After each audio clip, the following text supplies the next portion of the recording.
Both these teams feature an impressive backcourt. No question, BA. And I get the sense that bragging rights are on the line here. Everything you can do, I can do better. Expect some exciting back-and-forth action in this one. Now the opening lineup for the Los Angeles Clippers. We've got James Harden, Kawhi Leonard out there with Drew Eubanks. Then there's Chris Dunn, and it's Jones in at the 3. McDaniels passes to Edwards. Back to Daniels. Stolen by Harden.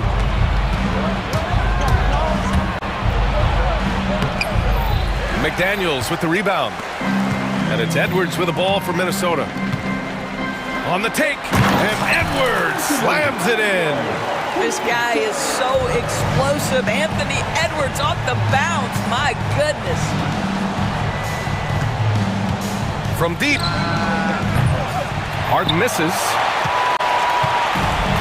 For Minnesota, they've gone 1 for 3 so far. Gobert with a screen on Harden. It's Edwards with a drive. Here's Gobert. Count the bucket, coming off a perfectly placed pass. Well, unselfish play by Anthony Edwards. Teammate is wide open. He puts it right where it needs to be. And Grant, the success of teams like the Timberwolves showing that size still matters. Yeah, in this pace and space era, that may have come into question just a bit, but size and skill combined has always been your best bet at winning. Now here's Leonard. Shot clock at 3. The wide open shot is on the money. Well, the mid-range absolutely a part of Kawhi Leonard's offensive arsenal. Defense can't expect him to pass those up. Edwards against Leonard. Now here's Edwards. Tightly guarded. Yep, count it. Ooh, that's like velvet. That's the kind of finger roll that ends up on old highlights. And let's send it over to Allie LaForce. I caught up with Coach Chris Finch. I talked with him about how he'll approach dealing with Kawhi Leonard on the floor, and Coach told me there's no one way to go about slowing Kawhi. He does too many things. He continued, we'll vary our looks on him and try not to let him get in any offensive rhythm. Good idea, as we all know how deadly Kawhi is once he gets going. Brian? Great work, Allie. Thanks. I love that Rudy left no doubt. Show off that power, Rudy. Pass to Eubanks. And the officials will call the illegal screen here.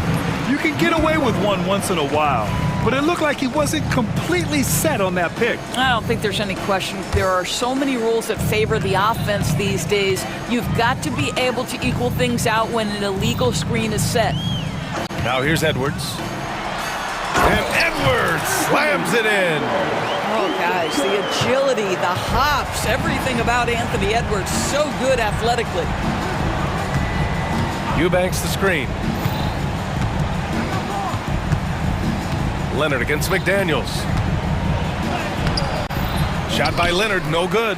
Boy, in that close, he's almost automatic. Boy, that's pretty good defense. Wow. Leonard against Edwards. 1:49 left in the first quarter here. And stolen by Leonard. Pass to Eubanks. Jones with the ball. Guarded by Edwards. Harden against McDaniels. And Harden with the slam. Oh, my. James Harden with a statement right there. Well, Doris, there's one thing for sure. When Kawhi Leonard is available, he's elite. There's no question about it, Brian. It's so difficult to watch a player who cares so deeply about the game as Kawhi does not have his body hold up. It's been unfortunate over the years to see the toll injuries have taken on his career. But boy, oh boy, clutch, skilled, competitive, tough, every attribute you could want. Here's Edwards, following the score by the Clippers. And Edwards slams it in. Anthony Edwards says, yes, you're playing exceptional defense, but my offensive game is better. I'm a solid 225. Now here's Harden. There's 45 seconds left to play in the first. And again, it's the Clippers converting.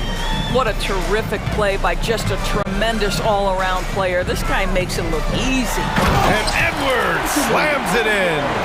Oh, give me a little sauce, Anthony Edwards. Rise high and finish over the defender. Outside Harden. Pass to Leonard. Back to Harden. Leonard outside. Over Edwards. Minnesota with a rebound. Gobert's got 4 rebounds in the game.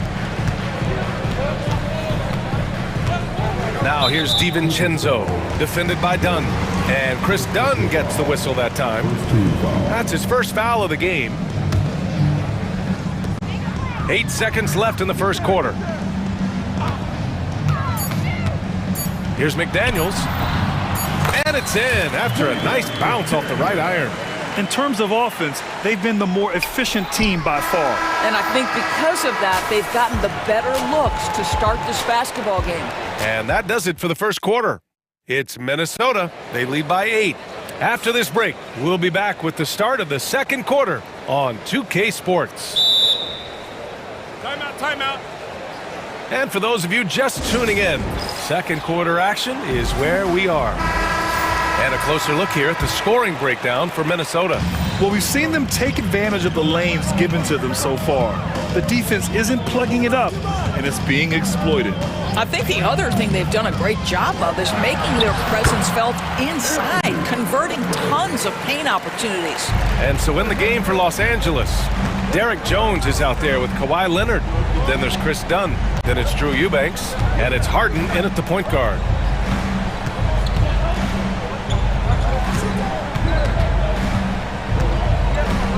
On the wing, Jones. Just 4 to shoot. Here's Leonard. He drains it as the shot clock ticks down. Leonard's gotten his second bucket. Kawhi Leonard is efficient with his shooting form. Makes it look easy right there. Gobert with a screen on Leonard. Here's Edwards. Ant-Man flying high. Ooh, putting on a show for the fans. Going up for the graceful reverse. Oh, that had a little extra sauce on it, Grant. Minnesota leading by 10. Doris, not long ago, the Clippers were not associated with star power. It's very true, BA, but they are now. And it's not just the talent that they have, it's the experience that their guys bring to the court. They now have a core of big-time players who've been through virtually everything in the league.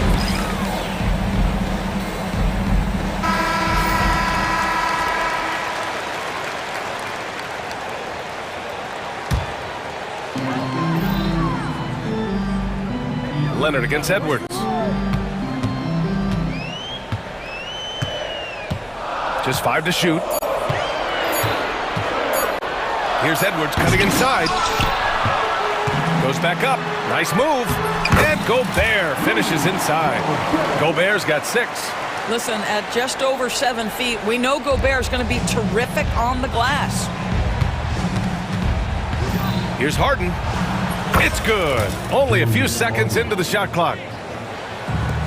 The Timberwolves have gotten 3 of 4 field goals in the second quarter.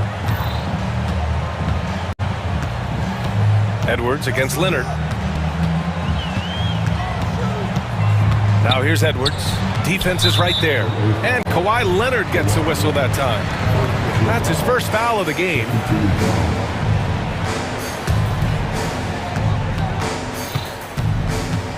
Edwards looking it over. Over Leonard. Edwards finds DiVincenzo. Clock at 6. Gobert with a screen on Leonard. They grab their own miss.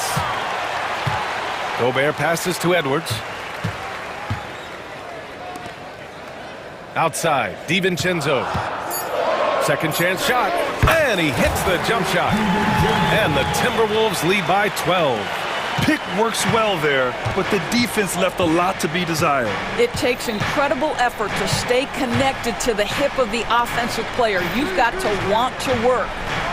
Leonard for 3. Outside Harden. Pass to Leonard.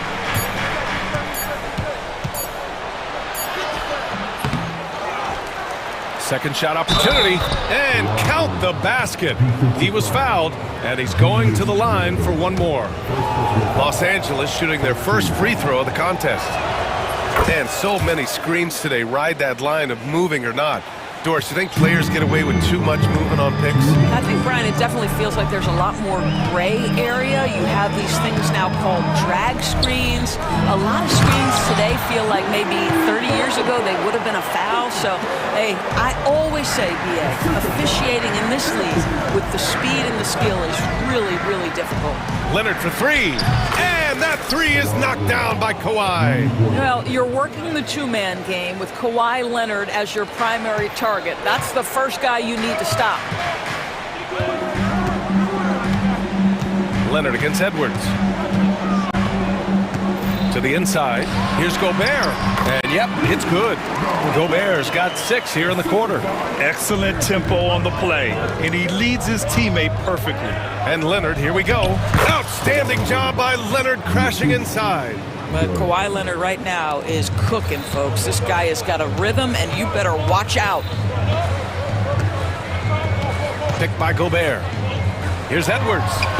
And there are the Timberwolves with another bucket. And just totally relentless, only increasing the intensity level. One thing I enjoy is watching players who don't pay attention to the score. You lock in on the moment and play the right way. And timeout called by Ty Lue. He wants to review the game plan.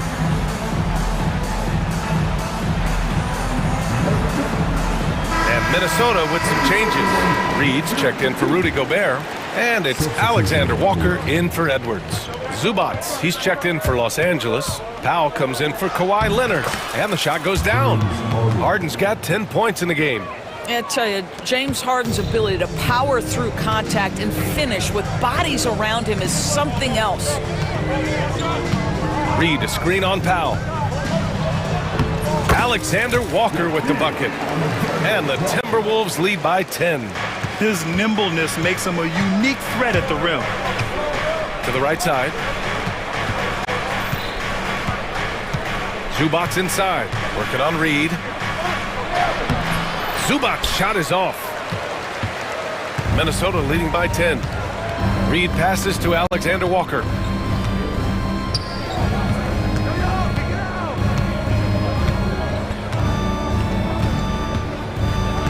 Reed, a screen on Jones. Here's Alexander Walker. He drops it from range.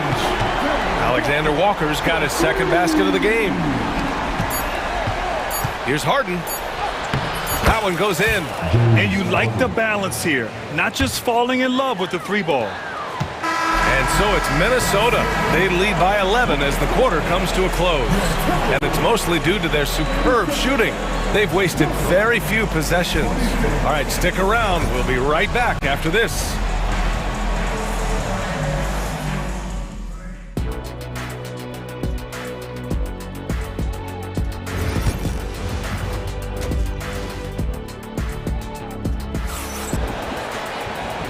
And with a big gap on the scoreboard, the second half begins with very different goals for these teams. One side trying to mount a comeback, one side trying to protect their lead.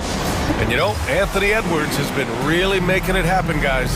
I'll tell you what, he's still working on his playmaking skills, but he's been tremendous so far in finding the open man. Well, what he did was sustain it throughout the first half. He ran the offense to absolute perfection. We've got Julius Randle.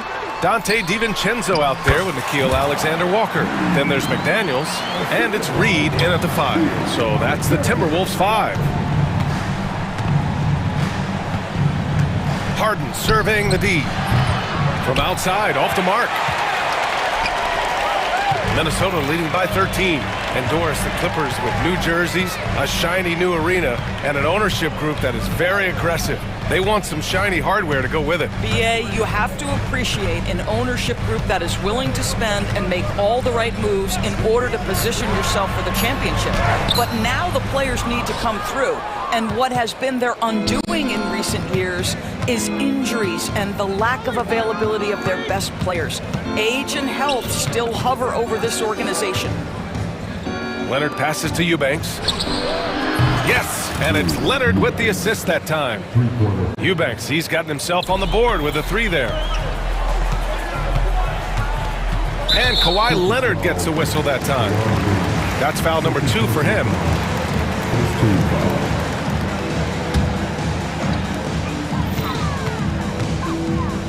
Outside, Alexander Walker. And Kawhi Leonard gets a whistle that time. That's his third foul of the game. Second team foul. Here's Alexander Walker. 5 points in the game. Reed, a screen on Leonard. Here's Alexander Walker. The layup off target. Clippers trail by 10. Pass to Leonard. And Leonard powers it down. Oh, boy, you love to see that kind of burst from Kawhi Leonard. What a finish. All right, let's get a report from Allie. Well, guys, a lot of new developments for the Clippers this season, and obviously they have the new arena, new designs for their logo, jerseys, and court. Not only that, their G League team moving into a brand new arena in Oceanside, renewing the San Diego Clippers moniker. Ryan, a lot to be excited about for this Clips team. No question. Good stuff, Allie. Thank you. Ooh, and once again, off the mark by Minnesota. The Clippers have gotten 2 of 4 shots to go since the break. Leonard just muscles his way in. The toughness and tenacity very much describe Kawhi Leonard's game. It's stolen by Dunn. Leonard outside.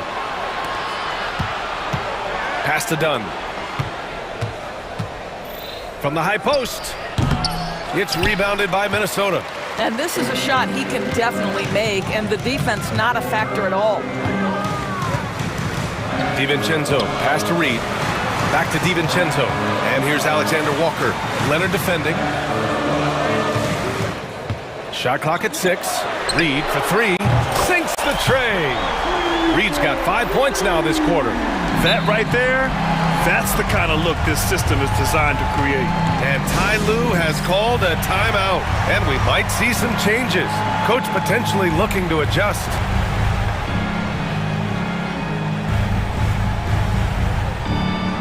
For the Clippers, Zubats, he's checked in for Eubanks. And Norman Powell subbed in for Leonard. 3 minutes gone now in the third quarter. Outside Harden to the paint. Oh, it's stolen. Oh, deflected. Dunn with a steal. Harden drives in, and Harden with the slam. James Harden, with the ability that he has both from a smarts, IQ, and skill standpoint, nice drive right there. Reed, a screen on Powell. Here's Alexander Walker. It's rebounded by Zubats. This has not been his best quarter. And you know what? They keep calling his number, and they're simply trying to get him out of this funk. James Harden, and that's good. And now just a 4-point Timberwolves lead. Terrific energy at both ends to sustain this run. They found their composure on both ends of the floor, and that is what triggered this run. McDaniels, that's good. The defense couldn't collapse quickly enough. And here's Harden. He'll bring it up for the Clippers. Inside. Here's Zubats. Reed with the rebound. Reed's got 4 rebounds in the game. Up top, Alexander Walker. Now covers. McDaniels can't hit. Well, we love his ability to attack the rim. He just loses a little bit of focus and misses the chipping. And an intentional foul right there. I mean, I'm just not sure what he was thinking right there. I mean, he needs to get his head in the game. And Chris Finch calls timeout here. He wants to give him a breather and talk things over.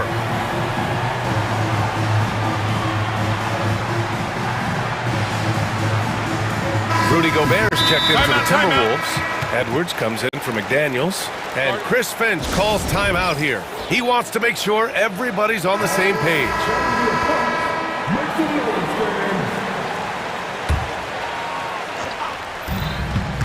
Harden, the pass to Zubats. Harden against Edwards. Pass to Dunn. That shot, no good. Oh, good D by Edwards. The Timberwolves lead by 6.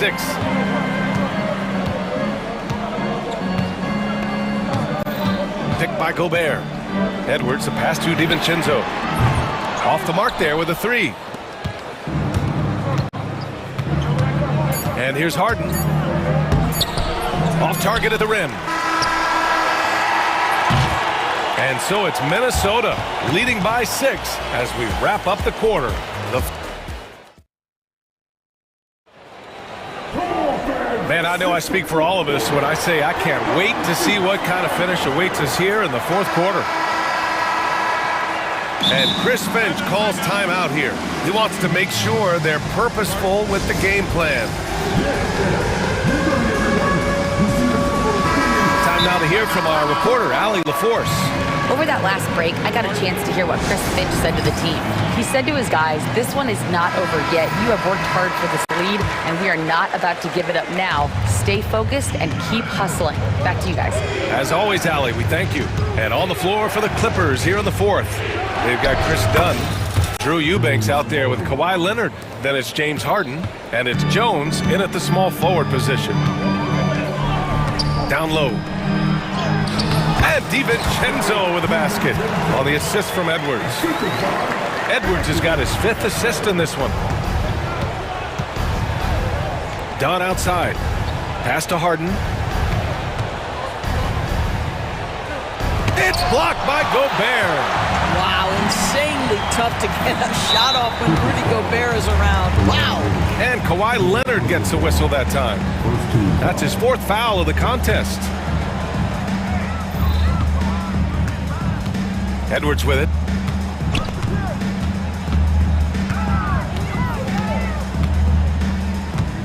Gobert with a screen on Leonard. Here's Edwards. Oh, he touched it while it was over the cylinder. That's offensive basket interference. Just a superb read on defense to come up with the block.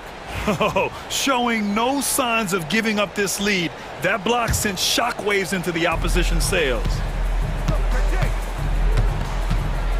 Pass to Eubanks. There's the 3. It's good. Off the assist from Harden. Harden's got his 4th assist in this one. Fantastic look, but that's a bit redundant for James Harden. Gobert with a screen on Leonard. Randall with it. And counted from 19 feet away. Randall's got his first points in this one. He's been playing great unselfish basketball, really putting the rock in the hands of the right shooters. And he has shown a terrific feel for how the defense is playing him and then taking advantage of that. It's Edwards with a drive. Pass to Randall. Takes it inside. And it's Randall with the jam. Wow, Julius Randall getting downhill and leaves no doubt. Jones with a screen on McDaniels. Leonard shows some tenacity there. Gotta fight harder to get over those screens. You know, we see this all the time. You're basically, as a defender, hoping the man misses rather than putting in the work to get over screens.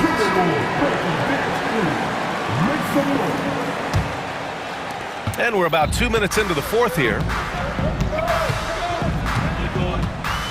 Here's Edwards to the middle.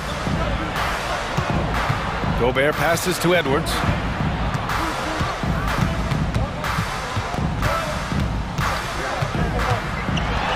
Inside, Edwards lays it in.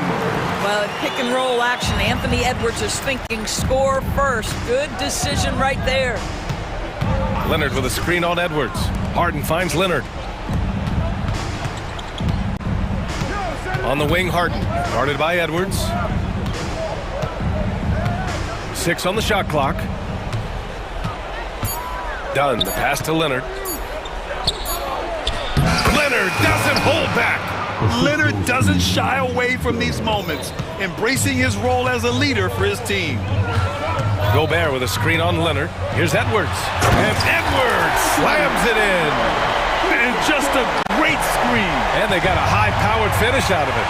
And my question is, where was the help? Someone rotate over and challenge. Leonard with a screen on Edwards. Jacks up a 3. Rudy Gobert with a rebound. Gobert's got rebound number 8 now. Harden against Edwards. Oh, he misses the dunk. Trying to show off for the fans and give them their money's worth, just couldn't finish. And the dunk by Leonard. Well, Chris Dunn's passing ability was ready-made for the NBA. And Edwards, here we go. And Edwards slams it in. He just rises up and throws it down hard with one hand. That is such a go-to move for him. He holds nothing back on those. Zero rim protection. Unforgivable in a tight ball game like this. You know, we talk about execution offensively coming down the stretch. To me, it's as important defensively, and they didn't have it. Gobert with a screen on Leonard. Is Edwards with a drive. Anthony Edwards has got his rhythm, and he's got a well-rounded offensive game. Look out. Every moment counts here. They have got to get moving. This is the very definition of desperation time. You've got to score every trip. Three-pointer, Harden. Leonard looking over the floor. Well, not exactly one of those big, burly power forwards, right? He depends on his leaping ability more than those guys, and it serves him just fine. There's 38 seconds left in the fourth quarter. Gobert with a screen on Leonard. Pass to Gobert. Here's Randall. The Clippers grab the miss. This is do or die time. They must play flawlessly. Big time shot, sending his teammates into a frenzy. I'll tell you, these guys have worked so hard together, everyone pulling in the same direction. Beautiful to watch. And they commit an intentional foul. We'll see another one of those, so they get into the penalty. Yeah, and that was a smart move. I mean, you have to foul right there. You just don't want them to run out the clock. Gobert. Yes! And they just continue to attack, even late in the game, while they're up big. And as a result, they may be facing just a little bit less resistance right now. They are having their way. Harden from outside.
And Orlando starts out with the ball.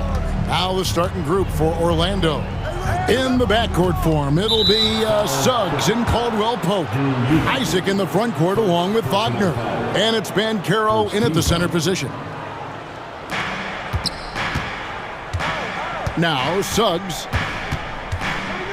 Over in the corner, Caldwell Pope. Wagner, a screen on dime. Caldwell Pope out of bounds. The Clippers take possession. Greg, looking back to last season, the Clippers had one red-hot stretch. That's right. They went on a 26-5 run between December and February. It finally showed how dangerous that team could be when healthy. Dialed in from deep, Harden understands when he should look to shoot the three ball. Wagner, a screen on Leonard. Suggs passes to Wagner. Misses in close. Suggs against Harden. Jones sets the pick for Harden. Kicks it out to Leonard. For the three. Good. It's Harden with the assist that time. Don't sleep on Kawhi's range. He'll burn you from down deep. Going inside. And denied. He sends it right off the glass. And here's Harden.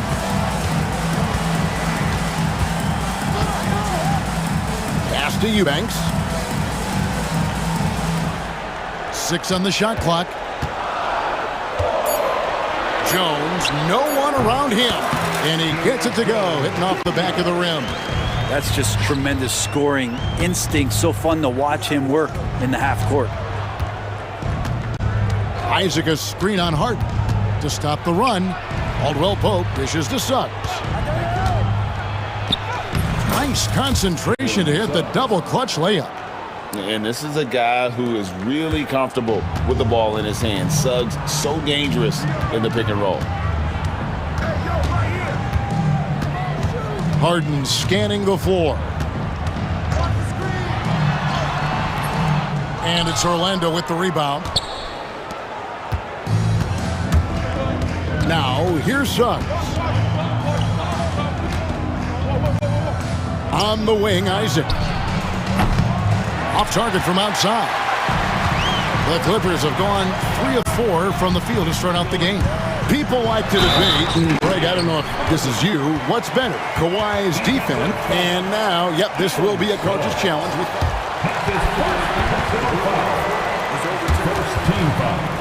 Some of the more difficult calls to make.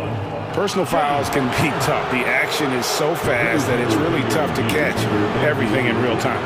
The wonders of technology. We've seen replay reviews so effectively, and involving the coaches by being able now to challenge like this is something a lot of people have been hoping for. And the announcement on the review is that the foul was called in error. So they have determined to overrule the original call. And guys, this is what it's all about, getting the call right. And I think in this case, the video review showed that while it was a tough call to make on the floor, they got it right with the review. The three from Harden. That's no good, and now he's missed 2 and made 2. Bancaro outside. Isaac with a screen for Bancaro. And all around the rim that time before dropping in. Excellent work in the screen and roll. Bancaro solid at knowing when to shoot in those sets. There's the pick. Harden has a wide open look, and he's good on the 3 ball. Harden's got 8 points. Boy, he is looking confident. Love how they're using him so far. Yeah, right now I don't see any let up. I think he's going to just keep putting his foot on that gas pedal tonight. With a short break in the action, gives us a chance now to send it over to David Aldridge. Kevin, thanks very much. James Harden is still a factor at age 35. He says, I'm more than a scorer, so for me, it's just impacting the game at the highest level. Kevin, he's led the league in scoring 3 times, but has also led the league in assists. So, pretty much true. Back to you. Thank you, David. Oh, don't forget, he rebounds as well as any guard right now in the NBA. Well, pick your poison with James Harden. Either way, he's going to find a way to make you pay. Banchero against Jones. And finished off by Banchero. My goodness, he is such a great dunker. Craig, a high riser, no doubt about it. Harden kicks to Jones. And it's blocked. They get it back. Harden the pass to Eubanks. And there's the whistle. 3-second violation.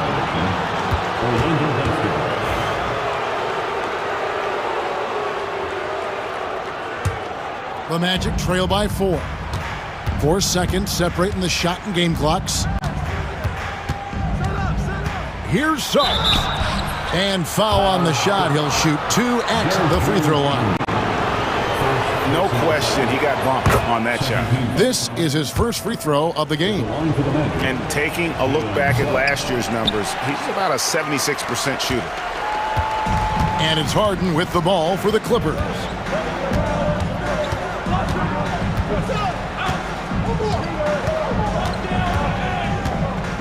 Outside Leonard. And the timeout called here by Tyronn Lue. He wants to regroup and go over the strategy.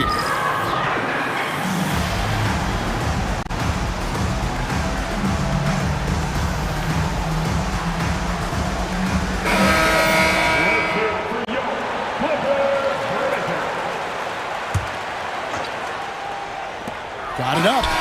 And he got that one up in time, but doesn't go in.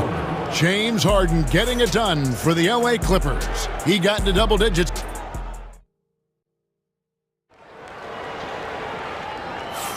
And if you're just tuning in, it's been a pretty even game through the first quarter. And before we move on, what do you guys think about what we've seen so far from the Clippers? Just stretching out the floor in that first. They had the defense scrambling. Pretty prime example here of how to space the floor and do it correctly. When you do it, that's the kind of thing that happens. We know, Brent, throughout his career, Kawhi Leonard has always been sensational on both ends of the floor. It's a great point, Kevin, and it's sort of making me think about history. You know how history can sometimes be boring, but it's something you should study. Kawhi Leonard is that kind of player. Young guys should be studying what Kawhi represents in terms of his two-way prowess, dominating on the offensive end and just a menace on defense. So kids, history is important. Study Kawhi Leonard. On the court for Orlando, in the backcourt for him, it'll be Suggs and Caldwell Pope. Isaac in the front court along with Wagner. And it's Banchero in at the center, locking down the middle. Now, here's Dunn.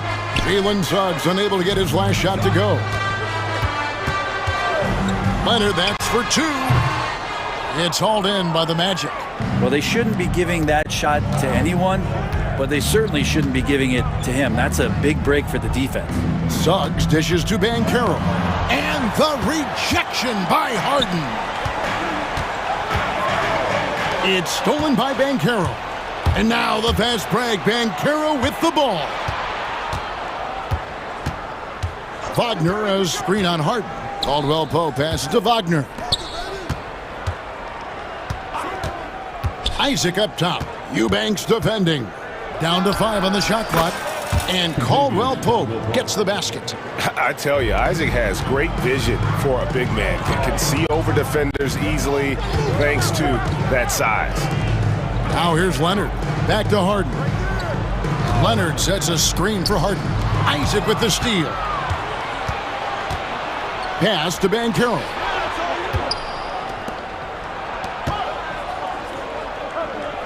Suggs passes to Banchero. Oh, big-time dunk by Banchero. I like seeing the aggressive side of this young man. The Clippers trail. Harden kicks to Jones. We know the 90s were a different era, Greg. Either win the game or win the fight. Remember that? Do you miss that physicality? Well, I will say, Kevin, it made for some great stories, but I don't think we're missing much without all the extracurriculars. And I think we have a beautiful game now. Leonard against Suggs. Wagner left side. Here's Banchero. And finished off by Banchero. And how about Banchero showing some passion there, going in hard and finishing right at the rim. And again, the Clippers turn it over.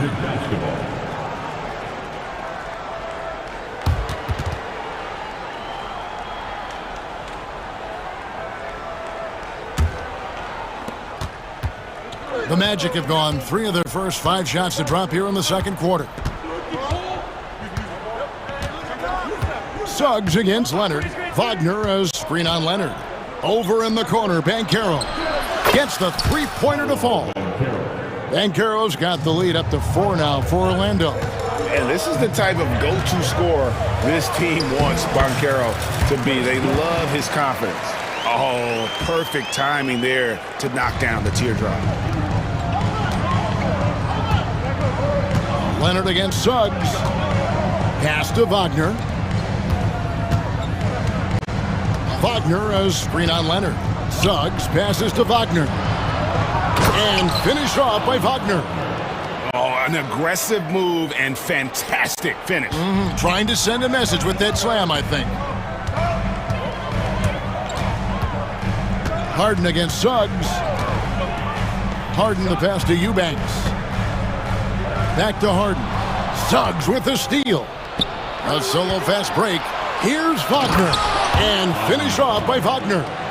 And running with a full head of steam, but completely under control. Yeah, you think he's comfortable at that speed? He's done it so many times before. Just an absolute blur in transition, and that helps get the rhythm going. And that's a full stretch on that block by Banchero, using all of his length. And here we go. Coach's challenge happening right now. This one in regards to the personal foul, seeing if that was the right call. And this is the time now where the officials can review it. Will be reviewed under NBA rules. 2 minutes are allowed. Getting a different angle can sometimes make it a lot easier to determine. Indeed, and the one thing with replay review is that when you see the slow motion replays, you really get a new appreciation for just the immense speed at which these players are moving and how fast the action really is and how hard it can be sometimes, Greg, to make the right call. And so the word is in. They've decided that the call stands as it was made on the floor.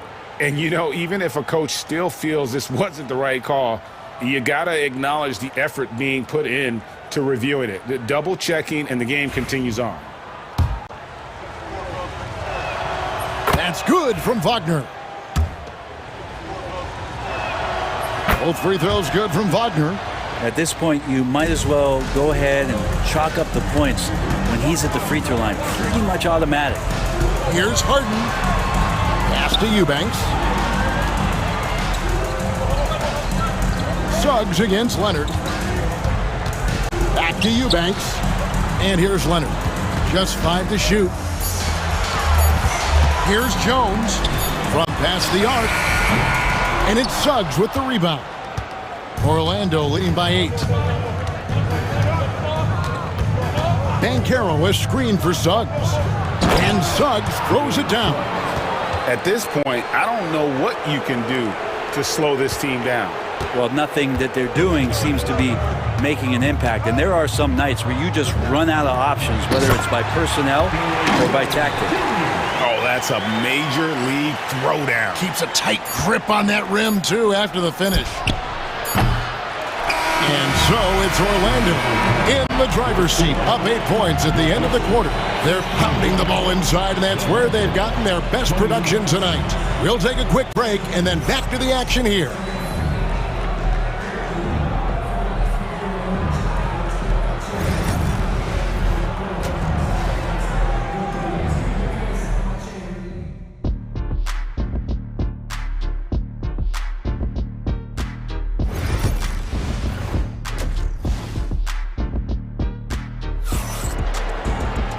We played through the first half. Plenty of basketball, though, left in this one. An exceptional performance so far from James Harden.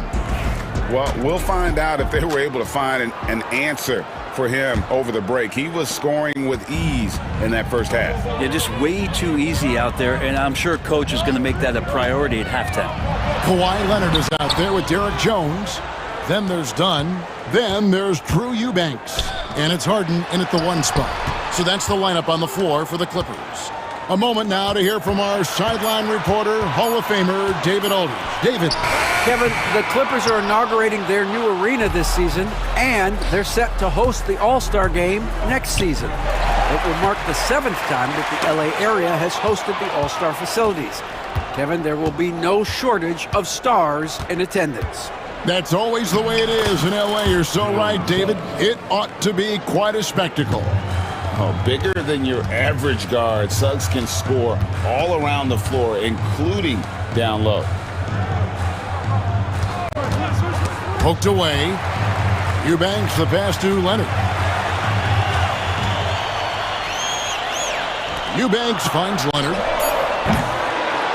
Goes back up. Eubanks, no good. Magic leading by 10. Here's Suggs. And Suggs throws it down. Get up, Jalen Suggs.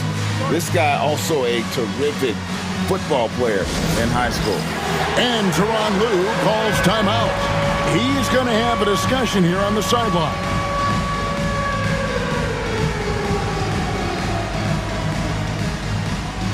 Simmons checked in for Eubanks. Los Angeles has gone 3 of 7 tonight from three-point territory. Leonard with the ball. Defended now by Wagner. And at his size, all Simmons needs is prime-time positioning, and he's golden. A fantastic dunker. And there is no better way to add to the lead. Isn't that true, GA, especially when the slam is coming from the point guard? Oh, yeah. His teammates love that one. I'm sure he's going to hear about it when he gets to the huddle. And your point guard's got to be the catalyst. Great job getting to the 10. Well, Greg, he knows when they need a lift. Did you see how much air he had under him? Wow. Talk about confidence. Greg, what do you think about Harden's quote from a couple years ago when he said, "I'm not a system player, I am the system"? Kevin, I laughed when I heard it because most guys couldn't say that, but Harden absolutely can. He's an elite scorer turned elite passer. Your offense has to orbit around him when he's on the floor. And it's Simmons penetrating. Kicks it out to Harden. Outside Leonard. Simmons, a screen on Isaac. Los Angeles needs to get off a shot here. And here's Harden for 3. It's hauled in by the Magic. Suggs looking around. Wagner outside.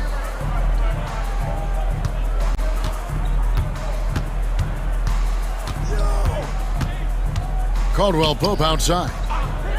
All sorts of time. Tries again. Wagner kicks to Caldwell Pope. Out to the right wing. De Silva with the bucket. De Silva's got his first bucket of the game, and he's on the board for 3. Dunn passes to Leonard. Outside, Jones. Outside, Leonard. 2 minutes. Back to Jones.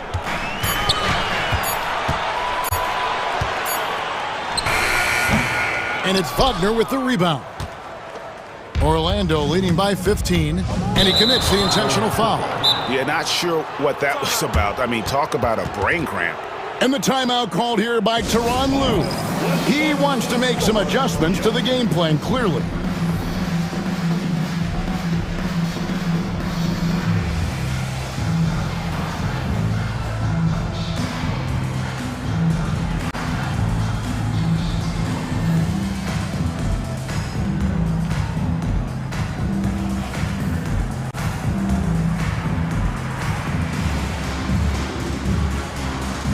So, for the Clippers, Eubanks, he's checked in for Simmons, and it's Powell in for Jones. So Orlando going with an almost entirely new group here. Here's Caldwell Pope. They lead by the biggest margin of the game, 15 points. Black the pass to Wagner. And that'll be 2 free throws coming up. Officials on the call with the foul. It's going to be on James Harden. And with the offense getting right to the rim, at least they saved the layup. Both shots good from the stripe. Los Angeles has gone 0 of 2 from deep to start things here in the second half. To the inside. Kicks it out to Harden. Back to Leonard. Good ball movement here by the Clippers. Looking to end the run.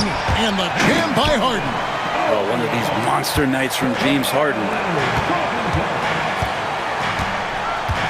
Banchero, right side. Black the pass to Banchero. And finished off by Banchero. My goodness, I didn't think they could top that last dunk, but it only took them a couple seconds. Not much defense, Greg, on those last few possessions, but does anyone mind? Not No. at all. And your point guard's got to be the catalyst. Great job getting to the 10. Well, Greg, he knows when they need a lift. Did you see how much air he had under him? Wow. Wagner kicks to Banchero. 6 to shoot. And he makes that one. 15 points for Paolo Banchero. And Banchero is putting it all together, capable of scoring from all 3 levels. Now 8 seconds separating the 2 clocks. And it's Leonard with the jam. And wait to finish and cut into that lead a little bit. Yeah, but look at the basket guy still shaking. Banchero was screen on Leonard. Oh, the power on that throwdown. Unreal. And guys, that's not as easy as he made it look. You've got to have some skills to pull that off. Well, he's got plenty of those, that's for sure.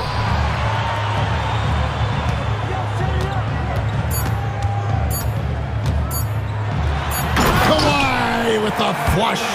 Oh, how about using the rim to get some true hang time? You know, he just wanted to make sure the landing was softer than the takeoff. Jalen Suggs has been leading the charge for the Magic. He finished. And it's time now to bring you our State Farm assist of the game. And he may not be known as a pass-first guy playing out of the 2-guard spot, but he shows here that he can dole out an assist or 2 when he needs to. Even though the position is called shooting guard, passing part of your responsibilities in today's game. And there have been 2 very different performances from these teams today as we get going in quarter number 4. It's time now to hear from our Hall of Fame reporter, David Aldridge. What's the latest, David?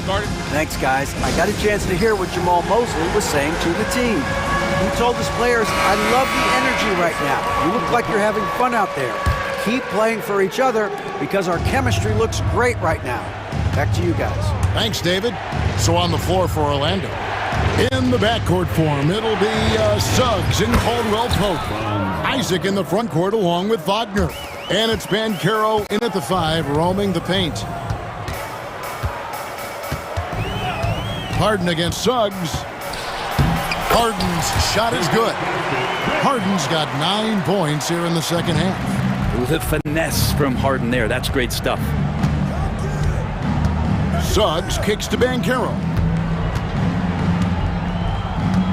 Banchero with the screen. Done against Caldwell Pope.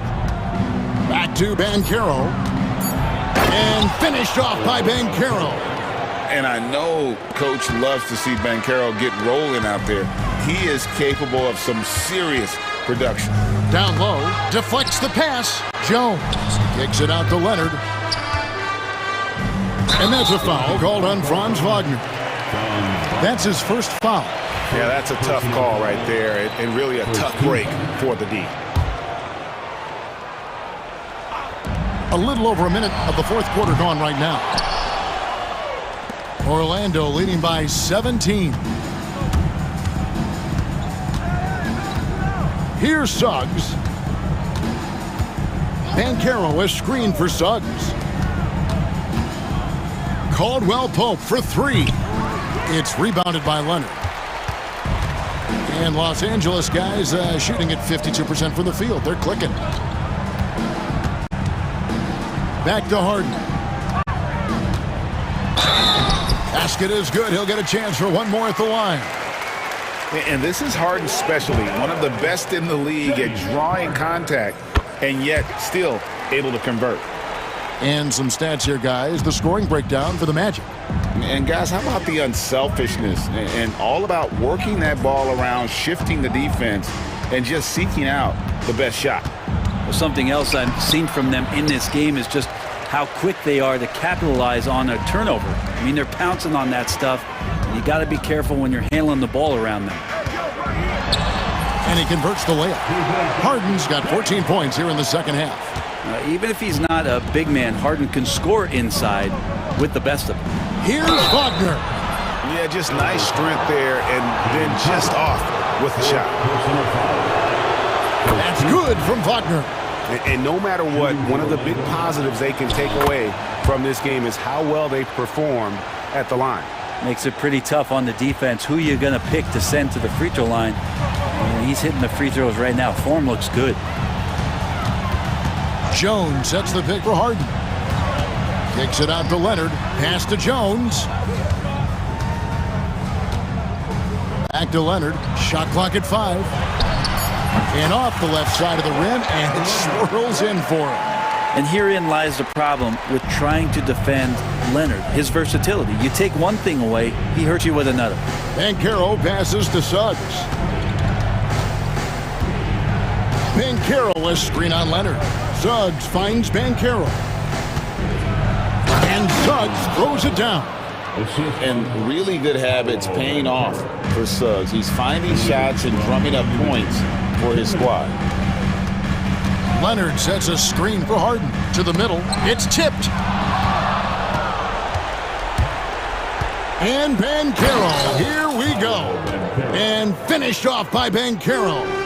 Well, if you don't take care of the ball, fellas, that's what can happen. Absolutely, Greg. That makes the turnover even more painful. And the gamble paying off. Yeah, undersized guys with athleticism do these kind of things, playing above the rim. Love to see him get up like that. Here's Caldwell Pope. And there it is for him. And the Magic lead by 16. And this is going to end in a lopsided victory. I love the tenacity and aggressiveness as well as the ability to close. You really got to give it up here for Orlando. You know, a team can have a great shooting night without getting a lot of assists, but tonight they had both. Yeah, and listen, you only get the assist if the guy you give it to makes the shot. So a lot of assists will up your field goal percentage, but this was a great team effort by everyone.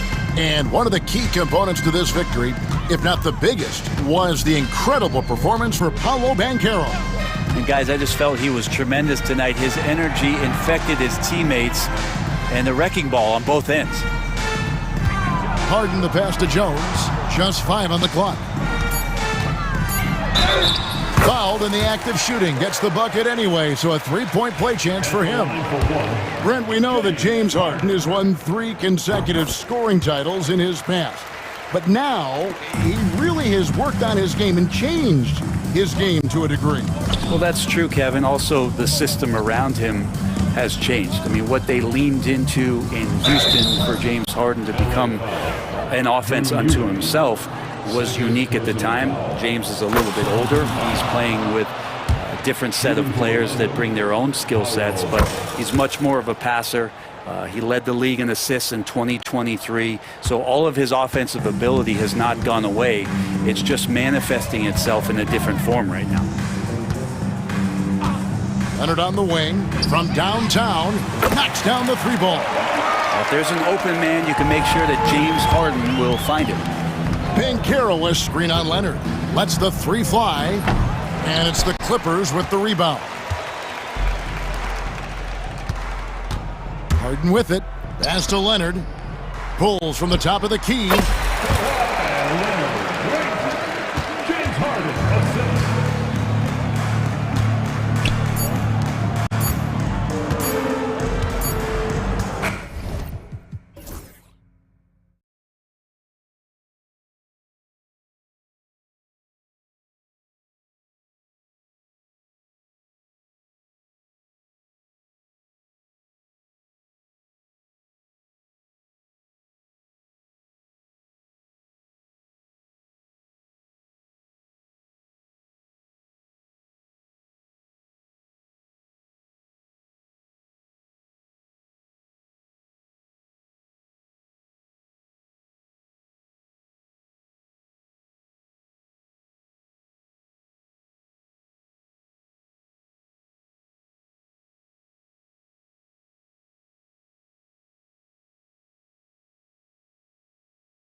Good job of acquiring and developing young talent, Grant. Absolutely, B.A. These rosters are filled with young stars. They have a chance to make some noise in the coming years. They just need to continue to grow as individuals and as a team. A look at the opening lineup for the Oklahoma City Thunder. Shea and Caruso are the backcourt pair. Inside, we got Williams and Holmgren, and it's Dort in at the small forward position. Yeah, this is a part of Banchero's game they'd like to develop here in the league. And it's Gilgeous-Alexander on the drive. I'll tell you, those finishes are always extra special when they come from your point guard. Oh, forget about his passing. Can we see more dunking? Wow, that is an impressive vertical for a point guard. My goodness. Pass to Banchero. Plenty of space. Count that bucket. Banchero's got his second basket. His ability to shoot off the catch is a big plus. Banchero has quick reactions, a really versatile scorer. Here's Gilgeous-Alexander. Orlando with the rebound. Well, and even though he couldn't get that one to fall, that's a shot they want him taking. Banchero with a screen on Dort. Oh, and he brings it down with a two-handed jam. All he needed was a little separation. So effective. Boy, cleared the path, put him in position for a prime-time dunk. Well, give credit to the screener there. That's how you help free up your teammates. Assisted buckets, every team wants them. They show you're running effective team offense. So cunning and effective in screening roles. I really like watching Suggs operate in these sets. Now we'll go to Allie LaForce, who had a chance to talk with head coach Jamal Mosley. And he acknowledged that they're facing one of the most dynamic players in the league in Gilgeous-Alexander. He said there's no way to defend him, that his speed and movement, we need to be ready to rotate and help on every possession. Still, he said they're all looking forward to the challenge. Good job there, Allie. Thanks. Throws it down emphatically. He's got serious hop, right? You add that to his ability to penetrate, that's 2 easy points. Here's Gilgeous-Alexander, and out of bounds. The Magic will take it. And Mark Dagnall has called a timeout. He wants a few moments to regroup with his players. Here's Suggs. First quarter of ball, almost 2.5 minutes in. Banchero passes to Suggs. Back to Banchero. Oh, Banchero throws it down. They're simply not missing. Unreal. Well, as a coach, this is when you enjoy what you're watching. Your team playing well and everything just flowing. And clearly Dort knows how to operate inside, making his way to a high percentage shot. Banchero with a screen on Dort. Suggs, the pass to Caldwell-Pope. Back to Suggs. Fires the three. The Thunder pull it in. Well, you can tell he thinks he should have had that one. Even harder on him when he's got a good look like that and it doesn't go down. Williams finds Gilgeous-Alexander. Williams a screen on Suggs. Here's Gilgeous-Alexander. And so far in this one, 2 for 4. Sweet looking jumper from the mid-range. I mean, Gilgeous-Alexander just making it look easy. Here's Suggs, bearing his second of 3 attempts. Just taking it right to the rim, and no one was there to greet him. Once he gets in deep on the defense, there is no way he's missing a layup like that.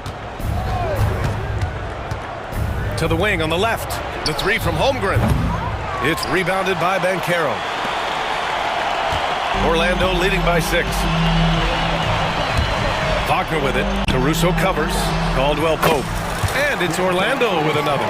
It's those kind of passes that bring up the entire team's confidence. Here's Gilgeous-Alexander. Uses the glass on the layup. Gilgeous-Alexander's got 6 points. Yeah, and Gilgeous-Alexander is a fighter. Someone that challenges the defense and bullies his way through contact. Banchero outside. Caldwell-Pope against Caruso. 6 to shoot. Wagner outside. To the paint. And the dunk by Isaac. And that was a big man play by Isaac, going in with intention and dunking it. And so it's Gilgeous-Alexander with it. He brings it up for Oklahoma City. Trailing by 8. Oh, sweet move. And slam dunk by Gilgeous-Alexander. Hey, kept it simple. No reason to get fancy right now, B.A. Yeah, he's just looking to find shots and produce for his team. 24 seconds left in the first. Here's Suggs.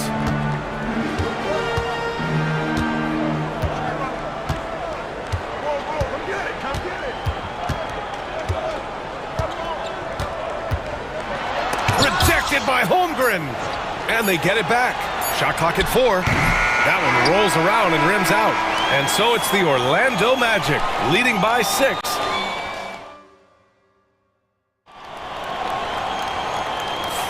Hope you've enjoyed the broadcast so far. Halfway through the first half in this one. And let's take a moment to get your take, guys, on the scoring so far for the Magic. Well, their game plan has been very effective so far. They're working the ball inside, putting constant pressure on it. Yeah, they've also started out on fire from mid-range. We'll see if they continue to that approach as the game goes on.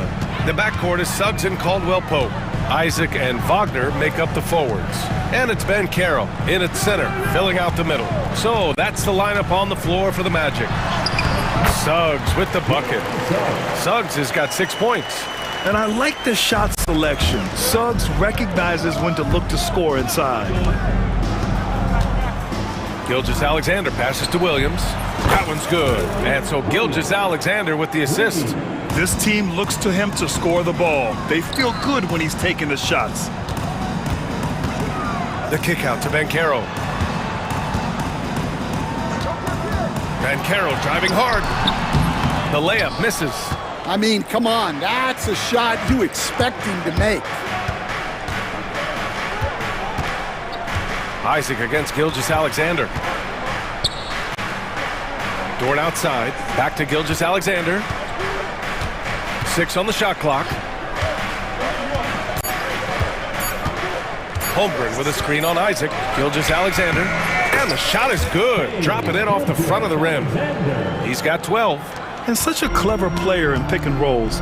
Gilgeous-Alexander is unpredictable and understands how to attack defenses. Ben Carroll with a screen on Caruso. Caldwell-Pope finds Ben Carroll. Gets some space and parries the jumper. And the Magic lead by 3. Well, you love the unselfishness. Makes the next pass and enables his team to capitalize on the possession. Gilgeous-Alexander attacking.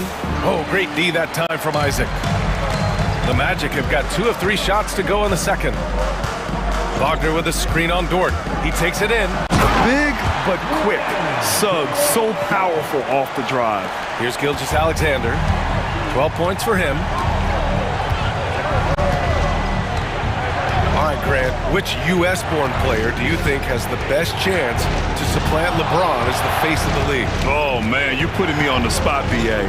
Well, the conversation has to be between Jason Tatum, Ja Morant, and Anthony Edwards. They're the best young talent that the U.S. has to offer, and they're only getting better.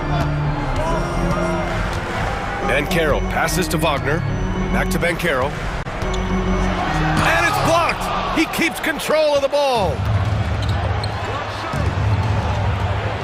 Dort against Suggs. And so they foul intentionally. You don't want to stop the clock right there. I'm not quite sure what he was thinking. First team foul.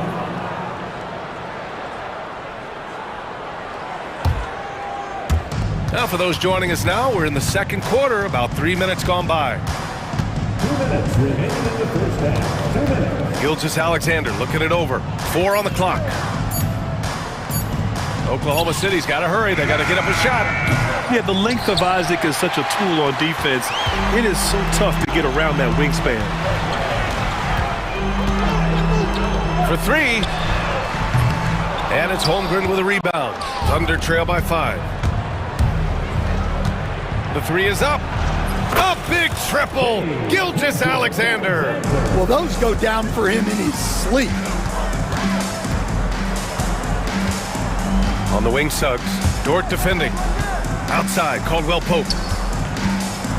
And the foul on Alex Caruso. That's his first foul. First team foul. Here's Suggs. Give him 8 points now. Pass to Banchero. Banchero with a screen on Dort. Here's Suggs. Ooh, powered down with both hands. And how about the leaping ability of Suggs? Getting off the floor with such ease. Suggs against Gilgeous-Alexander. And it's blocked by Isaac. And they're able to recover. Williams in the post. He's covered by Caldwell Pope. 2 on the clock. Orlando grabs the miss. Isaac's got 4 rebounds now. And Carroll passes to Caldwell Pope. Back to Banchero.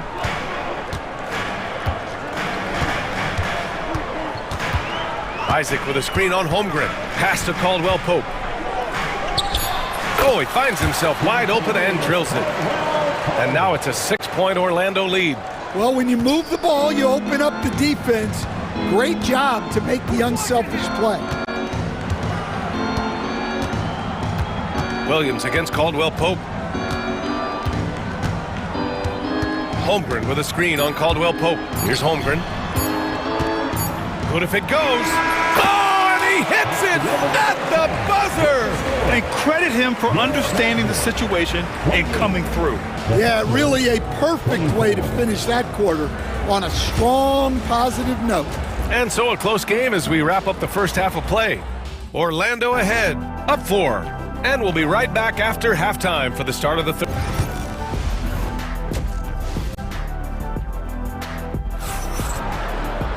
Second half of basketball is upon us, and we may be in for an exciting finish based on how close of a game we've seen so far. You know, Shai Gilgeous-Alexander has been exceptional here, guys. He's been excellent at cutting through the defense and giving them fits around the basket. Well, I just love his fearlessness so far. He's charging inside like no one can stop him. And on the floor for Mark Daigneault starting the second half. In it forward, it's Dort and Williams.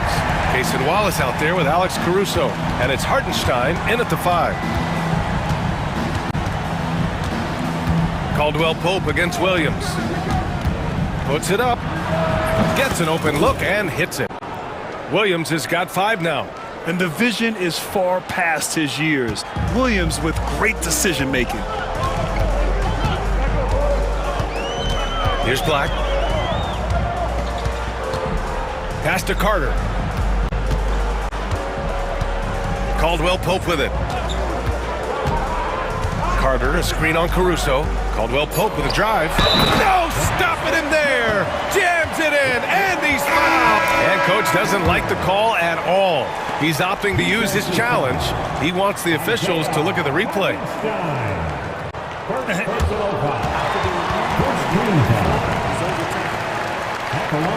Still disputed even after the video review. There's no doubt there's going to be a gray area in a lot of these calls. But at least we have the option to take a second look so the officials can be sure they get it right. So they see clear evidence of a bad call and they're going to overturn it. Probably the right decision. And give credit to the officials for recognizing the mistake and correcting it. Nobody likes to say they got it wrong, but they fixed it in a hurry. Williams against Caldwell Pope. Williams passes to Hartenstein. Oh, and a fast break for the Magic. Here's Black. Watched by Wallace. Shot's good by Black. Black's gotten his second bucket of the game. Probably a play they drew up in the locker room at half. Yeah, I like how they're establishing their interior presence right away. That's going to collapse the defense and create other opportunities. Out to the wing. Back to Caldwell Pope. To the inside. Here's Carter. Banked it in off the glass. And the Magic lead by 10. Putting in work. Carter Jr. is a lunch pail guy who just goes about his business. Williams on the wing. He's covered by Caldwell Pope. A little under 2.5 minutes gone by in the third quarter. Here's the steal. Here's Williams. And Williams punches it home. Talk about taking advantage of the opportunity. How about the anticipation right there that led to the steal? Then he goes straight to the bucket. Turning great defense into great offense. That's the kind of stop you're looking for. Count it. You really have to question the defensive effort on that possession. Yeah, I got to agree. Their defensive commitment's got to be a lot better. And Mark Dagnall has called a timeout. Coach wants to speak to his guys, maybe alter some of the game plan. And so it's Caruso who brings up the ball for the Oklahoma City Thunder. It's a 10-point game. Hartenstein with a screen on Caldwell Pope. Williams against Caldwell Pope. Clock at 6. Down low. And it's Hartenstein. That time on the assist from Williams. It's not easy to work the ball inside in this league, but they've done it all night. Here's Black. Dort defending. Oh, and he got fouled on his whip. And they've stopped the action here. They're using their coach's challenge to see if they can get this foul overturned. At the line for 2, Black.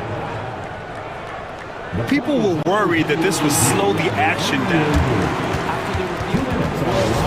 The NBA was smart to adopt this challenge policy in 2019. You know, one thing this does for a coach is let his players know he's got their back. If they're adamant that the call was wrong, he'll back them up and make the refs take another look. So they see clear evidence of a bad call, and they're going to overturn it. Probably the right decision. And give credit to the officials for recognizing the mistake and correcting it. Nobody likes to say they got it wrong, but they fixed it in a hurry. Pass to De Silva. Outside Carter. And they turn it over. Shot clock violation as the buzzer sounds.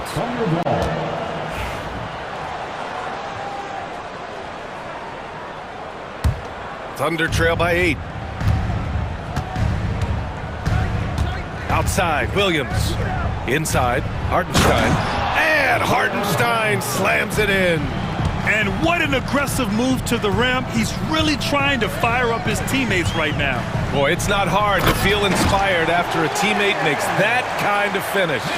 Well, that's exactly what's needed when you're trying to turn things around. Hartenstein with a screen on Caldwell Pope. Oh, the Thunder tack on 2 more. And I like when Williams works in these mid-range areas. I mean, such an impressive score. And there's a whistle. That's going to go on Lou Dort. That's his first foul of the game. First team foul. 51 seconds left to play in the third quarter of basketball. And it's slammed in by Carter. You love the show of force from Carter Jr. He's not messing around when he gets the ball down there. Hartenstein with a screen on Caldwell Pope to the paint. Orlando with the rebound.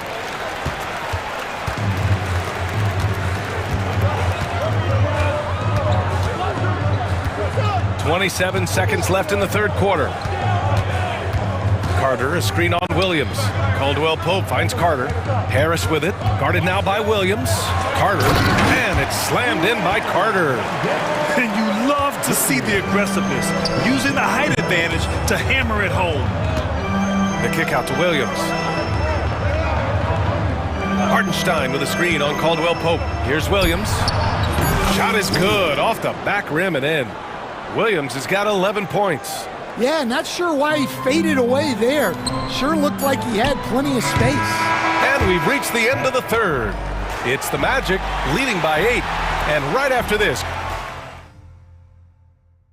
And while we have a chance, let's go to our State Farm assist of the game. Woo, I'm fired up to see this dish one more time. It's always great to see your 2 guards share the wealth. Yeah, and if you have both guards dishing like that and putting up points, wow, a coach's dream. And this is it. Glad to have you along for this fourth quarter. Let's check in with our reporter, Allie LaForce. Hi, guys. Well, Jamal Mosley was just reviewing the plan with his team. Despite the lead, Coach was stern with the guys, mentioning to the team, do not let up. I've seen some big comebacks in this league, and this is not over. An interesting message. B.A.? And Allie, thanks. The backcourt is Suggs and Caldwell-Pope. Isaac and Wagner make up the forwards. And it's Ben Carroll in at the 5, roaming the paint. That's who's out there for Orlando. Wagner with a screen on Dort. It's Suggs with a drive, and it's flushed down. A nice jam. Yeah, once Suggs gets hot, he's not easy to stop, especially when he's getting whatever shot he wants. Strong finish by Gilgeous-Alexander. Yeah, he's leading the charge for them, but let's be honest, he needs more help if they're going to get out in front. Well, consistent scoring is a good foundation for a comeback. They can't be wasting possessions now. Caldwell-Pope, the pass to Wagner. And he got the whistle on the way up, so he'll be headed to the line for a pair. It's going to go on Shai Gilgeous-Alexander. I don't mind that. I mean, they met him at the rim and temporarily prevented the points. And both free throws good for Wagner. Well, you have to appreciate a big man who can step up to the line and knock it down with confidence. Suggs against Gilgeous-Alexander. Caruso outside. Shot clock at 6. Gilgeous-Alexander against Suggs. And Gilgeous-Alexander missing. Magic leading by 12. Outside, Caldwell-Pope. Pass to Wagner. Back to Caldwell-Pope.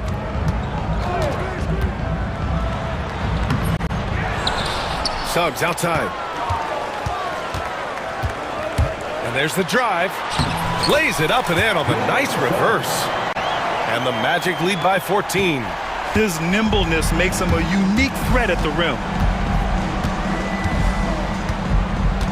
Suggs against Gilgeous-Alexander. Pass to Holmgren. Back to Gilgeous-Alexander. Over Suggs. Gilgeous-Alexander no good. For Orlando, they've gone 3 of 4 in the fourth and looking confident on offense. Wagner with a screen on Williams. Wagner against Williams. Here's Banchero. Ooh, coming through again, shooting 5 for 7 now. He can play big and tough. I mean, Banchero bangs his way in. Holmgren with a screen on Suggs. Suggs against Gilgeous-Alexander.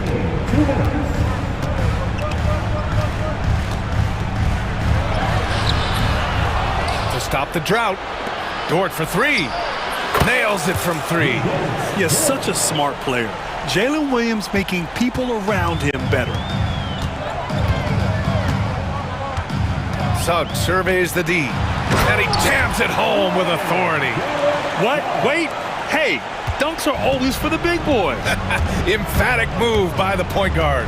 Well, in this league, you can see powerful plays from anyone and anywhere. Your position no longer dictates your scoring options.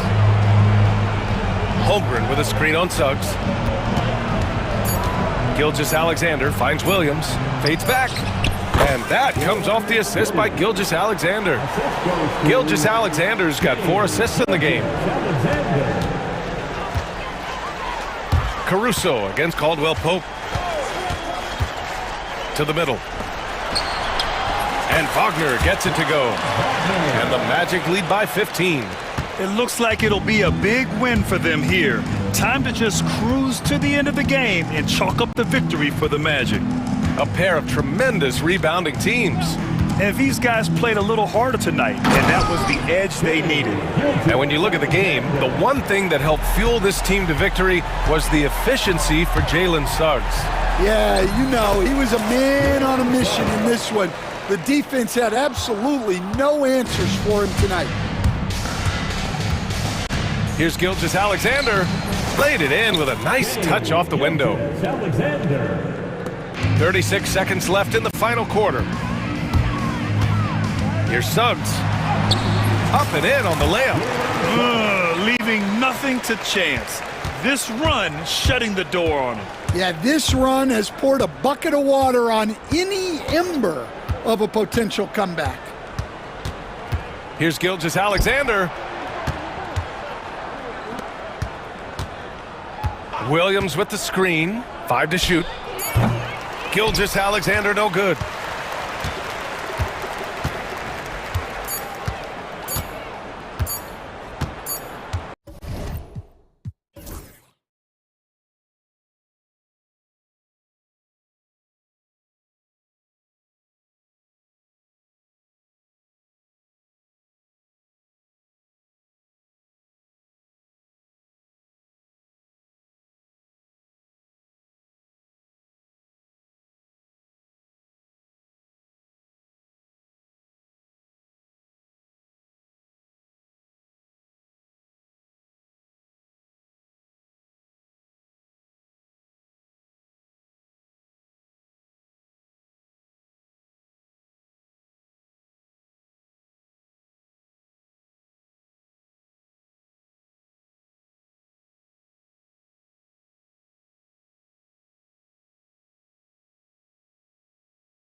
seem like a potential blowout.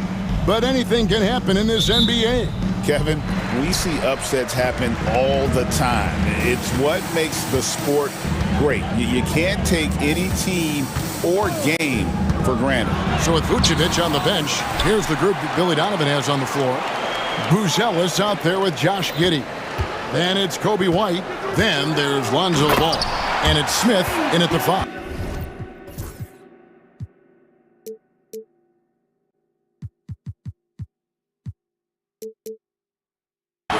Oh, how about the slam there from Gilgeous-Alexander? He loves getting that type of positioning down low. Here's Buzelis, and then Buzelis with the dunk. Straight rim rocker. It looked like Greg for a second, like he might rip the cylinder loose. Williams, a screen on Ball. The kick out to Williams. Back to Gilgeous-Alexander. A three-pointer off the mark. The defense just giving him the easy look there. He's not going to miss that. Here's Buzelis, defended by Caruso. And throwing it down, not necessarily Buzelis' game, but don't give him that much space. Holmgren with a screen on Ball. And there's Holmgren, that's good, on the assist from Gilgeous-Alexander. And once he got to the 10, I think he was surprised to find himself that wide open. Easy possessions like that literally are just a gift. You just dream of them. He'll gladly take those. Now here's Williams. Here's Holmgren. And the dunk by Holmgren. And attacking the rim. Holmgren making excellent use of that height inside. And it's blocked by Gilgeous-Alexander. And he gets it back. Here's Smith. And the dunk by Smith. And he gives that rim a good tug on the way down. Oh, that's how you drive your point home right there. Gilgeous-Alexander surveying the D. And blocked. That one goes careening off the glass. Here's White. And White with the stuff. And at 6'5", White more than capable athletically, like the aggressiveness there. Outside, Gilgeous-Alexander. Holmgren finds Gilgeous-Alexander. A wide open look here for Caruso. Bangs home the trifecta. And that's exactly what he's looking for, draining the triple. Giddey against Caruso. And the rejection by Holmgren. Already set the Summer League record for blocks in his first game. Holmgren, one of the best young shot blockers in the league. Now here's White. Outside, Ball. Pass to Smith. Caruso with the steal. Here's Williams. And it's Williams finishing it off. Oh, nice job there from Holmgren. His guys appreciate when they're open, he gets them the ball. Buzelis, bucket number 3. He's a perfect 3 for 3 to start. Boy, he is looking confident. Love how they're using him so far. Yeah, when he gets engaged this early in the game, it's bad news for the defense. He can roll this start throughout the rest of the game. How about the floor awareness by Gilgeous-Alexander? Solid at just spotting his open teammate. And the shot goes in. And really, it's been a major aspect of their offense in the early stages here. Their success working the ball inside and getting points from close range. Now, here's Gilgeous-Alexander. And that one drops. And good work inside. SGA will make more room for himself on the perimeter when he can be effective down low. And Giddey gets it to go. And guys, they continue to put a lot of pressure on the interior defenders with their work down low. Gilgeous-Alexander against Ball. Williams passes to Gilgeous-Alexander. Shot clock at 6. It's hauled in by the Bulls. Not sure what the D was doing there. Clearly a breakdown. You can ill afford to give a guy like him that good a look. Smith kicks to Ball. Back to Smith. Chicago needs to get a shot off. Here's Buzelis. And it's Chicago scoring again. Yeah, a rookie with terrific form. Buzelis is well equipped to take advantage of any opening he finds. Up top, Gilgeous-Alexander. From deep, Williams. The shot's good. Gilgeous-Alexander making the play. And I've been impressed with the unselfishness, but also getting guys the ball where they can do something with it. His court vision has been on. A good game so far as we conclude the first quarter. Thunder lead by 3. And for 2K Sports, we'll be back here at Paycom Center right after this. And it's been a pretty even game here after 1 quarter of play. What stands out to you from Oklahoma City in this one? Coming in hot. They were sharp from the perimeter right out of the gate. And as long as the threes are dropping, you've got to keep launching them. So with Vucevic on the bench, here's the group that Billy Donovan has on the floor. Jalen Smith is out there with Buzelis. Then there's Lonzo Ball. Then it's White, and it's Herter in at the 3, the small forward. Williams passes to Dort. Shoots over Herter. And it's Chicago with the rebound. The tray. Nailed from three-point land. Herter's got the lead up to 2 now for Chicago. Just focusing on the task at hand, that's all you can do. Yeah, when the game is up for grabs like this one has been, it's all about the attention to detail. Near the three-point line, it's Holmgren. And they cash in right away with the quick shot. A silky smooth shooter. Holmgren makes it look so effortless at times. And Ball slams it in. Oh, just solid on the one-handed slam. And guys, when it's a tight ball game like this, he's the guy they want with the ball. Outside Williams. It's blocked. Making good use of his length, Buzelis able to track down the block that time. They get the rebound. Smith. Chicago again turning it over.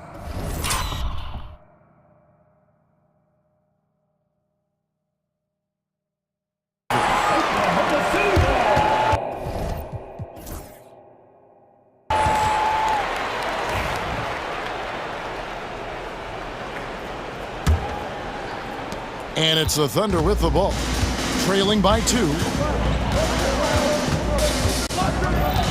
Outside, Gilgeous-Alexander. The shot's good. Gilgeous-Alexander's got 6. And he had a good look, and Gilgeous-Alexander made it pay off. And they call the foul, so he's got the and one chance here to make it a 3-point. And yep, we thought we might see it. And the coach's challenge has been triggered on the personal foul call. At the line for the Bulls, Kevin Herter. And at the line for 1, the play will be reviewed under Tell what constituted the original personal foul. Getting a different angle can sometimes make it a lot easier to determine. Indeed, and the one thing with replay review is that when you see the slow motion replays, you really get a new appreciation for just the immense speed at which these players are moving and how fast the action really is and how hard it can be sometimes, Greg, to make the right call. And so the word is in. They've decided that the call stands as it was made on the floor. And, even if a coach still feels this wasn't the right call, you got to acknowledge the effort being put in to reviewing it. The double checking, and the game continues on. Well, we've seen this a few times, Richard. Players getting booed at home. And that's got to be painful for a player. You get taken back a little bit. For some players, it's deserved, but it's always a surprise. But you have to be self-aware. Did you deserve to get booed? In most cases, it's true. And then Buzelis with the dunk. Oh, an aggressive move and fantastic finish. Trying to send a message with that slam, I think. Gilgeous-Alexander kicks to Holmgren. Over in the corner, Caruso. Holmgren sets the screen for Gilgeous-Alexander. Another shot. Got a hand on it. It's White on the wing. Defended by Dort. And it's White missing. Defense pulled out all the stops to shut him down there. Here's Holmgren. Buzelis grabs the board. Ball against Gilgeous-Alexander. Buzelis, no one around him. It's good. The assist that time from Ball. And it's 13 points for Buzelis. Dort with a screen for Williams. It's blocked. 1:35 left in the first half. Smith with a screen on Gilgeous-Alexander. Hits the three-point bomb. And now a 9-point Bulls lead. And no doubt the release point is a bit unorthodox in terms of Ball's shooting technique, but man, can he slingshot it home from deep. Outside Williams. To halt the run. The Thunder with another miss. The Bulls leading by 9. Herter with it. Williams picks him up. Pass to Smith. Now Buzelis. Out to the wing. Deep two from Ball. And the Bulls tack on 2 more. Just playing with poise and confidence, and they continue to put points on the board. And it's because they're not playing in a rush. They're just letting their shots come naturally within the flow of the offense. Really no idea why you're fouling in a situation like that. You know, maybe there's some bad blood between those two. And the lack of effort to fight over the screen there makes that an easy shot. Yeah, as soon as these guys feel contact, they are just disappearing like they're not even there. You gotta show some fire and keep defending. Hot off the drive, White is so explosive, leaping off the floor and throwing that one down. Here's Gilgeous-Alexander, and the layup is good. Gilgeous-Alexander's got 9 points now in the quarter. I mean, it's just fun to sit back and enjoy watching him operate. And that's what it looked like the D was doing as well. They're just sitting back and watching. And the Thunder pushing it up now. Dort wide open. Off target with his 3. Here's Buzelis. And no luck with that time on the buzzer beater. And so it's Chicago in the driver's seat, up 8 points at the end of the quarter. They're playing a bruising game inside, and it's working for them. We come back right after this.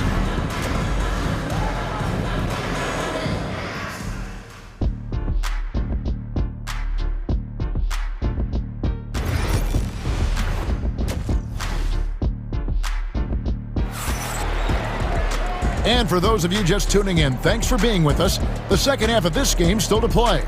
It's been one outstanding game from Manas Buzelis. Yeah, pretty much all throughout that first half, and he was taking care of his business on the low blocks and getting more than his fair share of dunks. He has been aggressive, getting into the painted areas.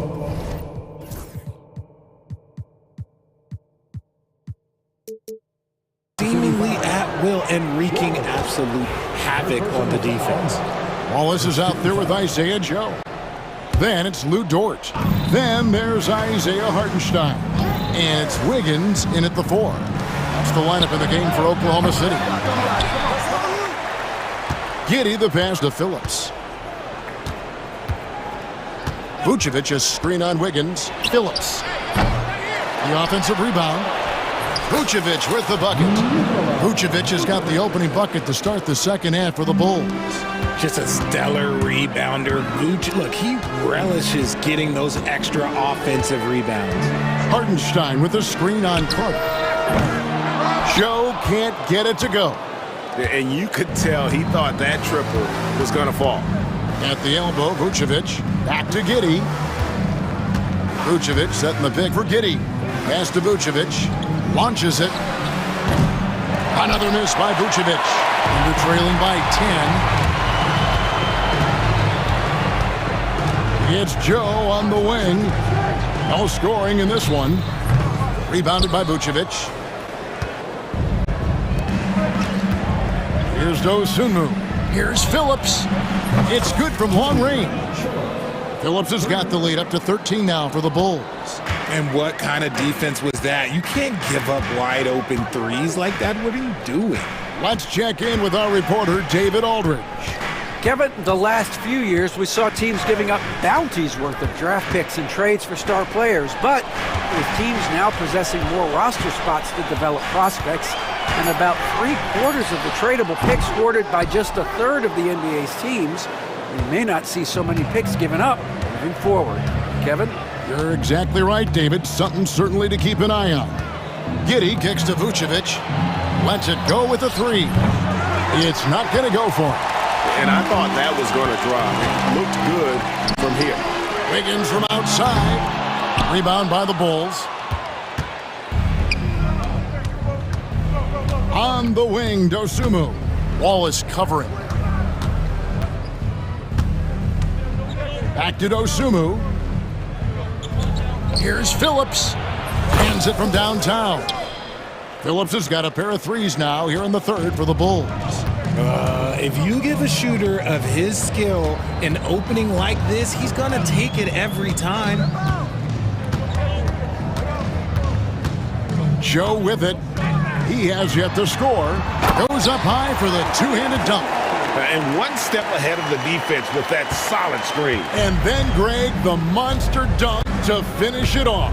Oh, great chemistry on display. He understood where to put the screen in order to free up his teammate. Here's Giddey. And that one is hammered home. Puts the D in a tough spot when you have a point guard who can throw it down. He really does, GA. He really does put pressure on you. Yeah, hard to strategize for a guy who can make a pass or a play like this right in your face. To the paint. And the dunk by Hartenstein. Strong move to the 10, trying to get his guys going. Hard not to get motivated, GA, right when your teammate makes that kind of play. And that could be the spark they needed to make a little run as they try to even this thing up. And here is Giddey. Pass to Vucevic. No good on the three. And he has definitely been struggling in this quarter. Yeah, he needs to mix things up on the offense. He simply just can't keep missing shots at this rate because he's destroying his teammates. And cutting into the lead with the big one-hand throwdown. That's how you get your team back into it. Wiggins against Giddey. And the layup's good off the glass. Giddey's got 4 this quarter. Big miscommunication on defense. He recognizes it and quickly takes advantage.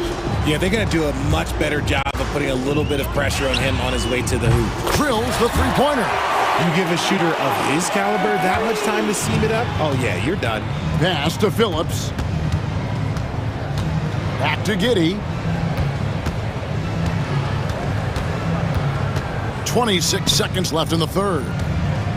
Vucevic has screen on Wallace. And there's the bucket from Dosunmu. And with the lead, I like the strategy here. Continue to get the ball to guys who can do something with it. This is when good players really get after it. He can sense that they're reeling, and he's going to put his foot on the pedal.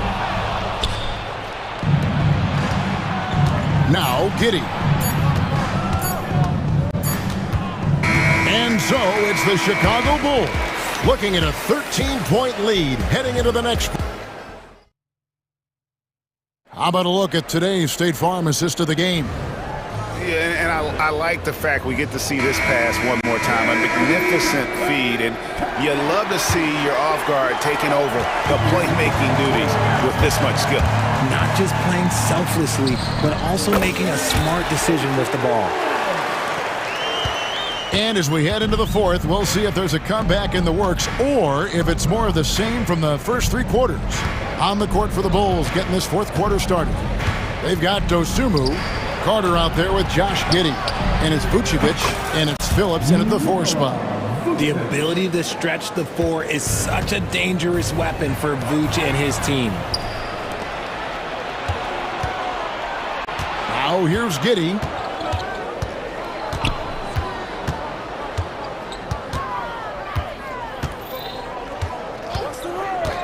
And he drives in. Vucevic with it. Dort covering. Here's Giddey. Kept alive. Here's Vucevic. Now here's Dosunmu. defended by Dort. 5 on the clock. Here's Vucevic. Not enough on that one as it misses. You can't look at the result of that shot. They'll take that whenever they get it. Yeah, it's a great look for him. One they'll try and manufacture again. Those are the shots you want him to take. Outside, Dort plays it up off the glass. Very good inside. Dort's got great upper body strength. And so it's Giddey with it. He brings it up for the Bulls. Here's Carter. Giddey against Dort. Vucevic setting the pick for Giddey. Vucevic the pass to Dosunmu.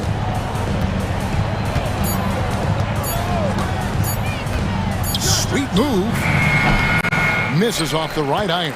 If he gets that look again, he should take it. You can't let one miss scare you off of a very good shot. Joe with it.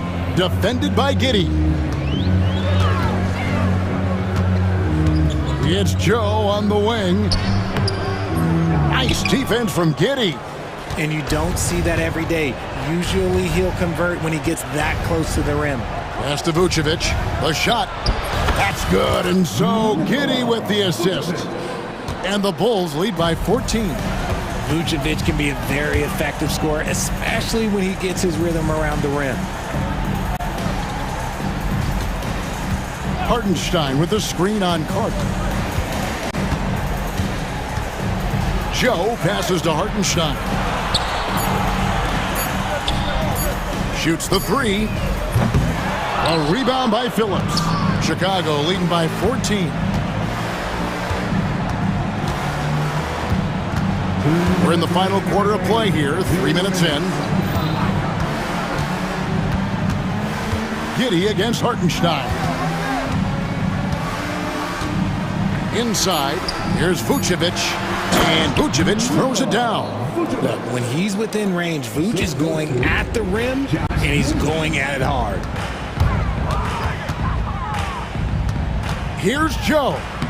The shot from the low post is good.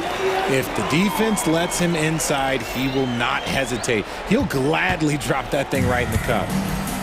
Chicago's gone 6 of 14 with the three ball tonight, just a little over 40%. Giddey kicks to Vucevic. Carter the pass to Dosunmu. Vucevic with it. Over Hartenstein. And it's Vucevic missing. It's Joe on the wing, defended by Carter. Wallace outside. Oklahoma City moving it around, and the three ball is good. You can appreciate the fight now, but it isn't how they came into the game. Too little, too late. That final score will look way closer than how this game actually played out. Vucevic the pass to Phillips. There's the triple. A three-pointer is right on target. And the Bulls lead by 14. They just blocked out the noise, kept on grinding, and this is their reward. Oh, Rose wins. They're just so sweet. They're just so sweet. You know why? Because they are so hard to come by.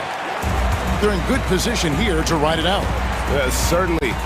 If they just play smart, this game's over. Vucevic setting the pick for Giddey. His three-pointer is off the mark. Oh, and a fast break for Oklahoma City.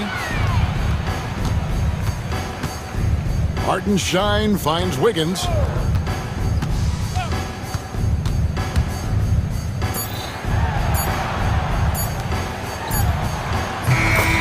And so it's Chicago winning this one. They came in here and took care of business like they were the home team. And Kevin, how about the mental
aren't afraid to slow the pace of the game. Well, B.A., it's because they're both adept at operating their half-court sets. They don't feel the need to push the tempo all the time. So the opening lineup for the Timberwolves, they've got Rudy Gobert, Anthony Edwards out there with Nickeil Alexander-Walker. Then it's Julius Randle, and it's McDaniels in at the small forward position. Here's Edwards, following the bucket by the Bulls. Pass to Alexander-Walker.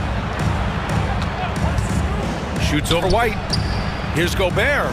Oh, and Gobert powers it home. Gobert knows his strengths on offense and plays to them well. And here's Ball. And the three-pointer goes. You don't want to let him get into a rhythm from out there. Gobert with a screen on Ball. Here's Edwards. And it's Chicago with a board. And about a minute gone in the first quarter. And let's swing it over to the sideline and hear from Allie. Well, Billy Donovan had a few moments to share with me. I asked him how Rudy Gobert alters their usual game plan. Coach acknowledged that he's a factor and said Rudy definitely demands more from us offensively. We have to be careful where we put our shooters with him waiting for swats. Coach thinks intelligent offense is what it takes to beat Gobert. Back to you. Thank you for that, Allie. Fires in the triple. McDaniels with the big answer. Chicago has gone 2 for 3 from outside the arc. And he might not blow you away with numbers, but there's a reason why McDaniels is on the floor so often, Clark. Hey, B.A., I love his versatility at both ends of the floor. He knows exactly what's needed from him by his team. He gives it to him. He doesn't need a lot of touches. He just plays the game. Love his motor. Love his consistency. He is the epitome of a value-utility guy. Here's Buzelis. Outside White. And it's out of bounds. Last touch by Buzelis. Boy, that looked like a failure to communicate. You hate unforced errors. DiVincenzo, he's checked in for Minnesota. Here in the first quarter with about 2 minutes gone by. Edwards, the pass to Gobert. Back to Edwards. Gobert with a screen on Ball. Pass to Randle. Edwards against Ball. Here's Randle. And it's Randle with the jam. And, you know, you give Edwards credit for making the right decision there, feeding his teammate. Smart, good basketball. Smith with a screen on Edwards. White finds Smith. Here's Buzelis. And again, Chicago, no good. Outside McDaniels. Shoots over Ball. A chance there to take the lead, but a miss. White drives in.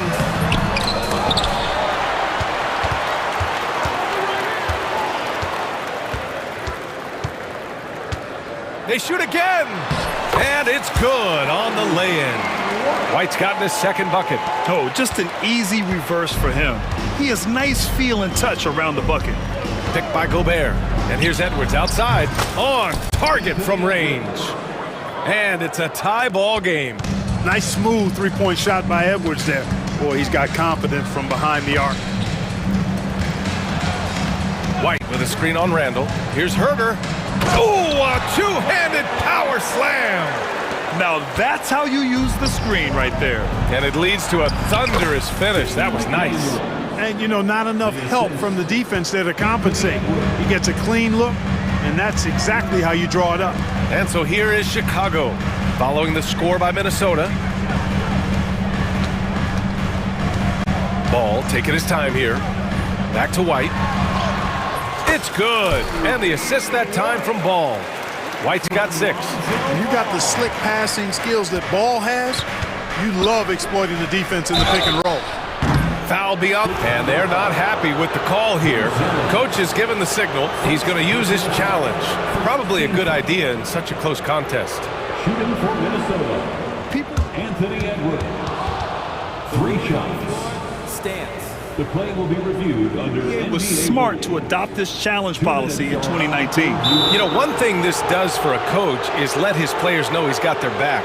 If they're adamant that the call was wrong, he'll back them up and make the refs take another look. And they've made their decision. The call will stand. And as much as it hurts to lose a challenge, I think Coach would challenge that call again if he could. He really disagreed with the foul, and he's still peeved.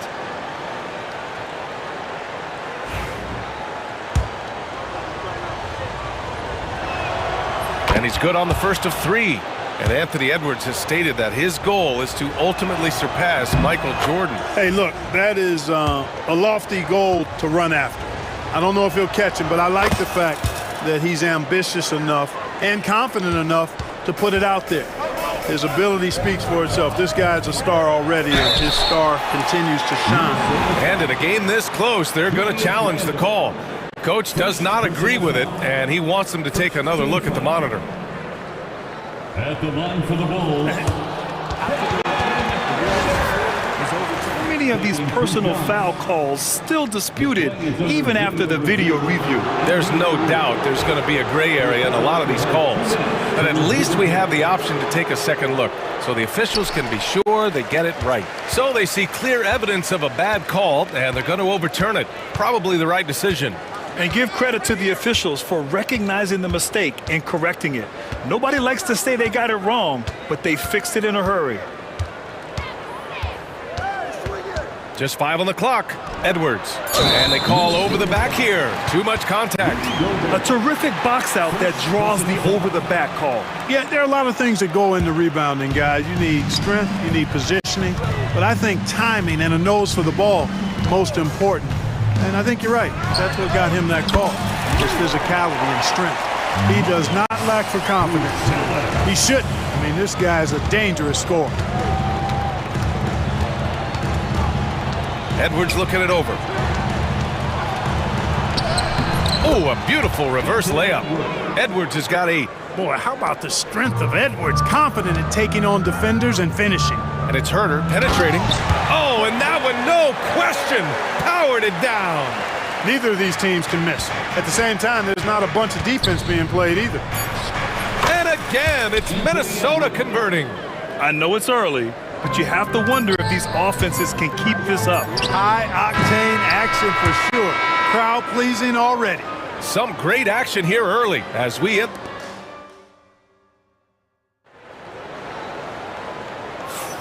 And if you're just joining us, it's been a pretty even game through the first quarter. And from what we've seen from Chicago, what's your take so far? Well, it seems like they went in looking to do damage from long range, and they faced little resistance. And you know what? That's what happens when you establish your three-point game early. Puts the defense right up against it. On the court for the Timberwolves, second quarter underway. Jaden McDaniels out there with Julius Randle. Then it's Dante DiVincenzo. Then there's Anthony Edwards. And it's Gobert in at the 5 down low. White, the pass to Smith. Oh, the dunk by Smith. Jalen Smith punishing that rim. And for Minnesota, they're shooting 67% for the game. Just outstanding. Picked by Gobert. Edwards can't hit. Chicago's gone 3 of 5 from the perimeter in this game. Pass to Buzelis. Back to Ball. Lets the 3 fly. Rudy Gobert with a rebound.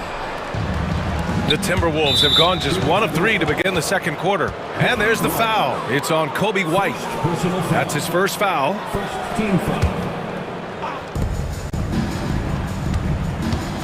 Edwards against Ball. The shot. Well, Clark, playing time is so difficult to come by. So what's the best way to stay ready if you're on the end of the bench? Yeah, that's a good question, B. I never experienced that as a starter in the short career that I had in the NBA. With all the travel, I think you just got to make a commitment to get in the extra work between the few practices that you have. So it's really being self-motivated as an individual to be professional and anticipate that you're going to be ready if your number's called. Making sure of it with the two-hand slam, B.A. Yeah, I don't blame him. With the score this tight, you cannot take a chance here. I get the feeling, guys, that he may be sensing that this is a critical time in this game. Edwards against Ball. Strong drive by Edwards.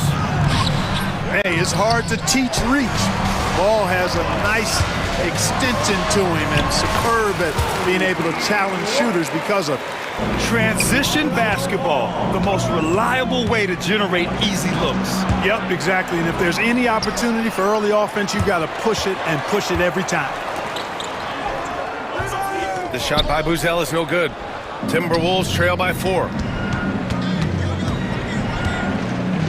It's Edwards on the wing, hounded by Ball. Randall a screen on Ball. Here's Edwards.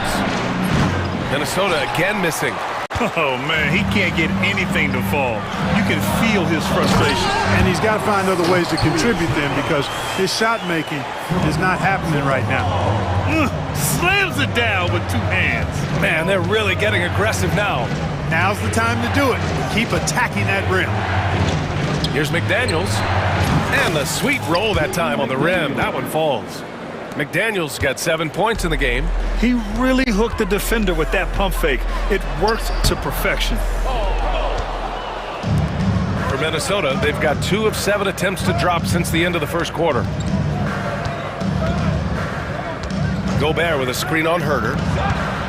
To the inside. And Gobert flushes it home. This is why you put the ball in his hands. An accurate pass hitting a moving target. All right, Clark, how about Rudy Gobert? What consistency rebounding the ball. Yeah, averaging double digits pretty much every season, BA. And that helps them in the battle of possessions, obviously. And it also helps them control pace. You got a guy who eats glass like that and defends at a high level. You got something real good for yourself.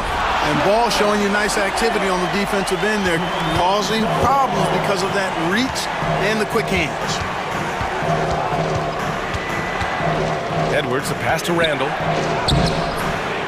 Here's Gobert, the Frenchman, Gobert. That's been the story of their offense so far, getting a number of looks from point-blank range. And it's Ball off the drive. And Ball throws it down. And I tell you what, Ball has excellent speed. He's got good size, and his savvy shows up right there because he's cutting right into the heart of the defense at just the right time. And Chris Finch calls timeout here. I think right now he must be looking at some adjustments. Vucevic, he's checked in for Chicago. Giddey comes in for Herter. Reed's checked in for Minnesota. Alexander Walker comes in for Edwards. Reed a screen on White. Outside, Alexander Walker. Pass to Reed. Shoots over Vucevic. And it's Giddey with a rebound. That's a shot he'd like back. He's usually going to make those. The kick out to White. Takes a 3. And he drains it. A solid 5 for 6 now. They've been the more poised team tonight, and the score reflects that. Boy, I like the way they're playing. A very smart first half. Quality shots, not wasting possession. McDaniels from long range. Sinks it from distance. McDaniels got 5 points now in the quarter. Here's Buzelis.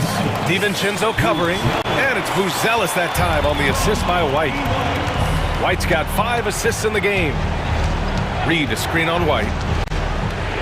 Alexander Walker, the pass to Reed. DiVincenzo against Ball. Here's Randall, 5 on the clock. Chicago with a rebound. Well, you will not see that from him very often, especially right at the rim.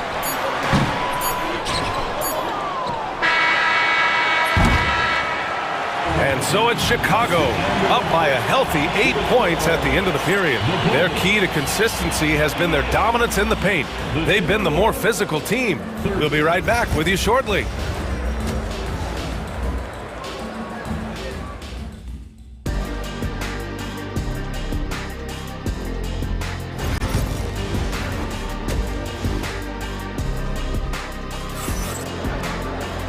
Well, for those just tuning in, thanks for being with us. Second half of this game still to play. Boy, you got to like what we're seeing from Kobe White. Yeah, he's kind of been the floor general for them tonight. A lot of assists for him. And, you know, that's not a job they asked him to do very often, but in the first half, I thought he was in perfect sync with his teammates.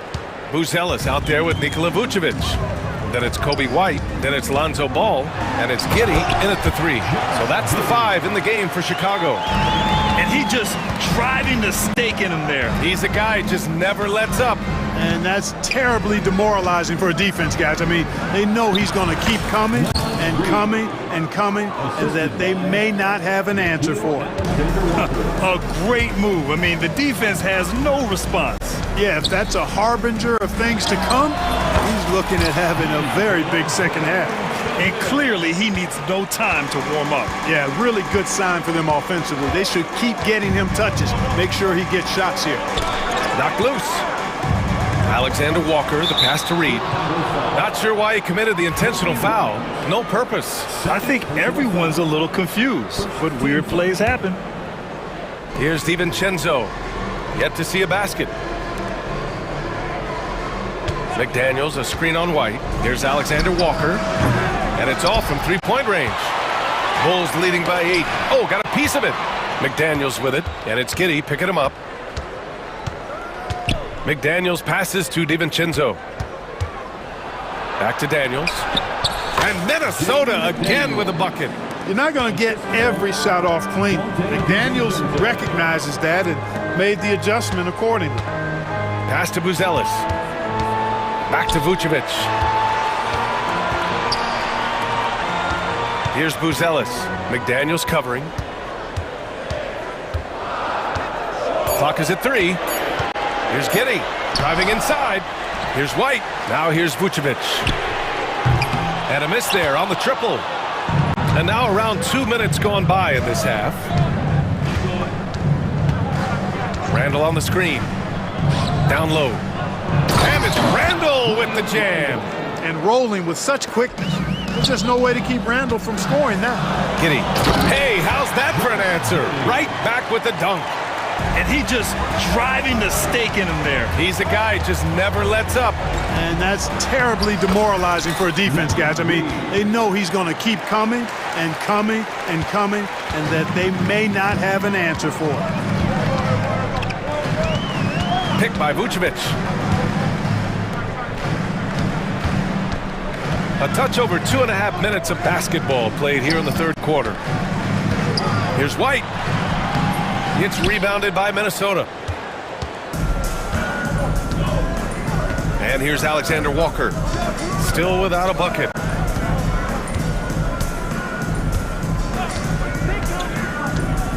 From about 19. And it's cleared by Vucevic. That's the shot they wanted. It just didn't fall. You know what? That's a confidence shaker for him, though. I mean, that's a shot he expects to make every time. The 3 from Ball. This shot's good on the assist by Giddey. Ball's got 11 points. Yeah, you know, it's a quirky release. There's no denying that. But he's a reliable shooter and scorer from the perimeter. Lonzo Ball making it happen. And here's White. He'll bring it up for Chicago to the middle. And he takes the feed in stride and slams it home. Doesn't have to break his momentum at all to catch the pass. Here's Alexander Walker. That one no good. Vucevic with some nice D. Chicago leading by 9. Here's Giddey. Oh, he goes up high for the two-handed slam. What a finish. I mean, he just took over himself. What a show of power right there from the point guard. Man, sweet. And you know, guys, when your point guard is making explosive plays at the rim, I really do think it sets the tone for the rest of the team. And Minnesota with some changes. Gobert's checked in for Julius Randle, and it's Anthony Edwards in for McDaniels. Gobert with a screen on Ball. Pass to Reed to end the run. Counted from distance. Reed's got 9 points here in the second half. Getting the ball to somebody ready to stroke it. Selfless play by Edwards there. Out left to the wing. Stolen by Reed. And now the T-Wolves on the break. Back to DiVincenzo. Edwards with it. Back to DiVincenzo. Lays it up and banks it in. DiVincenzo with the nice touch on the inside shot. Boy, he really knows how to make it work at close range. Here's Giddey. And he drops in the layup off the glass. Give him 8. In the NBA, you let anyone shoot inside 5 feet, you're putting yourself at a disadvantage. It's a 4-second differential between the shot clock and game clock. Shot is good by Edwards. Really like what Edwards did there, assertive in the two-man game. Bulls leading by 6. Here's Giddey. Pass to Smith. Fires from deep.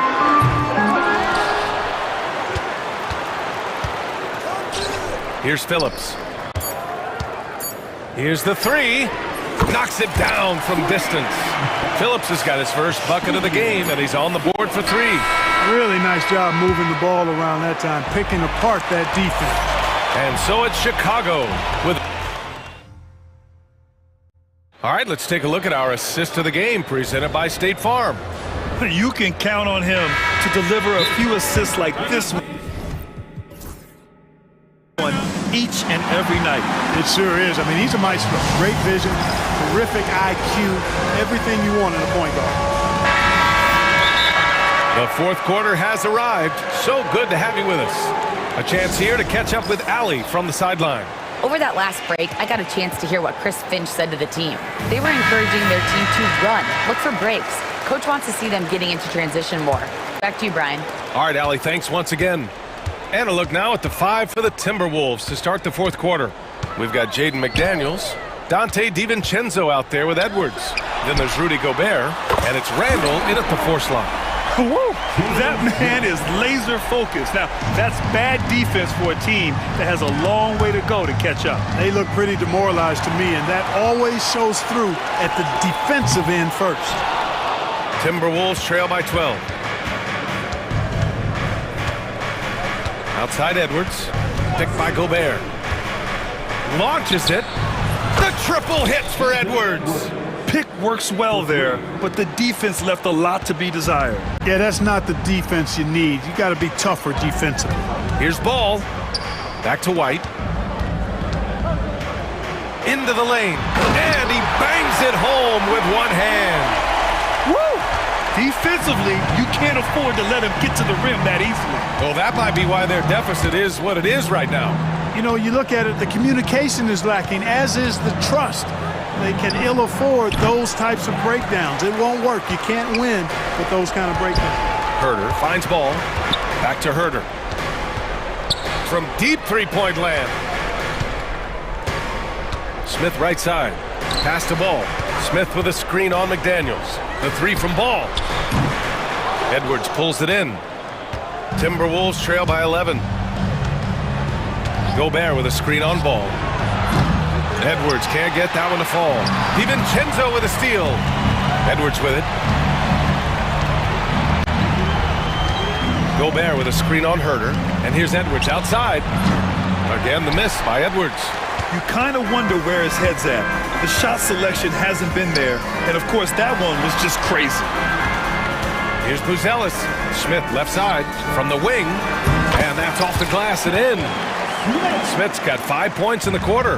Well, you see, the ability to get the ball where it needs to go is what really stands out regarding Buzelis. And Edwards slams it in.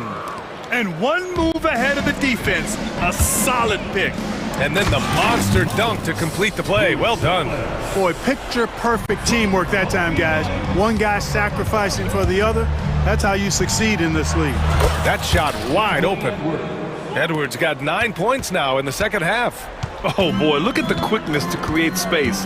Edwards puts defenders right on their heels. Picked by Smith. White, the pass to Smith. Three-pointer. Nails it. He's now 6 for 8 from the floor. And that's on the defense, giving him a decent look. That's his shot. Pass to Randall. The 3. Drills it from deep. And you got to have some confidence to fire back like that. Randall with no shortage of confidence. White, the pass to Smith. It's Herter on the wing. Here's White, guarded by Edwards. Shot clock at 5. The Bulls need to get off a shot. Here's Smith. Again, the Bulls score. Absolutely ruthless. He's not about to start showing mercy now. Guys, when you're this hot, it's elementary. Let it fly. Keep staying at it. And there's the call on Lonzo Ball. That'll be a second foul of the game. Here in the fourth quarter, just under 2.5 gone by. Here's Edwards. Pass to Gobert. So it'll be 2 free throws. He was fouled in the act of shooting. Gobert's length is intimidating, which is why defenders often resort to fouling. He does not get the second one. And this is the problem with playing from behind. Missing freebies takes on greater importance.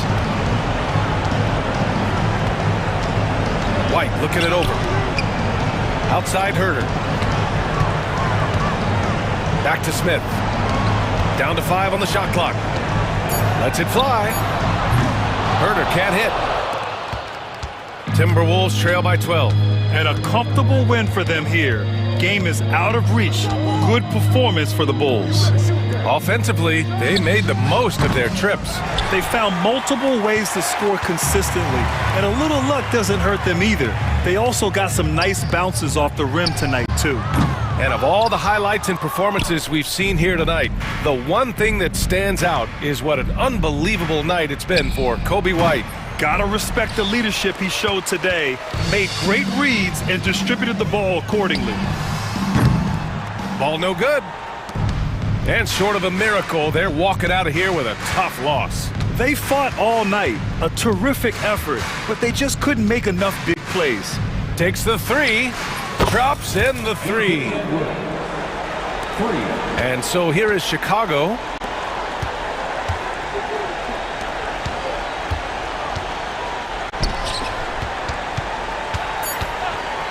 White for 3.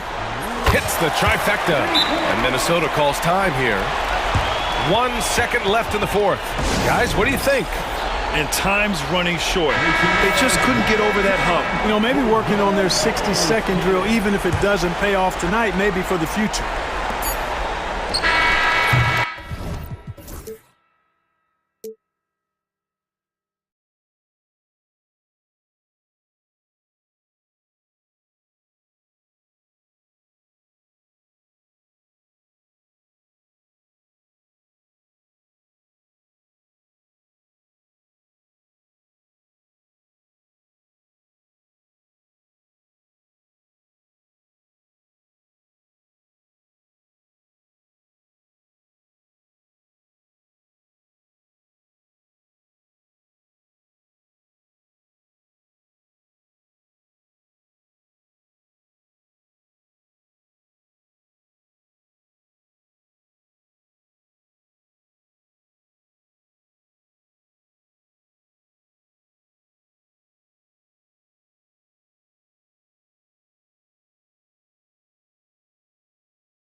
one has been about the impact of the backcourt. And that's where it all starts. When you have a confident and competent backcourt, it just opens up a lot of things for you offensively. And checking out Minnesota's opening lineup. Gobert is out there with Randall. Then there's Dante DiVincenzo. Then there's Anthony Edwards. And it's McDaniels at the small forward. Timberwolves on defense. At the top of the key, Eubanks. Such a wide open look. Well, primarily known as a scorer, Kawhi Leonard using his playmaking skills to set up his teammates there. Gobert with a screen on Leonard. Here's Edwards with the drive. Oh, and he misses the dunk. If you try something like that, you better be sure to complete it. Harden against Edwards. Unloads. Harden's shot is off. You can't look at the result of that shot. They'll take that whenever they get it. And they should, because it's when you start turning down that kind of look that your offense can start to bog down a bit. Yeah, not sure what that was about. I mean, talk about a brain cramp. No one near Edwards as he lets it fly. And Gobert kicks to Randall. Fires for three. Drills it from outside. And he likes to get in a rhythm early. Nice triple. DB, ever since winning the most improved player back in 2021, Randall has stayed scoring at an incredible clip. Yeah, Kevin, what makes this guy such a difficult matchup is his size and the ability to drive it. And now what you've seen is this evolution into a legit threat from three-point territory. He is such a difficult cover. And slam dunk by Gobert. Listen, at just over 7 feet, we know Gobert's going to be terrific on the glass. And here's Leonard from three. That doesn't go, and he's 0 of 1 from the field. The Timberwolves have gone 2 of 5 here, making 40% so far to start out the game. And it's blocked.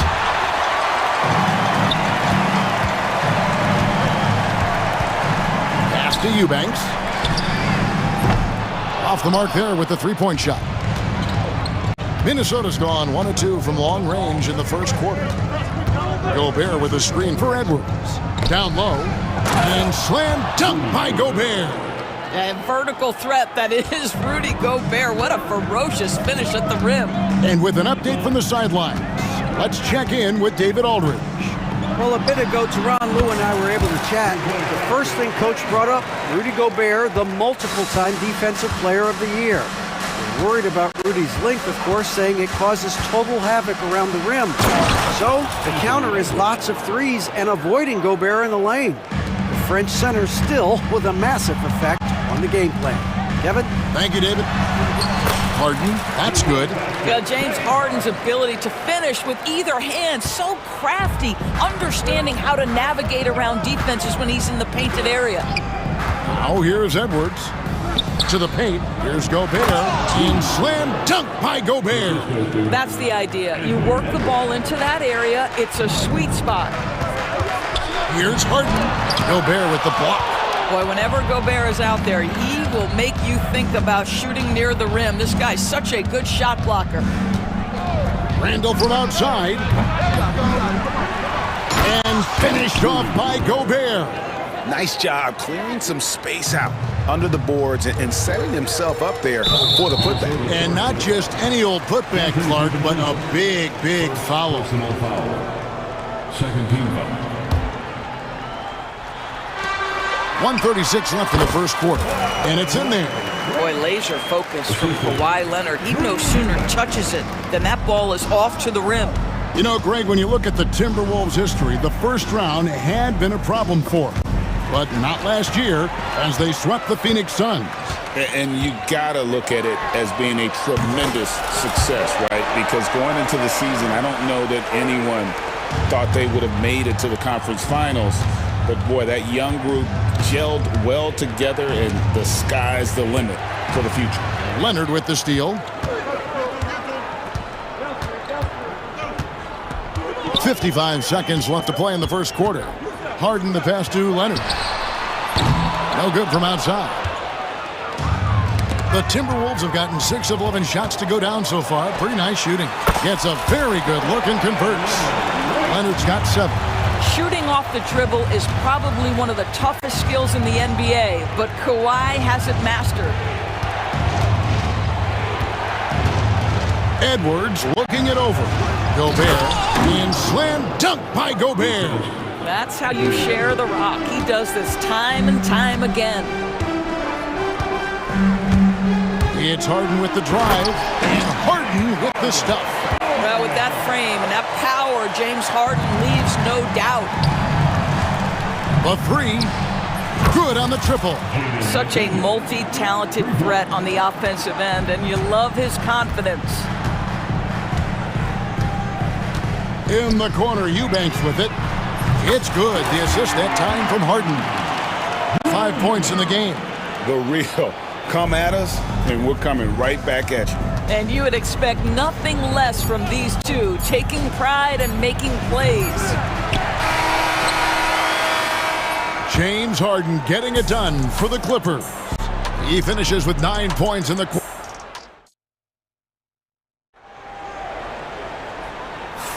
And getting going again here in the second quarter. Fairly close game so far. And let's quickly check out the scoring breakdown here for Los Angeles. Well, they haven't wasted any time getting into a groove from deep, putting up and hitting a healthy amount of three-pointers thus far. And they've also done a really good job taking advantage of miscues. Their defense has been stifling in this one. Harden out there with Dunn. Then there's Drew Eubanks. Then it's Jones. And it's Leonard in at the four-man position. That's who's out there for the Clippers. And there's the call on Dante DiVincenzo.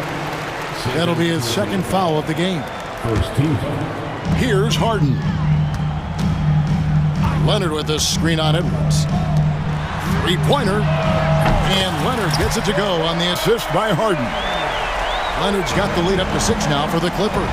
Doris, with what he's done in the NBA, Kawhi Leonard seems to be a lock for the Hall of Fame. I agree, Kevin, and the reason is he's got a couple of championships under his belt. More importantly, he's got individual awards, All-NBA, Defensive Player of the Year. And he's been able, in the most leveraged moments of a season, to be the focal point for his team, and that's a big driver of Hall of Fame status. Eubanks, the pass to Harden. Clock at 6. Back to Eubanks.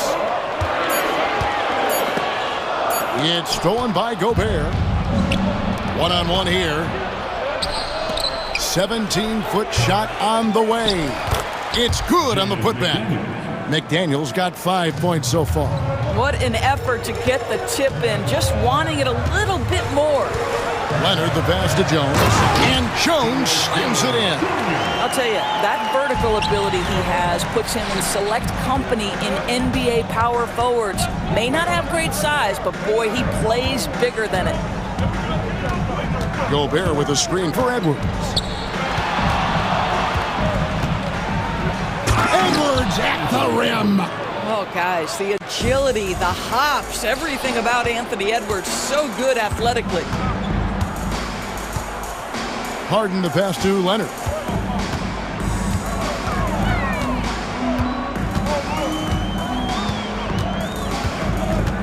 Shot clock at 6. To the inside. Here's Jones. Julius Randle with the rebound. And here's Edwards. He'll bring it up for Minnesota. Trailing by 2. Gobert with a screen for Edwards. Strong move inside by Edwards. Man, that strength and concentration from Anthony Edwards. Yes, there's contact. Doesn't bother him. Leonard with a screen on Edwards. The 3 from Harden. The rebound by the Timberwolves. Gobert's got his 7th rebound of the game with that last one. And stolen by Dunn. Here's Leonard. Kawhi taking no chances. Starting to look like one of those nights for Kawhi Leonard when he's absolutely dominant on the offensive end. Recently, Doris, the Clippers have had their most successful stretch in franchise history. Well, think about it, Kevin. They've only missed the playoffs twice, going all the way back to 2012. They made their first conference finals in team history back in 2021. Not bad for a franchise that had one of the worst win-loss records in league history. This is where James Harden's ability to quickly scan the floor and then find the right window to deliver the pass. So good, so good. Gobert gets the bucket. And the lack of effort to fight over the screen there makes that an easy shot. You know, we see this all the time. You're basically, as a defender, hoping the man misses rather than putting in the work to get over screens. Outside Leonard. And a miss there on the triple. Timberwolves have gone 6 of 8 from the field in the second quarter. And finished off by Edwards. Oh, Anthony Edwards thinks this game is a dunk contest. Go ahead, young sir. What a finish. Here's Harden and the jam by Harden. And he's an automatic finisher when he gets into that area. He is, and he picks the simple one-hand stuff to get the 2 points. Gobert with a screen for Edwards. To the middle, picked off in midair. And here's Harden. 11 points in the game.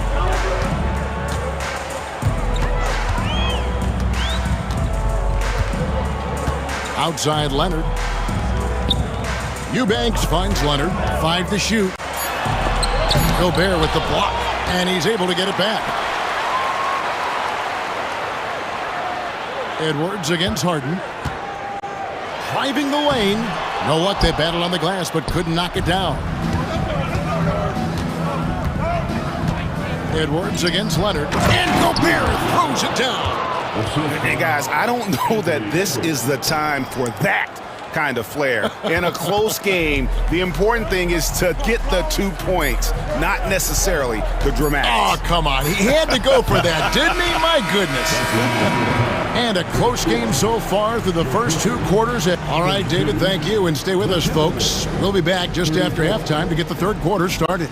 Fans, please direct your attention to center court and get ready for the fan half-court shot.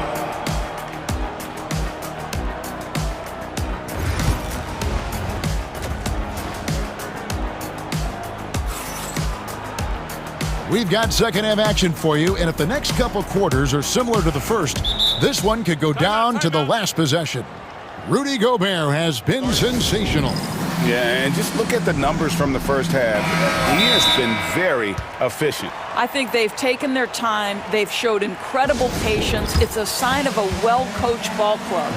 And the timeout called here by Tyronn Lue. He wants a minute here to get things straightened out with his team. And a big part of perimeter defense, Greg, avoiding screens.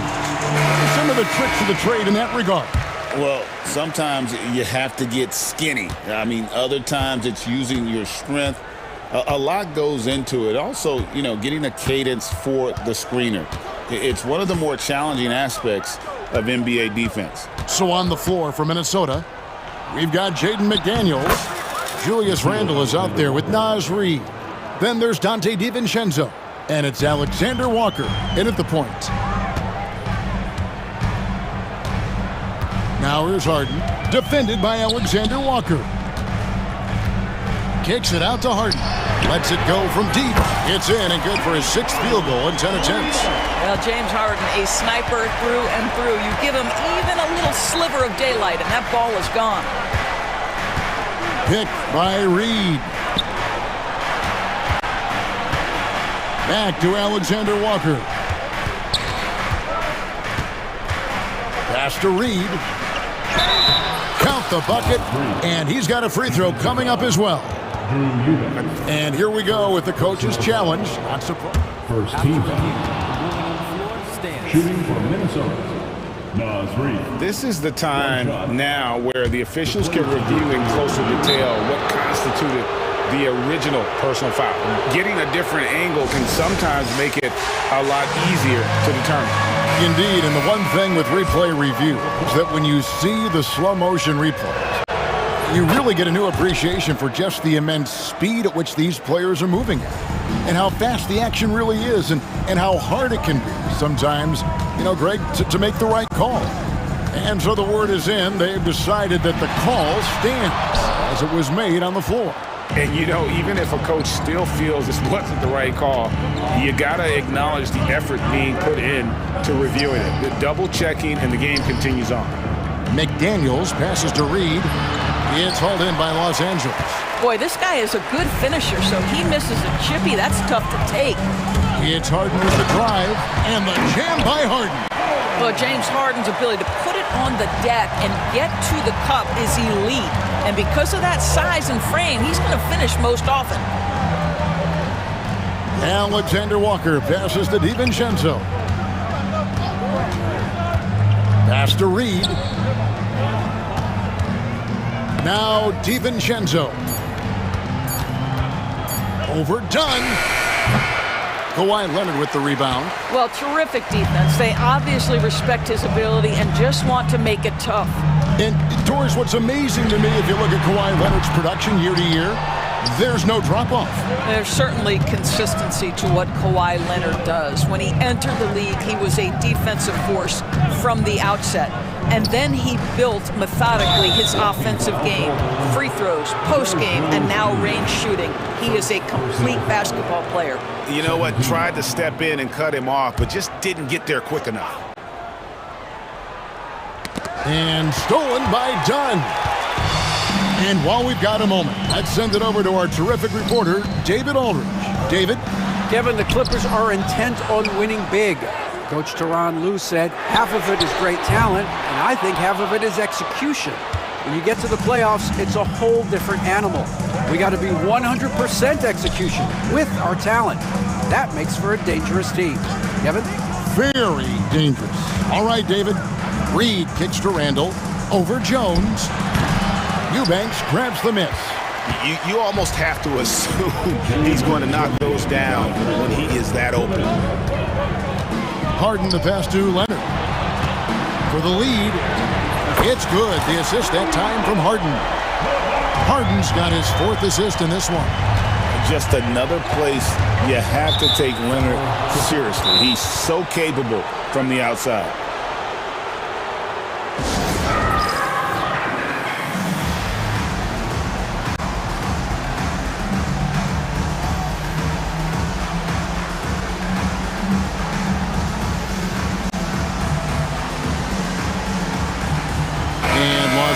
With some changes. Ivica Zubac has checked in for Eubanks. And it's Powell in for Leonard. And then for Minnesota, Rudy Gobert comes in for Naz Reid. And Anthony Edwards subbed in for Nickeil Alexander-Walker. Now, here is Harden.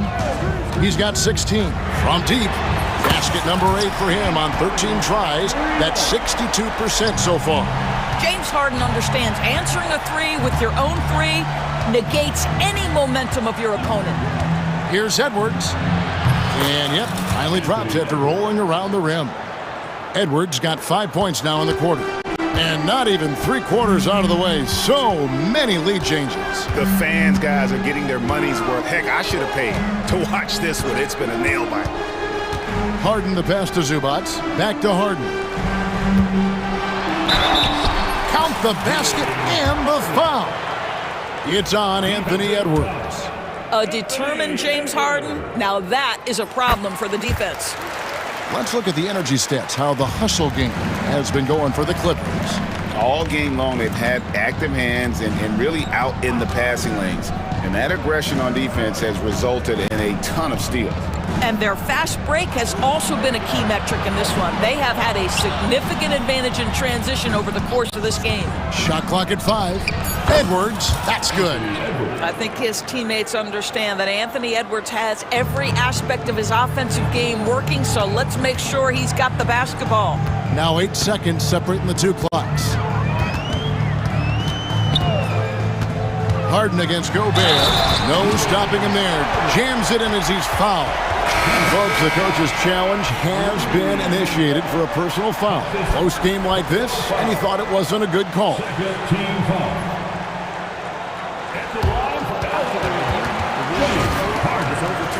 Personal fouls can be tough. The action is so fast that it's really tough to catch everything in real time.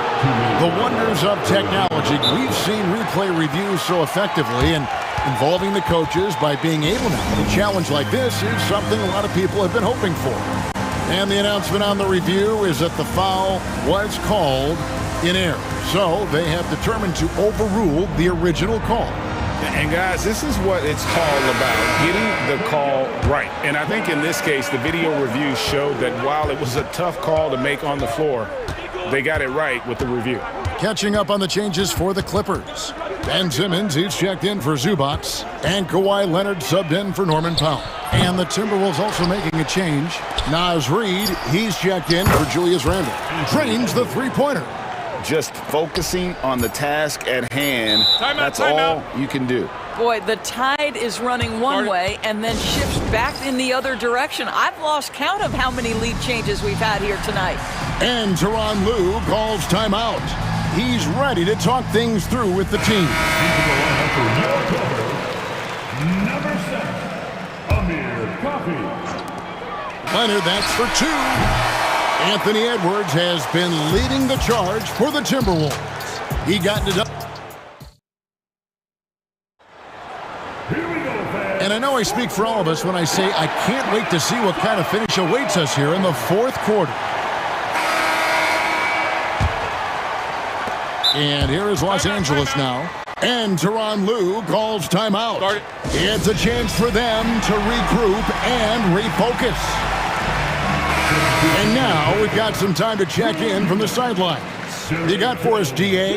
Kevin, during the last break, I heard Tyronn Lue talking with his team. With the game in the balance, coach was calm in the huddle. His main message, execution. Told his team to make sure to remember what they talked about during shoot-around. We've got a great ending in store, guys. Thank you, David. We got Drew Eubanks. Jones is out there with Kawhi Leonard. Then it's Harden, and it's Dunn in at the shooting guard. That's who's out there for the Clippers. Gobert with the screen on Leonard. Edwards. And Edwards with the stuff. Well, in pick and roll action, Anthony Edwards is thinking score first. Good decision right there. Offensive rebound. That's to Harden.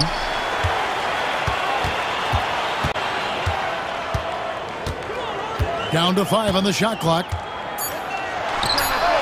He clangs that one off the back iron, and down it falls. Harden's got 26 points. And here's Edwards. He'll bring it up for the Minnesota Timberwolves. It's a one-point game to the inside and finished off by Gobert. How about the defenders have had no answer for Rudy Gobert? He's having his way. Harden inside the three-point line. Leonard looking around. Kawhi drills the three-pointer. Time running low, guys, and somebody has got to win this one. Yeah, well, who knows? We might need overtime in this one. It's been that kind of a game. It's Edwards on the wing. He's covered by Leonard. Leonard against Edwards. Here's the floater. Shooting foul as the whistle blows. He'll shoot 2 free throws. Let's remember, Anthony Edwards is 6'5" with a 6'9" wingspan. Those long arms, very difficult to deal with defensively. Draws the contact there. And Tyronn Lue calls timeout. And that timeout by coach was carefully measured, wanting to make sure that everybody is on the same page here.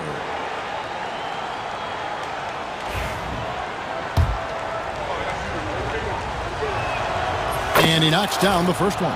And what you love about Edwards is how intense he is. Guy plays hard every minute he's on the floor. The Clippers in the lead.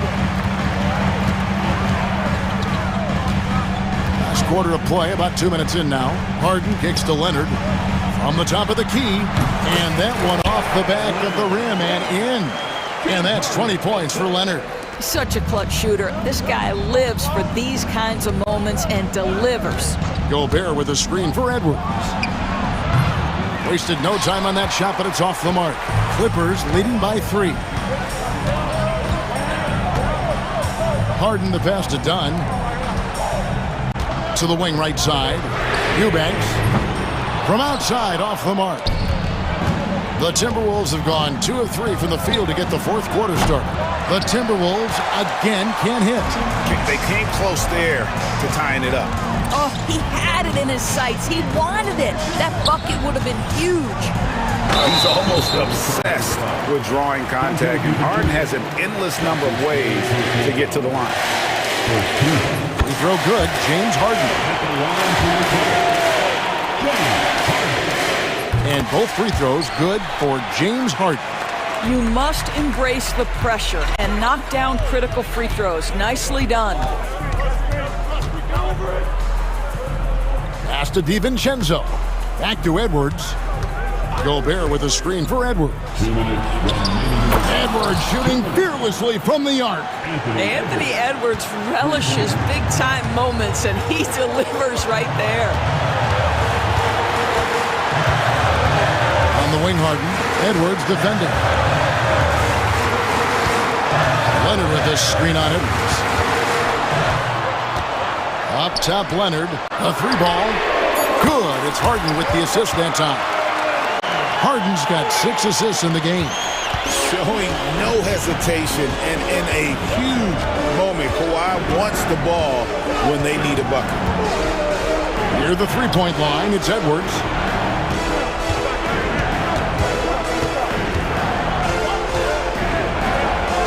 Inside, Edwards finishes strong. Boy, that defense must be better. Anthony Edwards getting it done on the interior. Harden with it. Now defended by Randall. That one falls. Harden's got 30 points. And this is what great players do. Harden understanding how to deliver in a big moment. In the corner, it's DiVincenzo. Edwards against Leonard. Gobert with a screen for Edwards. Pass to Gobert. Fires the three. Money! And he has brought them to within 2 points. And you can't get a bigger bucket than that. I'll tell you, it takes confidence to pull the trigger in that situation. You love guys who relish the moment. There's 38 seconds left in the fourth quarter. Yes! We know this about Anthony Edwards. He is fearless in these moments. That's a big-time clutch delivery. Leonard with a screen on Edwards. Harden finds Leonard. It's Harden with the drive, and that's out of bounds. It was last touched by McDaniel.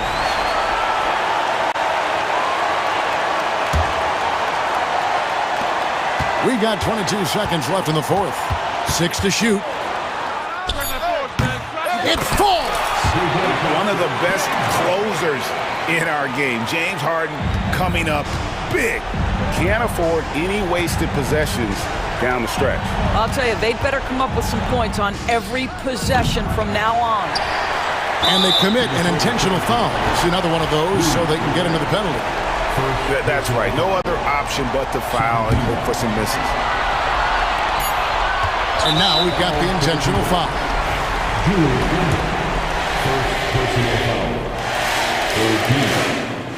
He hits the first one, and that makes it a 3-point lead.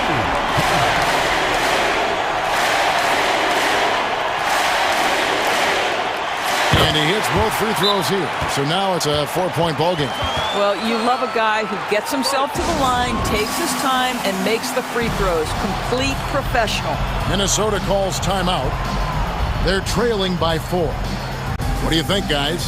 Well, they'll need a very quick basket out of this timeout.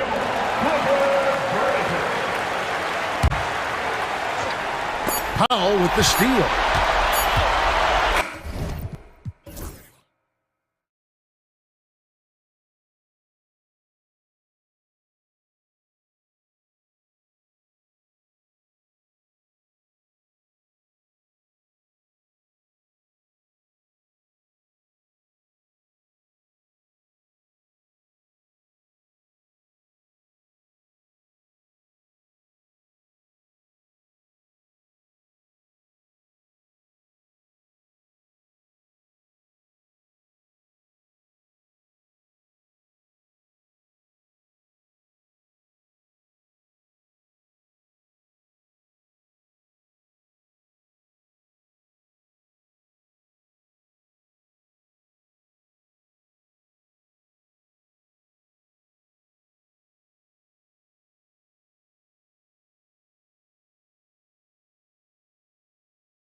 And so off the tip, it's the Magic. So the opening lineup here for the Clippers. We've got James Harden, Kawhi Leonard out there with Derrick Jones. Then there's Chris Dunn, and it's Eubanks in at the center position.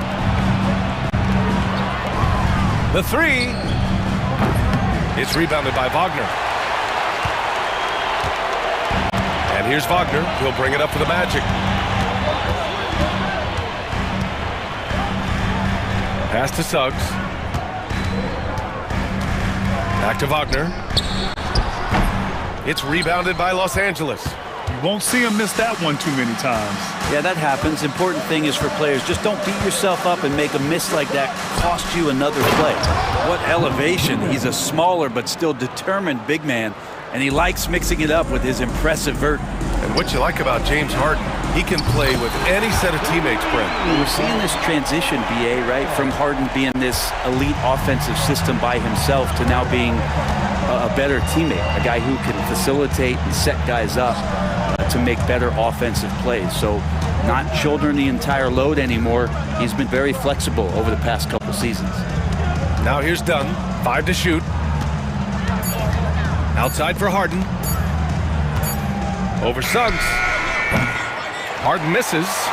D giving him that shot, and that's probably not a good idea, but I guess they knew what they were doing that time. Good on the shot. That was execution to perfection. Textbook transition offense. Yeah, once you burst through a seam like that, you got to look right towards the rim. Sweet play. Screen by Leonard. Harden to pass to Leonard. The three is up.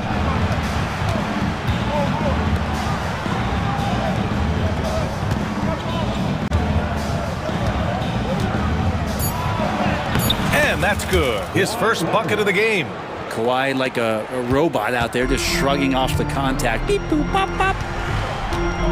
Wide open look. And again, it's Orlando converting. And hitting from the mid-range here and early. I mean, really give the defense just another thing to worry about. Yeah, he's got to be a little bit more on their radar after knocking down something like that. Harden with a bucket. There's so many things that make Harden a dangerous offensive player, but that three-point shot, that's tops on the list. Suggs against Leonard. And Carroll passes to Caldwell Pope. Lots of room. And he hits the jumper for two. And so it's Harden with it. He brings it up for the Clippers. Trailing by 2. Drives to the hoop, bearing his second of 3 attempts. With a finesse from Harden there. That's great stuff. For Orlando, they've gone 4 of 5 so far, looking sharp. Well, after a decade of uncertainty, Magic fans now have a lot to cheer about. This is the most optimism they've had around the team since the Dwight Howard era. And it centers around their young star, Paolo Banchero. He is going to be a force for a very long time. Here's Suggs. Get up to throw down. And that one is hammered home. Big but quick. Suggs so powerful off the drive. Here's Harden. It's rebounded by Wagner. Orlando leading by 4. And they've been producing at a high level. No question. They're in a nice rhythm offensively. Suggs finds Wagner. Here's Banchero. Shoots over Harden. And Banchero with a bucket on the assist by Wagner. Banchero's got 5 points. Yeah, this is a part of Banchero's game they'd like to develop here in the league. Eubanks the screen. Suggs against Harden.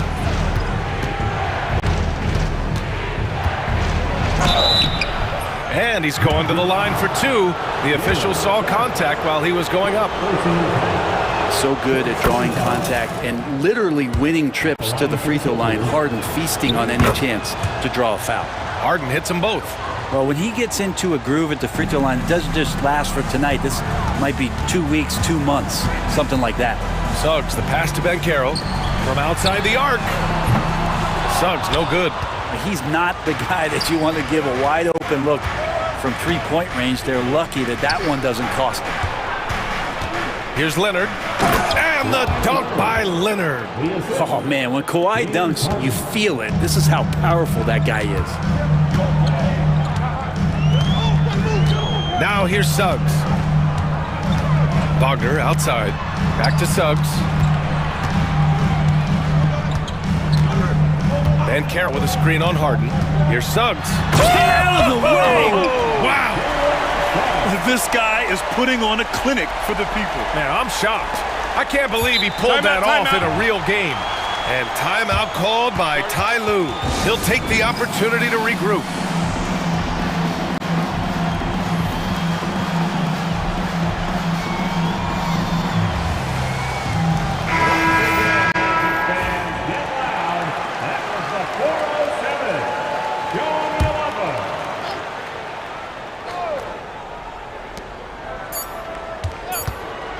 Leonard, right side. No shortage of scoring here at the end of the first quarter. Orlando ahead.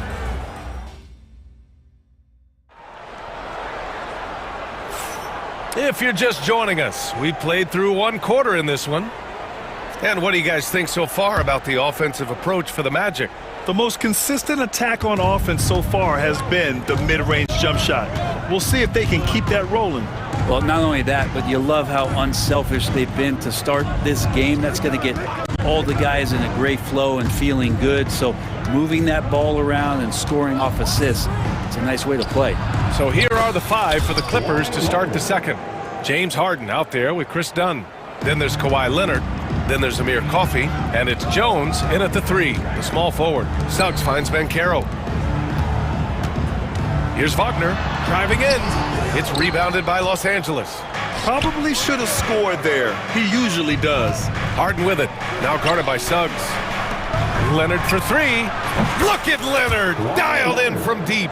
Grant, when you talk about consistency and officiating game to game, you think there's room for improvement? You know, I do think so. I mean, they're allowing more contact, but overall, more clarity on what constitutes legal guarding position would help players and officials. Here's Coffey. Isaac covering. Shoots it from the corner. It's rebounded by Banchero. I know it's about defending the post and the three-point line these days, but still got to be active in the mid-range area, and the defense gets away with one there. And Ty Lue has called a timeout. He's going to gather the troops and talk it over. Eubanks, he's checked in for Los Angeles.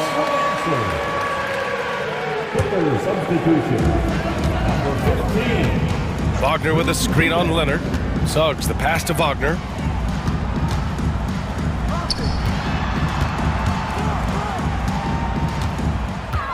To the paint. Here's Isaac. The kick out to Banchero. The big man, Banchero, showing the range. His ability to shoot off the catch is a big plus. Banchero has quick reactions, a really versatile scorer. Here's Harden. And then Harden with the jam. Outstanding move in the lane. Just enjoy that one at home, folks. No doubt, with some huge elevation on the finish. His hang time on the rim puts a sweet cherry on top, BA. It's a close game, and those displays of explosiveness can jumpstart a team. Harden, the pass to Leonard. Leonard spikes it down. And once he gets to the rim, it's fairly automatic. Nothing fancy right there. Just takes his 2 points, moves on. Banchero with a screen on Leonard. To the inside. Oh, Banchero throws it down. And this is why you must push Banchero out of the paint, or else he'll slam it all over you. Harden drives in. Pass to Dunn.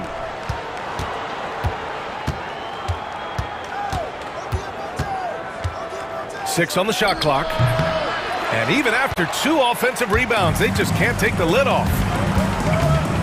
Now Caldwell Pope. Suggs surveys the D. Now here's Banchero. Isaac, the pass to Caldwell Pope. Isaac with a screen on Harden. Caldwell Pope. And he dunks it down. Used the speed and got to the lane to convert. KCP saw a sliver of daylight, and he took it. Leonard with the ball. Wagner picks him up. Leonard against Isaac. Oh, a nice one-handed slam right there. Back to the basics, unleashing the one-hand flush. Boy, he makes the basics look pretty outstanding, though, huh? That's true. The ball's knocked loose. Done with a steal. Here's Harden. Basket counts. Harden's got 4 points in the quarter.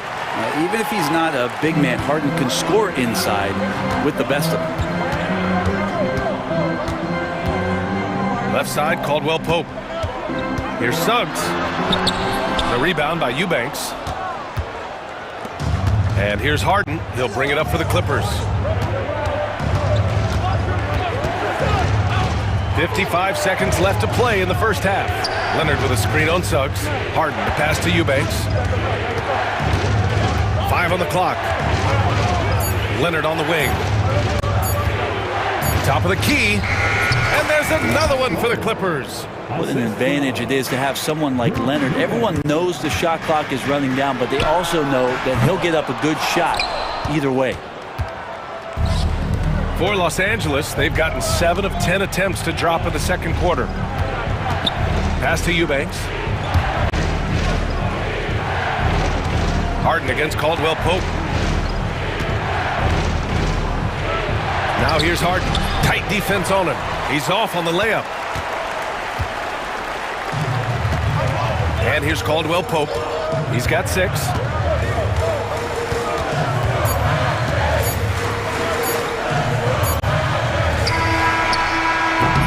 And so it's Kawhi Leonard making highlights for the Clippers. Hunting for opportunities. Okay, Ali, appreciate it. And folks, we'll be back after halftime to begin the third quarter.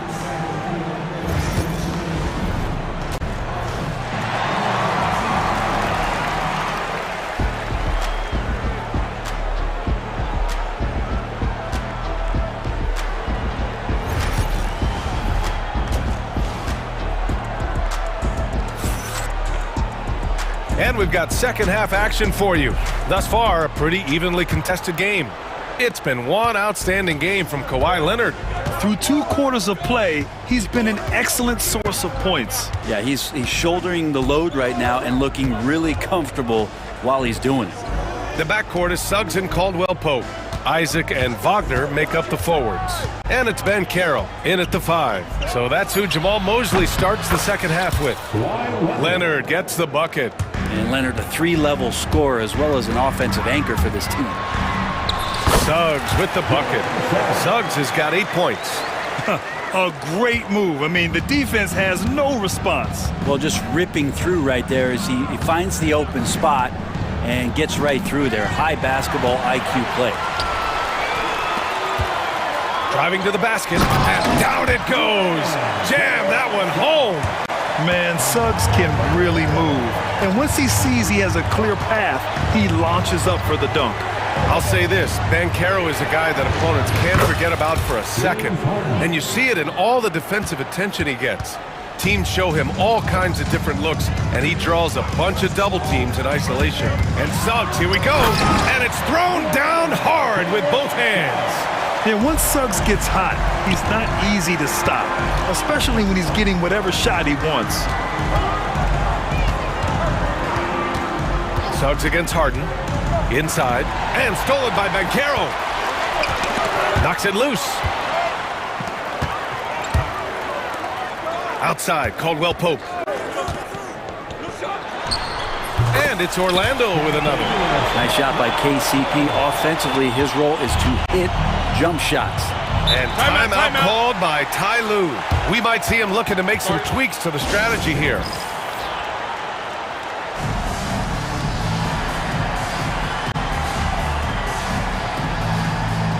So both teams making some changes here. And Ty Lue has called a timeout. A moment to rest and confer on the game plan. Let's give Coach credit. He's trying to find a way to squeeze the most out of every possession. Got to feel good as a coach if you make all those adjustments, pull the right strings. That's what they love to do. Now here's Powell. He's guarded closely. Jones misses. For Orlando, they've gone 4 of 4 in this third quarter. Perfect so far. Suggs. And that one is stuffed right through. And how about the leaping ability of Suggs, getting off the floor with such ease? Here's Harden. He's got it. 6 of 10 now. Now, what a great option he gives them on every possession. It's Suggs with a drive. Count that one. Suggs has got 10 points now, just in this quarter. And I like the shot selection. Suggs recognizes when to look to score inside. Jones from outside. Orlando with the rebound. Suggs outside. Pass to De Silva. Here's Wagner. Wagner with a screen on Harden. On the wing, Caldwell Pope. Shoots. And again, it's Orlando converting. Defensively, you can't afford to get stuck on the pick. That's one that the coaches will watch tomorrow with that player. You hate to see him give up in that situation. Outside Harden, over Suggs. Oh, a heat check there, but it's off target. Orlando leading by 5. Wagner with a screen. Suggs, the pass to Wagner. And he was fouled in the act of shooting. Opportunity for a three-point play here. Yeah, a reliable way to create for others. Suggs disrupts the coverage with the play and makes the pass. Orlando shooting their first foul shot of the game. Harden against Suggs. Harden, the pass to Eubanks. Will it go? The basket drops, and he gets fouled on the shot. One free throw coming his way. If there's an open man, you can make sure that James Harden will find it. Los Angeles shooting their third free throw attempt of the game. And the free throw, no good.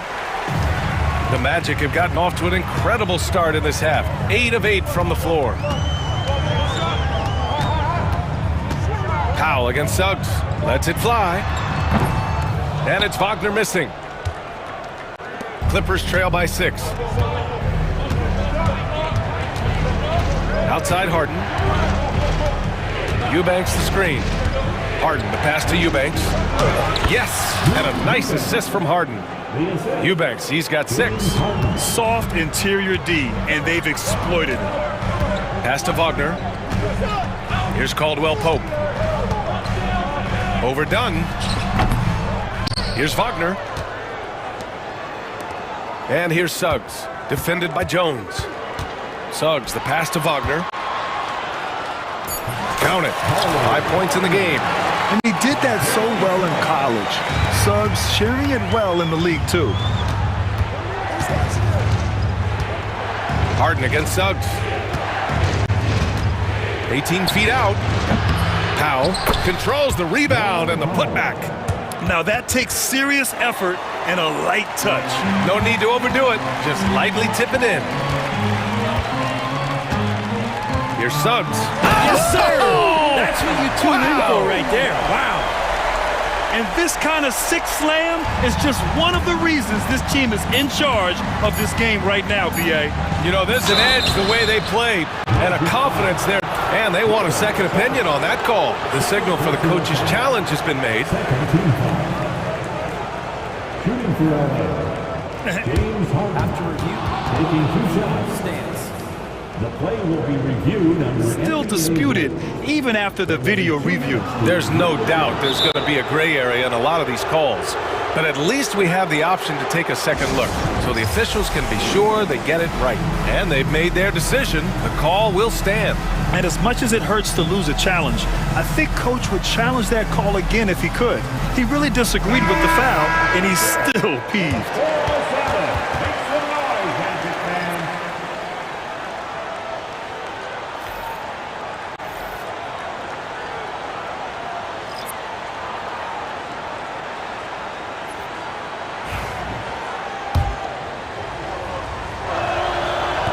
First free throw is good.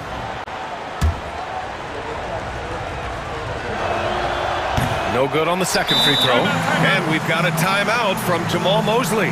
He's going to talk it over with his guys.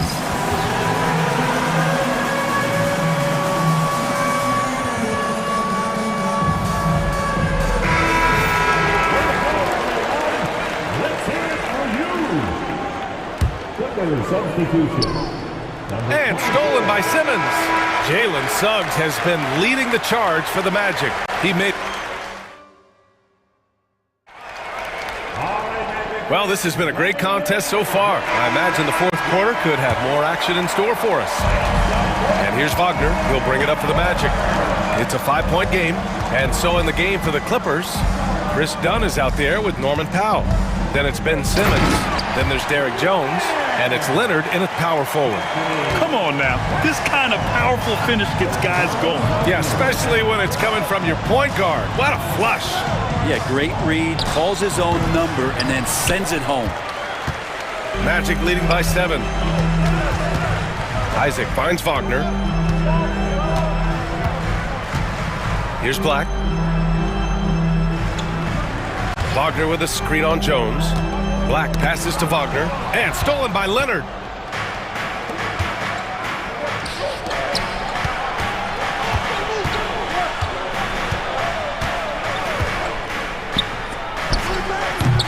Offensive rebound. Simmons, no good. On the wing, Caldwell Pope. And now we've got an intentional foul. I mean, I'm just not sure what he was thinking right there. I mean, he needs to get his head in the game. And Ty Lue has called a timeout. He's looking to make some very important adjustments here. Suggs is checked in for Black. Eubanks, he's checked in for the Clippers. Harden comes in for Powell. Let's go now to the sideline and catch up with Allie LaForce. During that last break, Coach Tyronn Lue had some advice for the team. Well, Coach is thrilled with their three-point shooting, saying in the huddle, guys, let's keep it up. Continue to shoot it from deep. It's working. They've been on fire from distance so far. All right, appreciate it, Allie. Oh, Ben Carroll throws it down. Oh, what tenacity on the boards. Ben Carroll takes pleasure in capitalizing on the offensive glass. Eubanks the screen. Fires it. Leonard's shot's good. Yeah, he's leading the charge for them. But let's be honest, he needs more help if they're going to get out in front. Yeah, doing anything he can right now to get his team to cut into this lead and give them a chance. Wagner with a screen on Leonard. Suggs the pass to Ben Carroll. Using his size, Ben Carroll gets by inside. Oh, too big, too strong. It'll take more than that to stop Ben Carroll. Pass to Eubanks. And Harden with the slam. Wow! Always fun to see point guards who can elevate above the rim like that. Oh, a strong mindset and even stronger finish. Well, just seeking out weaknesses in the defense and then exploiting it. We're in the fourth quarter here, just under 2.5 minutes gone by. Caldwell Pope against Leonard from the top of the key, and there's another one for the Clippers. Leonard doesn't shy away from these moments, embracing his role as a leader for his team. It's Suggs with a drive. Pass to Ben Carroll. Wagner outside. No good on the triple. Clippers trail by 5. On the wing, Harden. He's covered by Caldwell Pope. Oh, a clear foul there on the missed shot. So he'll get a pair at the line. It's on Contavious Caldwell Pope. Such a versatile guard. James Harden is a triple-double threat every single night. Harden hits them both. Yeah, not the guy that you want to put at the line in these moments. He's not missing these. And Carroll with a screen on Leonard. Here's Suggs. Boom! He jams it straight down. Putting this team on his back.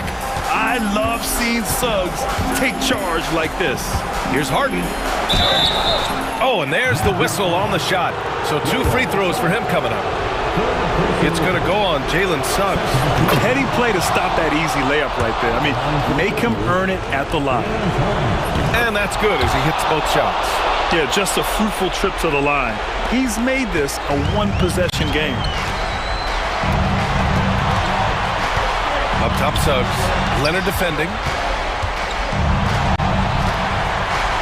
And Carroll against Jones. Wagner, the pass to Suggs. Wagner with a screen on Leonard. Just 5 on the clock. Oh, Leonard with the block. One of the most versatile defenders in the NBA. Why Leonard getting all of that one. Oh, can you Important bucket by Harden. James always wants the ball in these moments. Love it. Caldwell Pope finds Isaac. And Carroll with it, defended by Jones. Caldwell Pope, the pass to Ben Carroll. And here's Wagner. Wagner with a screen. And there's the shot clock violation. Couldn't get the shot off in time. After committing a turnover like that, you're just praying the game doesn't come down to the last possession. You'll remember that one. Harden against Suggs to take the lead, and he sinks it. Now that's one to remember. What an impact on the game. Now I'm wondering, is that the biggest shot of the game? Caldwell Pope, the pass to Ben Carroll. Outside, Caldwell Pope. Up and overdone. Count it! So reliable with the ball in his hands. Caldwell Pope wanted that shot, and he got it. Huge moment here. Have to stay calm in these situations. 6 seconds separating the shot and game clocks. Right side, Jones. Back to Leonard. Jones sets a screen. Leonard passes to Jones. It's Suggs with a drive. Yes! In a game this tight and this late, that level of defense is money. And how about the finish there? The rise up for the slam. That might put this game out of reach. Well, we'll see how the other side responds here. They have to come up big. So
In the front court, Gray.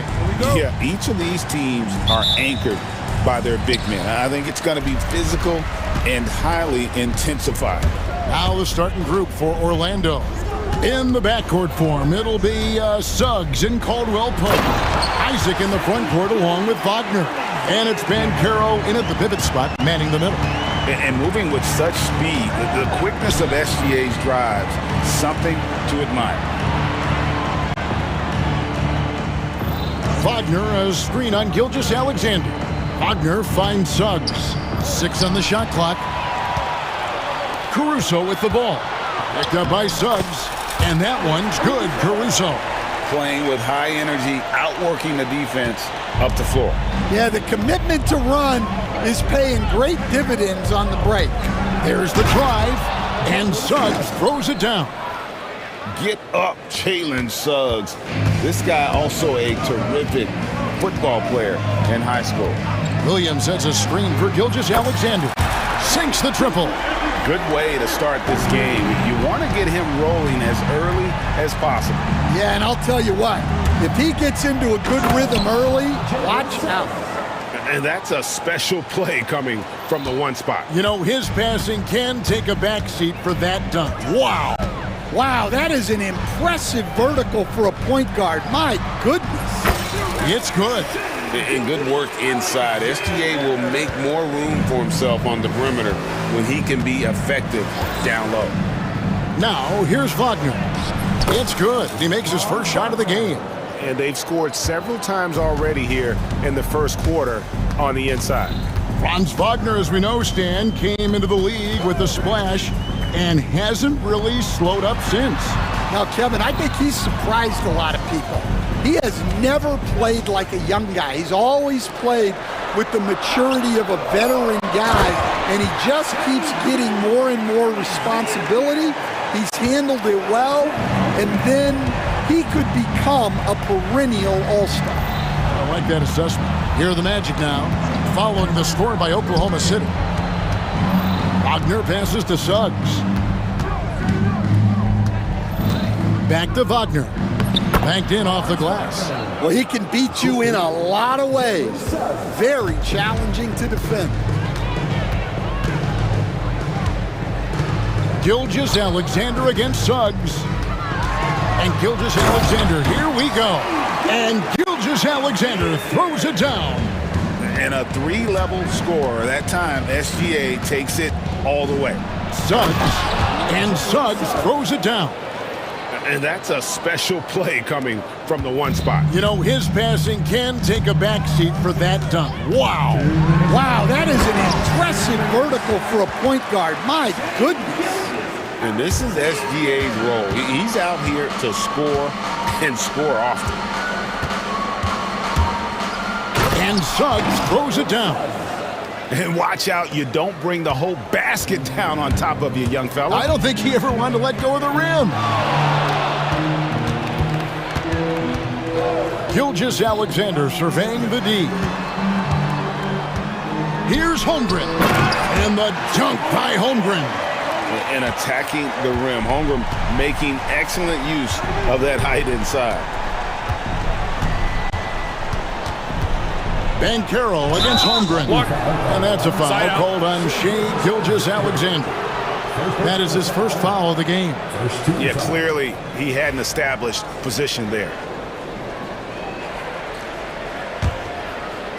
And it's the Magic with the ball, trailing by 5. And Suggs throws it down. Using that momentum to just prepare for liftoff. Suggs, boy, a problem on the drive. Gilgeous-Alexander kicks to Dort. Suggs against Gilgeous-Alexander. Holmgren with a screen on Suggs. Just 5 to shoot. Here's Gilgeous-Alexander. And it's Orlando with the rebound. To the paint. It's deflected. Holmgren with the steal. Wagner a screen on Dort.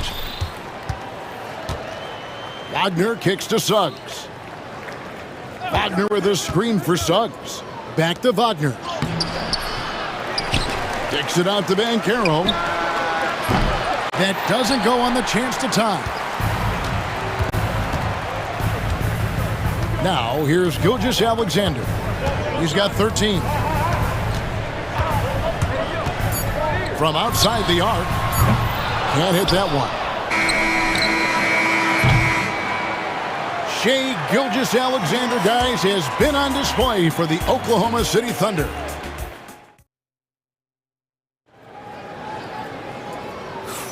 Some good action already in this one, but a fairly even matchup after the first quarter of play.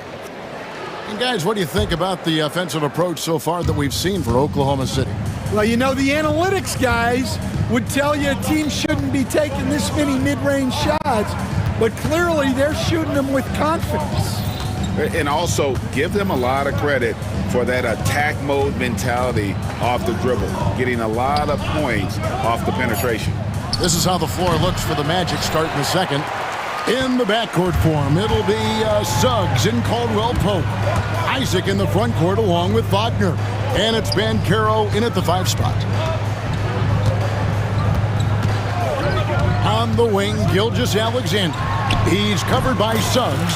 The shot's good from Gilgeous-Alexander. And he had a good look, and Gilgeous-Alexander made it pay off. Suggs passes to Bancaro.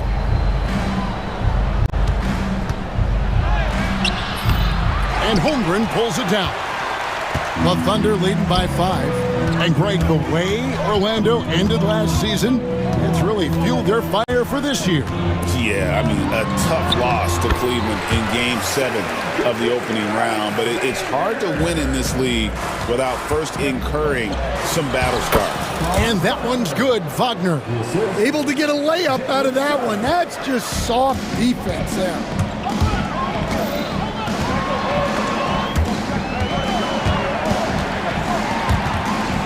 Suggs with the steal.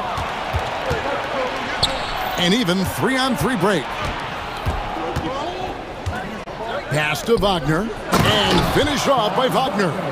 And smart ball movement there from Bancaro. And that selflessness will endear him to his teammates. Gilgeous-Alexander against Suggs. Holmgren with a screen on Suggs. Gilgeous-Alexander finds Holmgren. And he can do a lot more damage to the rim than that when he wants to. Oh, you're right. And with the lead they're enjoying, I'm surprised he didn't put a little something extra on that one. Over in the corner, Dort. Bancaro against Holmgren. Holmgren sets the screen for Gilgeous-Alexander. And he finishes nicely on the layup. Gilgeous-Alexander's got the lead up to 7 now for Oklahoma City. Suggs kicks to Wagner. Bancaro against Holmgren. Here's Wagner. And the layup is good after a nice lead pass. And that's 10 points for Franz Wagner. I mean, the number of points they've scored in the paint already here is eye-opening. Holmgren against Isaac. Williams, a screen on Suggs. Floats it up for Williams. Takes the alley-oop pass and dunks it down. Stan, of all the different styles of offense in this NBA, what style is the toughest to defend, toughest to stop? Kevin, I don't think there's really any difference in terms of styles or systems in terms of what's tough to stop. It's players. And it's how well a system maximizes their best players. That's what makes teams tough to stop. And Jamal Mosley has called timeout. He's made the decision. He wants to huddle up with his guys. There's 1:38 left here in the second. Pass to Holmgren. Back to Gilgeous-Alexander. Holmgren sets the screen for Gilgeous-Alexander. Over in the corner, Dort. And here's the fast break. Suggs leading the way. Shoots it. That's good from Bancaro on the assist from Wagner. Bancaro's got his first basket. And this is the type of go-to scorer this team wants Banchero to be. They love his confidence. Here's Gilgeous-Alexander. Rebound by the Magic. Not really what we expected. You know he wants that one back. Wagner with it. He's picked up by Holmgren. And Caldwell Pope gets the basket. And the three-pointer, a big part of KCP's game. About half his shots come from out there. And Mark Daigneault calls timeout. He wants to talk to his guys.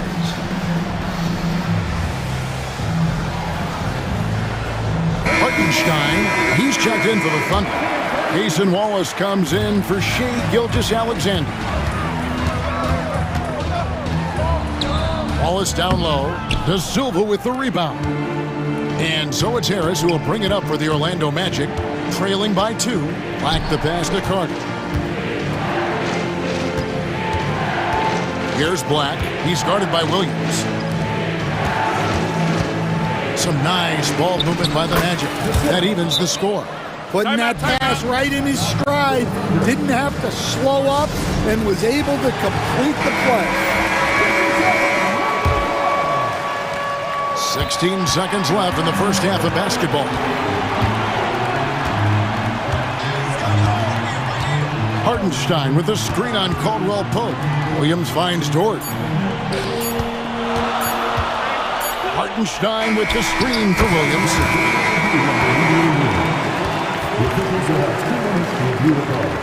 And the teams are going to have to wait before heading to the locker room. They'll bring out the monitor and see if he got that shot off in time. And to me, guys, it looks pretty clear-cut on the instant replay. I mean, the ball was out of his hands in time. I think they'll confirm this one pretty quickly. So that'll be it for the first half. Fairly even battle underway in this one. Oklahoma City out in front. They lead by a bucket. We'll see you after halftime for the beginning of the third quarter.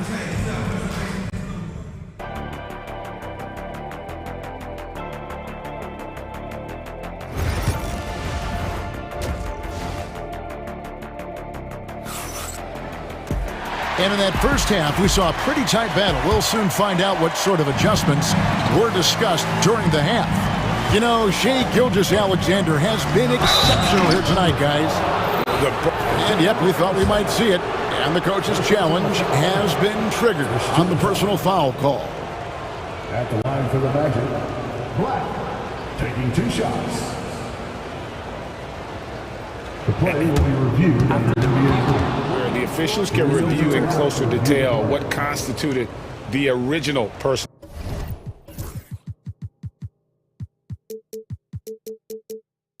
foul. Getting a different angle can sometimes make it a lot easier to determine. Indeed, and the one thing with replay review is that when you see the slow motion replays, you really get a new appreciation for just the immense speed at which these players are moving at. And how fast the action really is, and how hard it can be sometimes, you know, Greg, to make the right call. And the announcement on the review is that the foul was called in error. So they have determined to overrule the original call. And guys, this is what it's all about, getting the call right. And I think in this case, the video review showed that while it was a tough call to make on the floor, they got it right with the review. Timeout. And Mark Daigneault calls timeout here. He wants to check in with his team and regroup.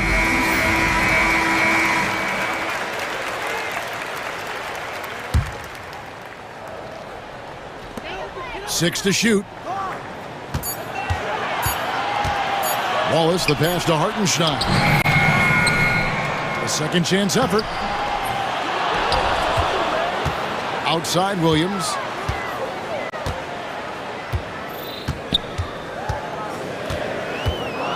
Back to Hartenstein. It's stolen by Carter. Caldwell Pope against Williams. Pass to De Silva. Inside. And down it goes, jamming that one home. Gotta take care of the ball. They'll punish you if you're that careless. That's right, and that's severe punishment right there. Well, as a coach, turnovers will drive you nuts, but sometimes that happens when you're aggressive. So there's a bounce. Thunder trailing by 3. Outside Williams. Into the lane. Outside, Dort. Screen by Hartenstein. Dort finds Hartenstein. 5 on the clock. Williams for 3. Black grabs the board. Not quite enough defense. That time around, just lucky he was off. Pass to Carter. Here's Black. All is covering. High, arcing shot, and he gets the whistle. And here we go with the coach's challenge. The personal foul call. And this is the time now where the officials can review in closer detail what constituted the original personal foul. Getting a different angle can sometimes make it a lot easier to determine. Indeed, and the one thing with replay review is that when you see the slow motion replays, you really get a new appreciation for just the immense speed at which these players are moving at, and how fast the action really is, and how hard it can be sometimes, you know, Greg, to make the right call. And so the word is in. They've decided that the call stands as it was made on the floor. And, you know, even if a coach still feels this wasn't the right call, you got to acknowledge the effort being put in to reviewing it. The double checking, and the game continues on. Thunder trailing by 5. It's Gilgeous-Alexander with the drive.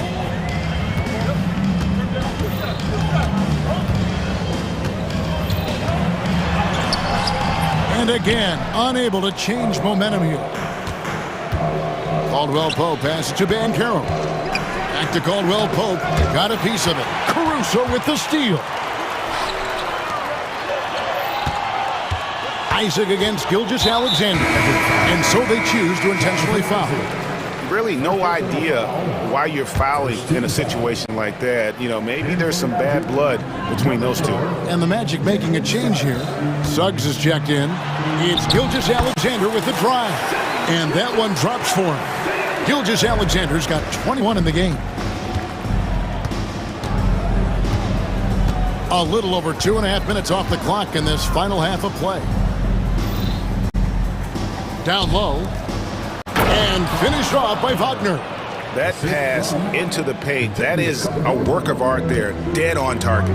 So, Stan, we watched Kentavious Caldwell-Pope's career, and he's played for a handful of teams, and he's been a starter on multiple title teams, including the 2020 LA Lakers. Yeah, Kevin, I loved coaching him. This guy is a hard worker. He's one of the best conditioned athletes in the league. His stamina is incredible. He knocks down threes. It's not a coincidence that he's been on championship teams in 2 different cities. Yeah, amazing. Caldwell Pope against Caruso. Banchero a screen on Dort. Banchero kicks to Wagner. Back to Banchero. And finished off by Banchero. Oh, big-time dunk by Banchero. I like seeing the aggressive side of this young man.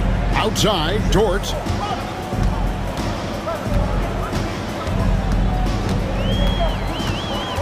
Holmgren sets the screen for Dort. Pass to Holmgren. Shot from the wing. And it's Wagner with the rebound. Well, that one should be in his wheelhouse, but just off the mark. Suggs passes to Banchero. Buries the long-range jumper. And it's an 8-point Magic lead. And he's got a nice fluid motion on his long-range shots. I think Banchero will be a consistent three-point shooter at the NBA level. The Thunder shooting their first free throws of the game on this trip to the line. And one of the highlights last year for this group was the fact that they were so efficient from the charity stripe. That's a huge factor. I'm sure they don't want to send him to the line. That has to be in their scouting report. Suggs passes to Wagner. And the basket is good, and he's got a chance here for one more at the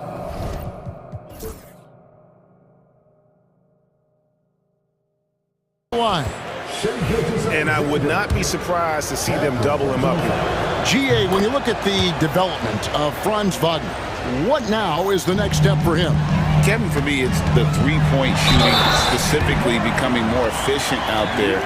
And I also think he's going to have to become a better passer, ball mover. I got total confidence he'll get there because the rest of his game is complete. There's 31 seconds left to play here in the third. Suggs against Dort. Suggs kicks to Wagner. And Caro outside. Holmgren with the steal. Outside, Gilgeous-Alexander. Stolen by Caldwell Pope. And so it's the Orlando Magic with a 6-point lead at the end of the quarter. And here now a chance to show you our assist of the game. And it's presented as always by State Farm.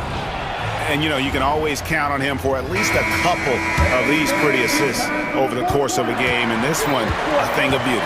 Well, that is what coaches want from their point guard. Set others up, play the game the right way. And with 3 quarters behind us, we start the fourth quarter in what is still anybody's ball game. Fourth quarter on the floor for the Magic. In the backcourt form, it'll be Suggs and Caldwell Pope. Isaac in the front court along with Wagner. And it's Bancaro in at the 5 down low. And we have an intentional foul there, GA. Wish I could say why. That one's pretty strange. I mean, no idea what got into his head right there. Suggs against Gilgeous-Alexander. To the paint, Suggs with the steal. Well, that's why it's so important to seal off those passing lanes inside. Make them earn points in the paint. And there's the drive. And Suggs throws it down. And there is no better way to add to the lead. Isn't that true, GA, especially when the slam is coming from the point guard? It shows you're able to attack the rim from any position. Back to Holmgren. And a great assist by Gilgeous-Alexander as that one goes in. Gilgeous-Alexander's got 5 assists in the game. To the left wing. No one near Bancaro as he lets it go. Hits it from 3-point range. Their ability, again, to stretch the floor, particularly in this second half. Yeah, and where has the defense been? They've been content to let them fire away. They've got to close out to the arc. How about the floor awareness by Gilgeous-Alexander? Solid at just spotting his open teammate. Pass to Wagner. Bancaro outside.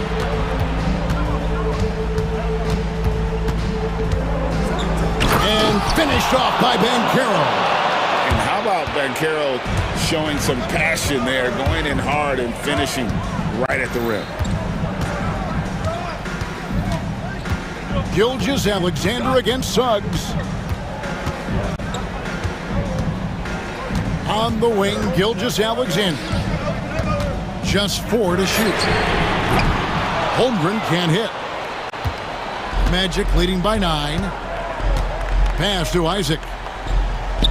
Here's Bancaro. And again, it's Orlando with the 3. 3 points. And this is what everyone wants to see. Bancaro is attacking without hesitation on the offensive end. Dort a screen on Caldwell Pope.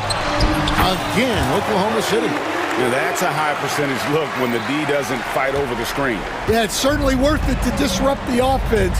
Coaches notice that extra effort. Suggs kicks to Bancaro. Baseline J on the way. Again, the Magic score. Stan, you've been on the bench in the NBA for many decades. What were some of your biggest pet peeves as a coach? Oh my gosh, Kevin, that would be a long list. But the 2 biggest would be this. I think number 1, anytime there was a lack of effort, you're not running back on defense, things like that. That I had a hard time tolerating.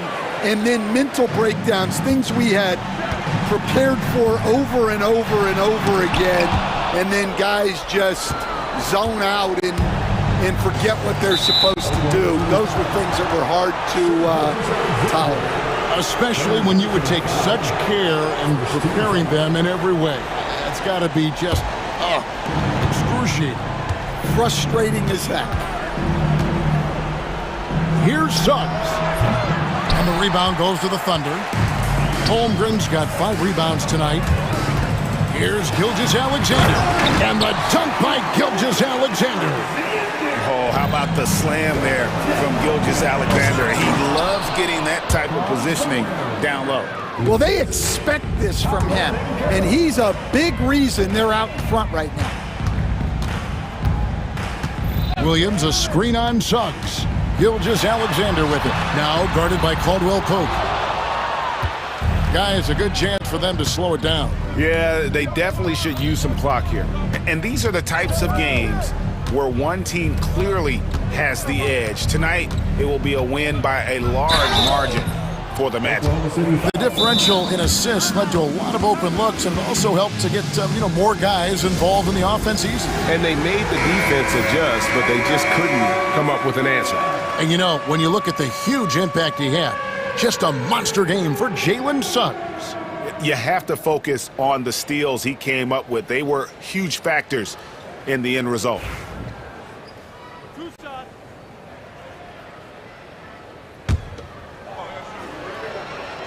First one falls for him. And a big man who can do a little bit of everything. Banchero's future is certainly bright. And so it's Oklahoma City with it. It's a 14-point game. Here's Gilgeous-Alexander. Rebound by the Magic.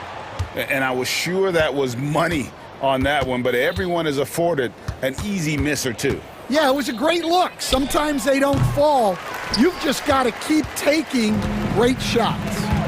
Here's Williams, and it's Williams finishing it off. Guys, you've got to think a basket here would seal it. No question. That would be all she wrote. And there's the call on Lou Dort. That's his first foul of the game, and the bonus will go to the free throw line. At the line for the Magic. Both free throws good from Suggs. Here's Oklahoma City now. They trail by 14. And Gilgeous-Alexander, here we go. Diversified scoring in this one for him. I love when everyone can get involved, a full team effort.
Anything could happen in the NBA, Grant. That is the truth. I mean, that's why they play the games. One guy gets hot, the team gets cold.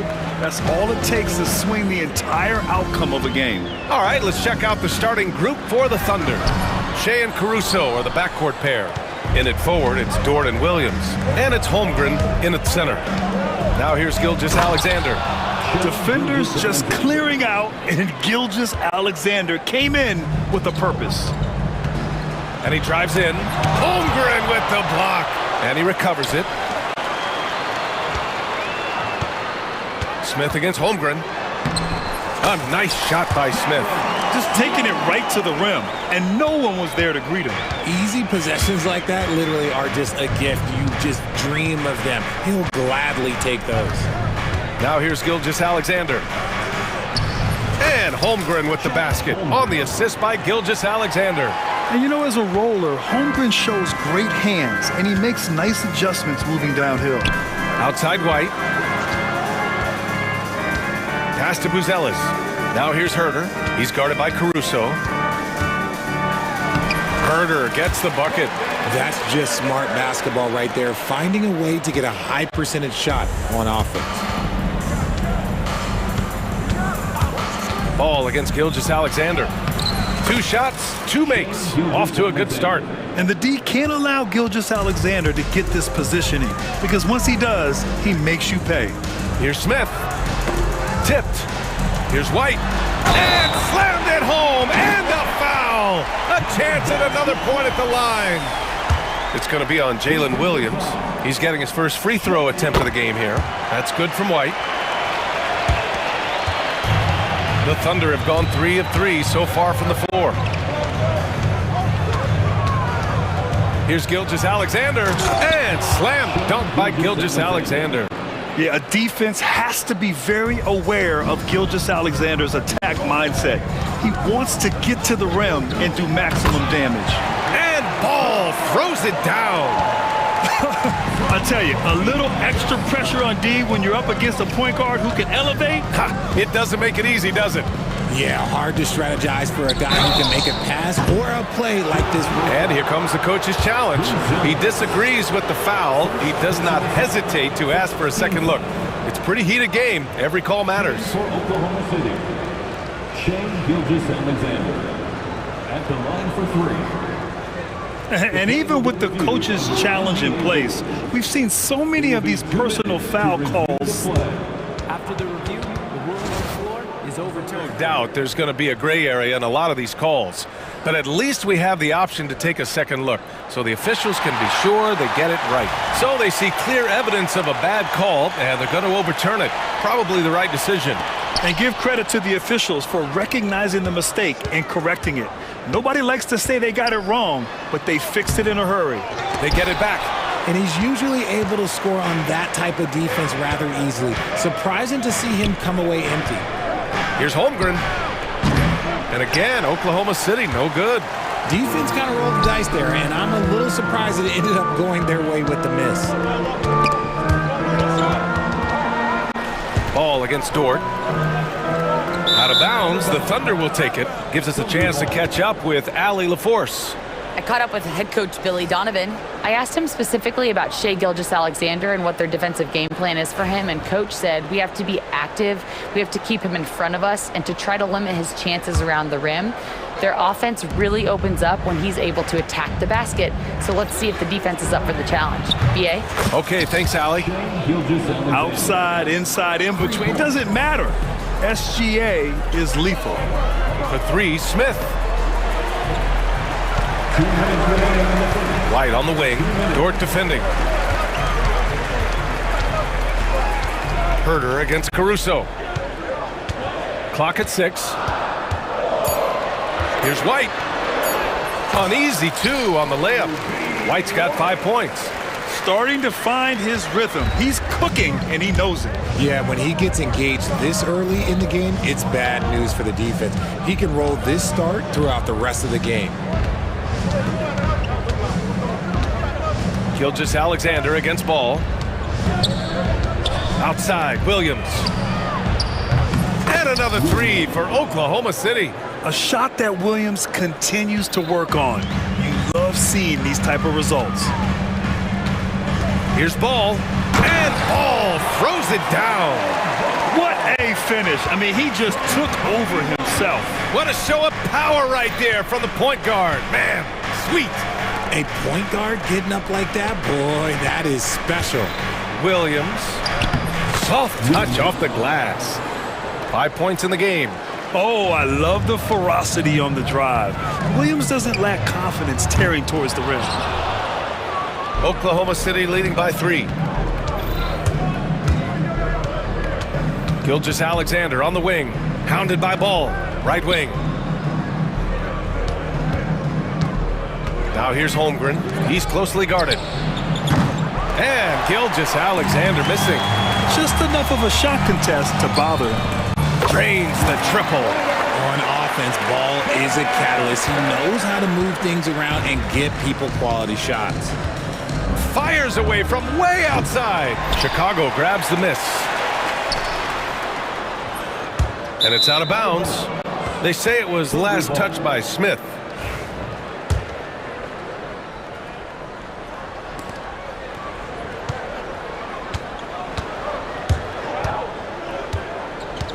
And there's the call on Lonzo Ball.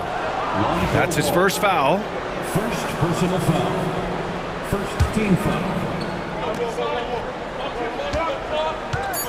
Now Gilgeous-Alexander. It'll count. No good. Would have counted had it gone. It's all tied in Chicago. Quarter.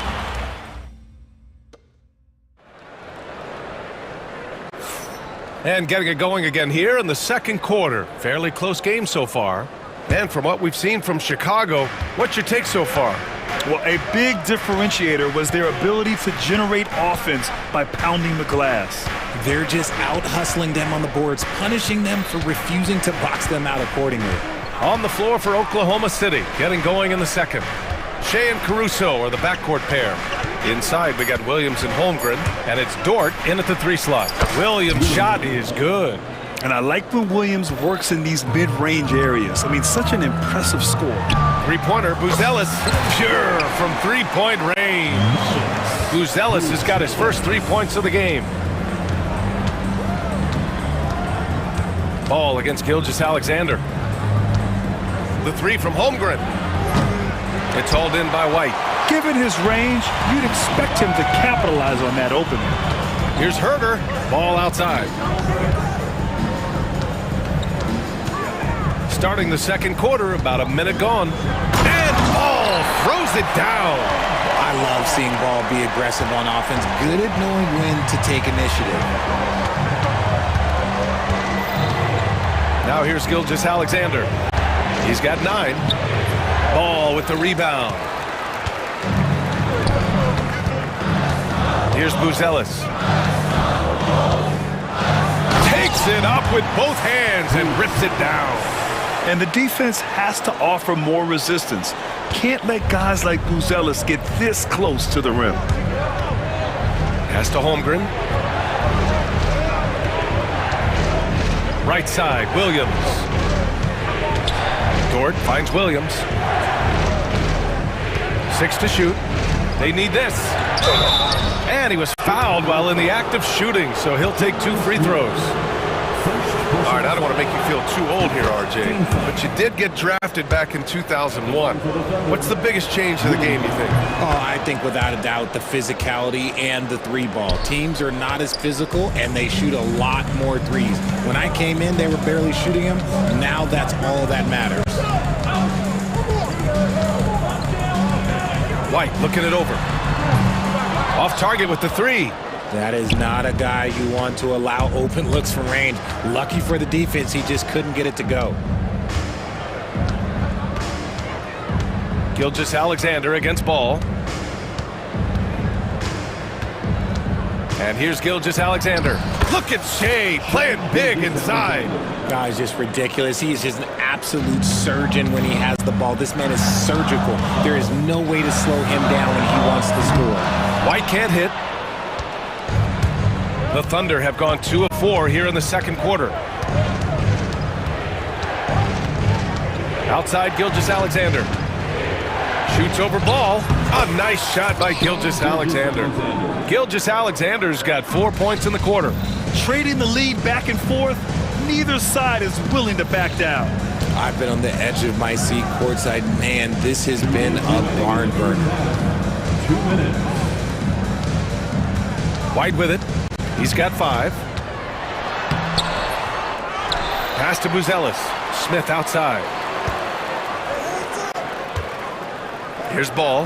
Ooh, it's stolen by Gilgeous-Alexander. And here's the fast break.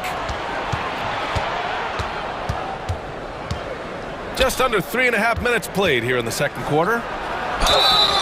And so he draws the foul, and they're not happy with the call here. Coach has given the signal. He's going to use his challenge. Probably a good idea in such a close contest. Shooting for Oklahoma City. People Against North. After the review, At the 1-2. is overturned. many close calls in every game. The NBA was smart to adopt this challenge policy in 2019. You know, one thing this does for a coach is let his players know he's got their back. If they're adamant that the call was wrong, he'll back them up and make the refs take another look. So they see clear evidence of a bad call, and they're going to overturn it. Probably the right decision.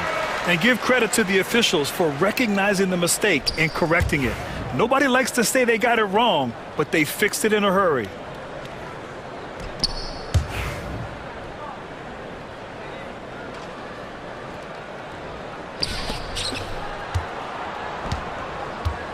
Outside, Williams. Here he goes. No good with a layup. And White has got the ball here for Chicago. From the arc. And once again, off the mark by Chicago.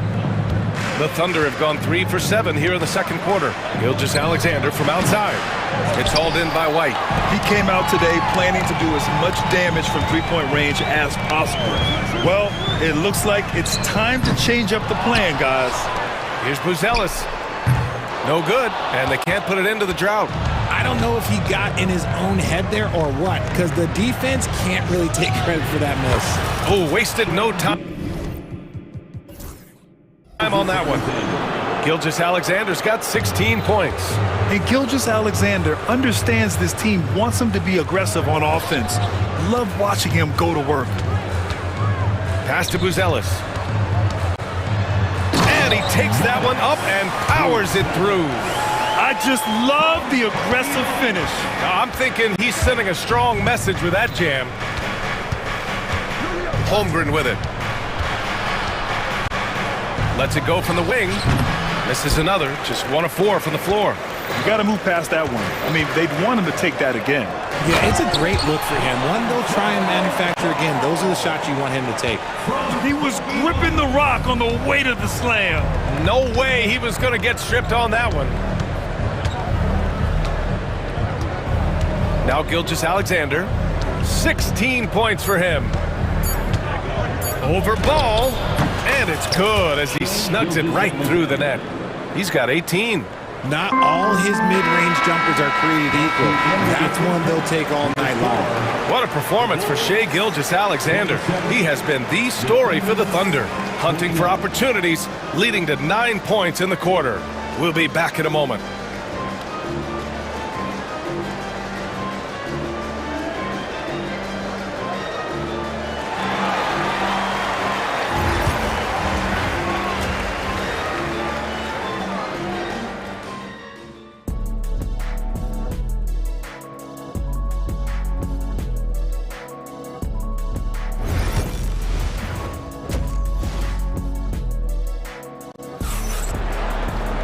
And after a fairly even first couple of quarters, this second half could turn out to be a great one, as both teams trying to gain an edge.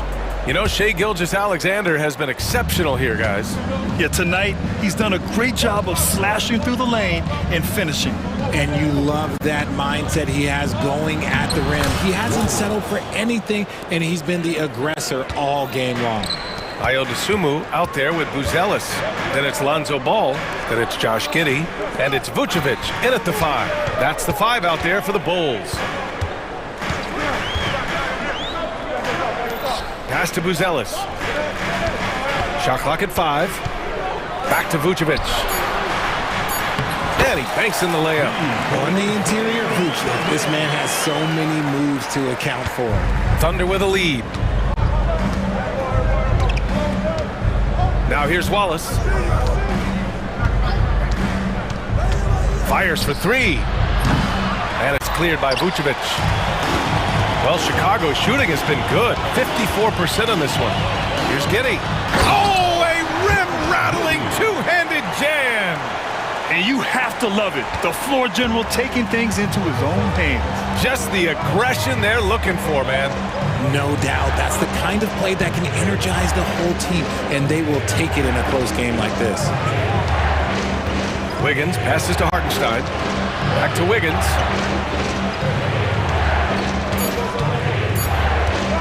Oklahoma City's got to hurry. They got to get up a shot. Hartenstein, no good. Here's Giddey. And the layup falls.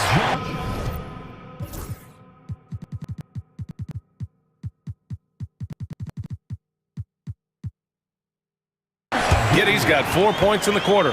When it's this close, every bucket matters. You need good looks. Wiggins looking around. And rejected. When it comes to contesting shots, Uzelis is showing us that he's got great timing. And the Bulls making a change here. Phillips has checked in.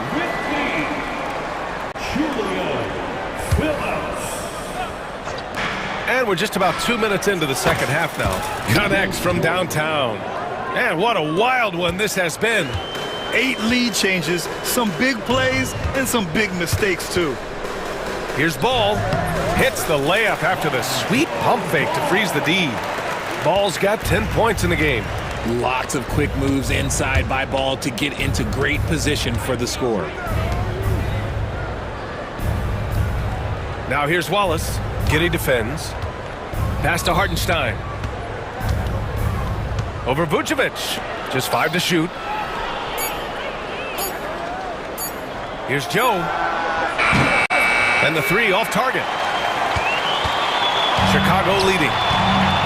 Puts up a 3. Hartenstein pulls it in.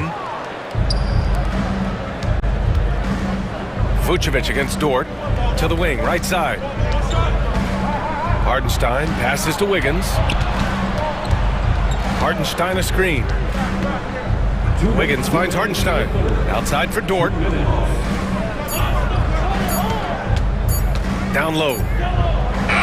And there's Wiggins. That's good. On the assist from Dort. Wiggins got his first 2 points. Another shot right in the lane. That's been their MO this evening. And that one's good. Giddey. Here in the second half, this game's still nip and tuck. Just an insane amount of lead changes. The fans are getting their money's worth. Pass to Hartenstein. Uses the glass to finish the layup. And the Thunder lead by 1. They allowed him to establish deep position. Just can't do that. And they need better team defense. How about your man in the post? It takes multiple guys to stop him. His three-point shot looks so pure. The defense allowing him to get comfortable out there. Wiggins on the attack. Another shot. Gets another look. And Hartenstein with the lay-in. Hartenstein's got 4 points now in the quarter. Stayed with it, and his effort is rewarded with the second chance bucket. And there's the basket, and the whistle blows. Chance at a three-point play here. Going to the line for 1. And a moment now to quickly take a look at the offensive approach for the Bulls. You got to be impressed with how assertive they are on offense, continuing to cut hard to the rim time and time again. And I also have to praise them for their three-point shooting. They're showing a lot of confidence, letting them fly from deep. Wiggins outside to the paint. Perfect pass to set up the lay-in. Hartenstein's got 6 points. And that's how you lead a team, literally. They get it again. Pass to Vucevic. Shoots over Hartenstein. Outside Giddey. Here's Ball. DeSumo outside. Tries again. Oklahoma City grabs a miss. And we've got a timeout called by Mark Dagnall. Coach wants to speak to his guys, maybe alter some of the game plan.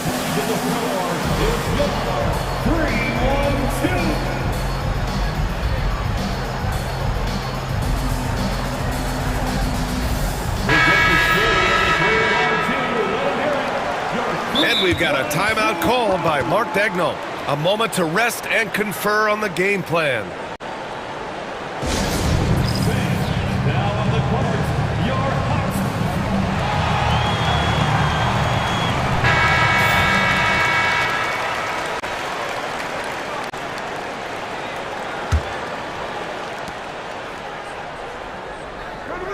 Outside, Gilgeous-Alexander. Holmgren with a screen on ball. Gilgeous-Alexander from outside. It's all tied in Chicago. And we're coming back in just a moment. Get ready for the fourth quarter when we return.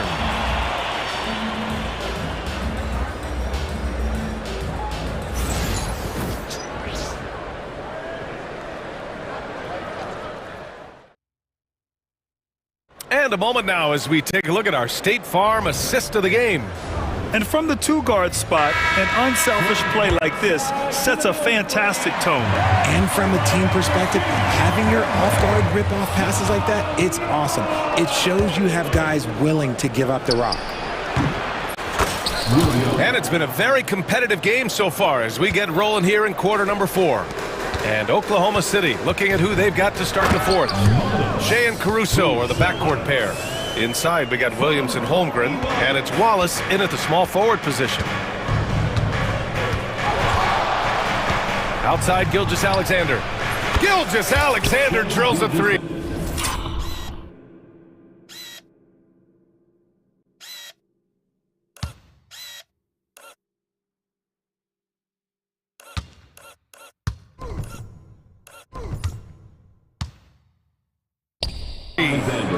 Oh, that's a sweet move, guys.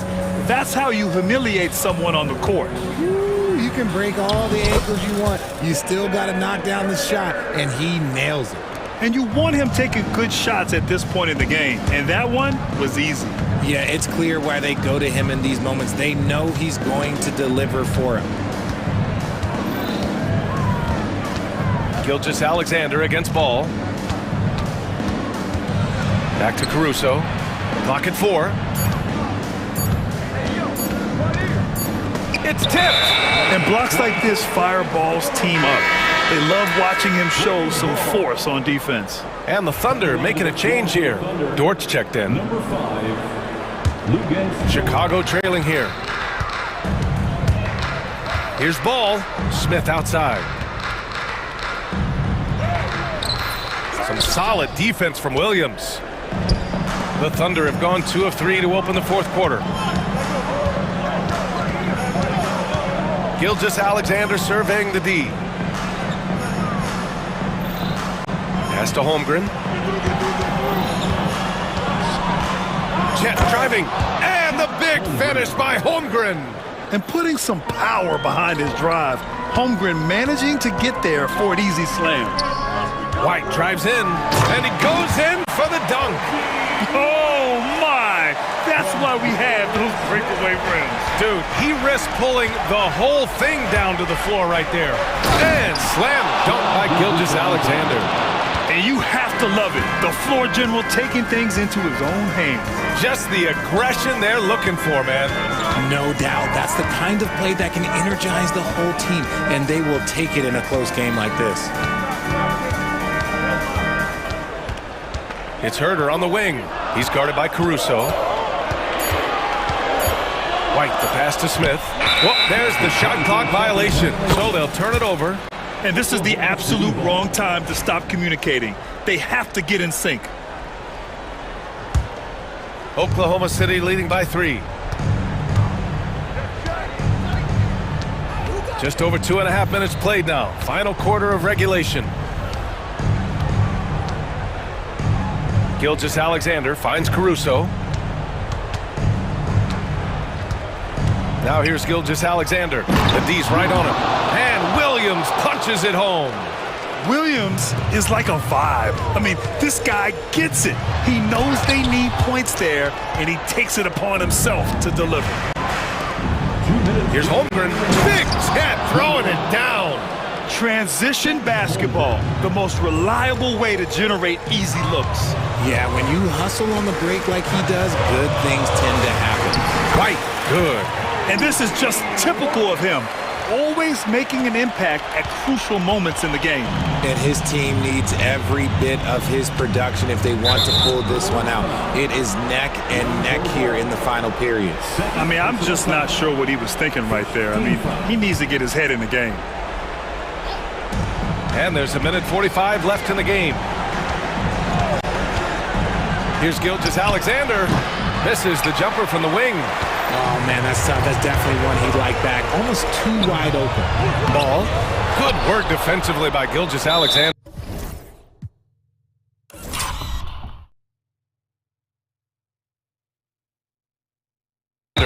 And so they choose to intentionally foul. And let's get your take, guys, on the scoring breakdown for Oklahoma City. I'm liking the throwback approach. They're making use of the mid-range area and inflicting major damage there. Yeah, another thing you notice are all the assists. The ball just has energy, and everyone is getting involved. Outside White.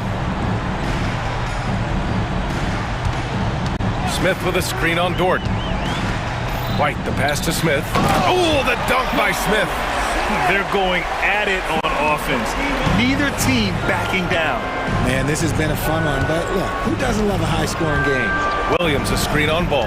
Here's Gilgeous-Alexander, and slam dunk by Gilgeous-Alexander. Gilgeous-Alexander is just that good, finishing the play through the foul. That free throw good from Gilgeous-Alexander. A minute 4 left to play in the fourth.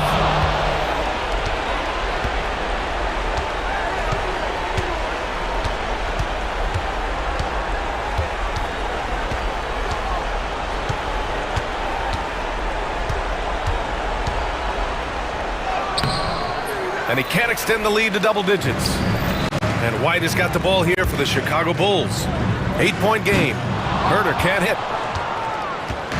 So it's Oklahoma City now. Gilgeous-Alexander passes to Williams. Back to Gilgeous-Alexander.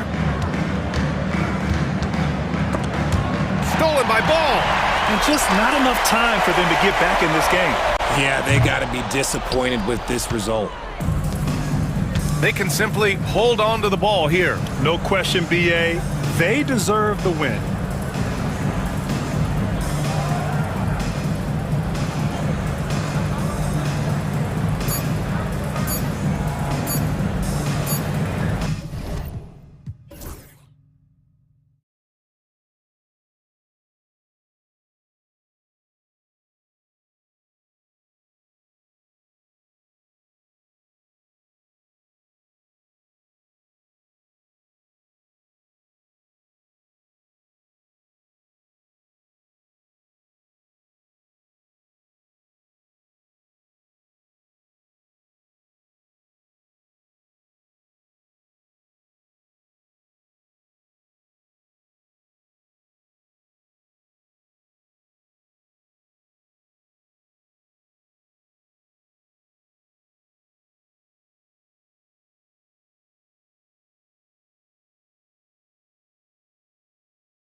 fun, aren't they? When it's two teams that don't see each other very often. It only ups the intrigue. That's what makes cross-conference games like this so special. I mean, there's history between these teams, Kevin, and we only get to relive it a few times a year, so that makes it even more special. So with Vucevic on the bench, here's the group Billy Donovan has on the floor. Lonzo Ball out there with Kobe White. Then it's Jalen Smith. Then it's Buzelis, and it's Herter in at the 3. Edwards against Ball. Edwards tried. Look at that. Oh, my goodness. Watch out. Watch out now. Look out below. Edwards rising to the raft. Ball surveying the defense. And he could not get that one to go. Out of contact, and he'll go to the line for 2. There's always a surprise, isn't there, Clark, in the offseason? Let's go back to 2022.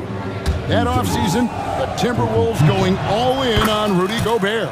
Basically, Kevin, they traded 5 firsts plus a bunch of good players for Gobert. It was derided at the time, and I can understand why, but Rudy's defense has taken them to another level, and he's actually been a little better offensively than people thought he would be. And White kicks the ball. Pass to Herter. Takes the 3. A rebound by the Timberwolves. And just over a minute played here in the start of the game.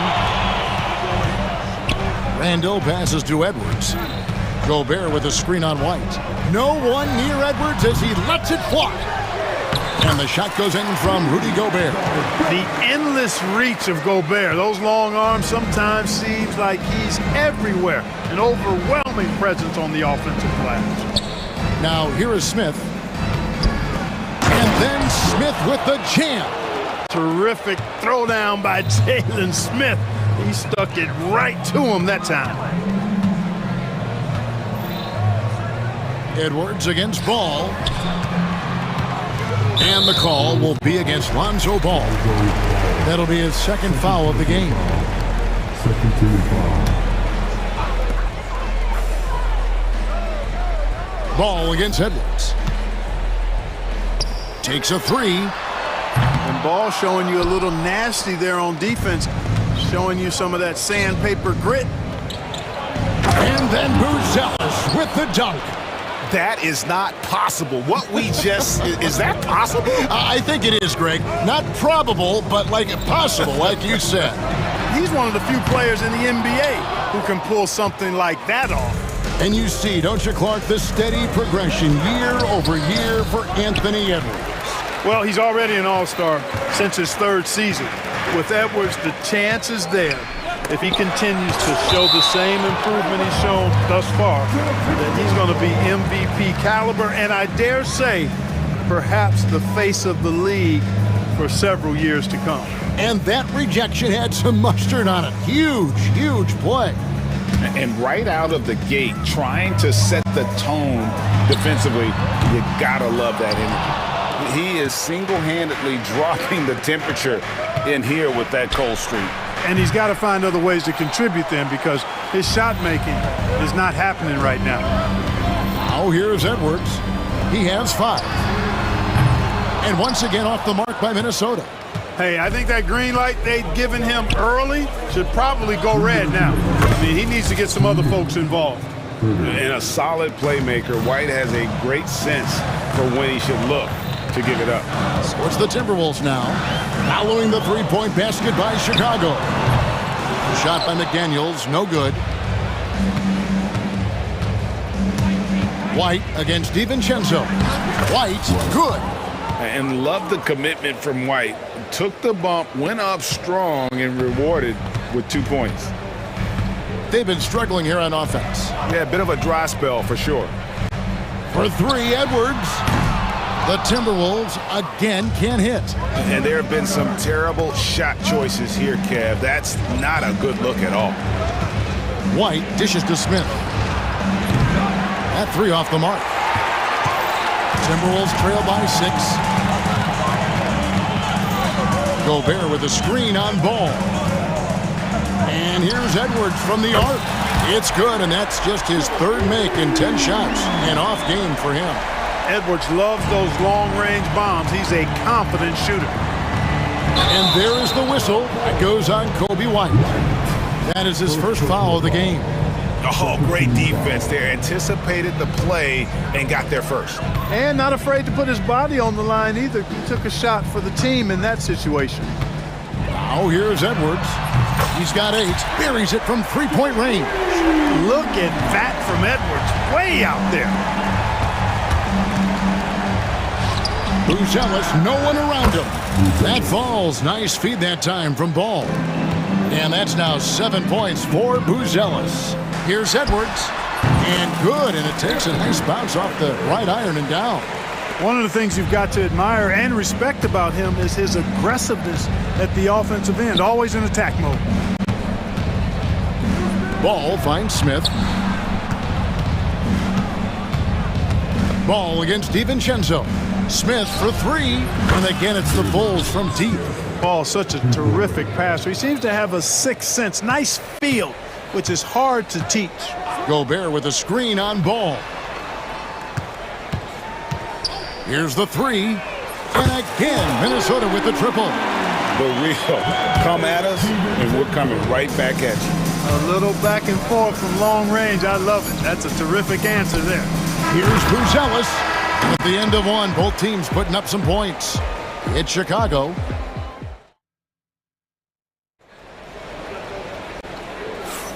And some good action in the books as we get back to the game that's been pretty close here so far. And taking a look at Chicago's performance here, guys, what have they been doing or not doing? Well, in that first quarter, they were intent on just pounding the ball down low. Yeah, and it's worked. They've got a clear edge and points in the paint. Now we'll see if they go with a more balanced attack or just keep on pounding it inside. We've got Jaden McDaniels. Gobert is out there with Randall. Then there's Anthony Edwards. And it's DiVincenzo in at the shooting guard position. So that's the lineup for Minnesota. And close to making the defense pay for the lax coverage that time. Gobert with a screen for Edwards. Beyond the arc. Rebound by Smith. Smith's got 6 rebounds in the game. Anthony Edwards is a classic 2-guard. Clark, a spectacular player. What has impressed you most about his development? Well, he's got a great body. He had it when he got into the league after just 1 year of college. Tremendous basketball body, strength and length and bounce. Now he's worked on refining his skill. I think the biggest thing that's impressed me is not only his work ethic, but his poise. He's not a guy that plays frantically. He plays with intentionality and purpose, and that's a tough thing to do when you've got his athletic ability and you're as young as he is. Here's White following the bucket by the Timberwolves. Buzelis' shot is good. And how about the patience from Buzelis and the body control? He doesn't rush through that play. Edwards kicks to Randall. Second quarter of basketball, just over a minute and a half played so far. And a moment here to take a look at the scoring breakdown for the Timberwolves. You know, so far in this one, these guys have been knocking it down from distance. You've got to like their confidence as this game continues. They're on a nice roll. And the other thing I've been impressed with, guys, is their assertiveness at attacking the paint, trying to hunt for those high percentage looks. Yeah, you know, once Edwards flips that switch, now he stays fully engaged. His offensive arsenal is on full display. Fast break, here they come.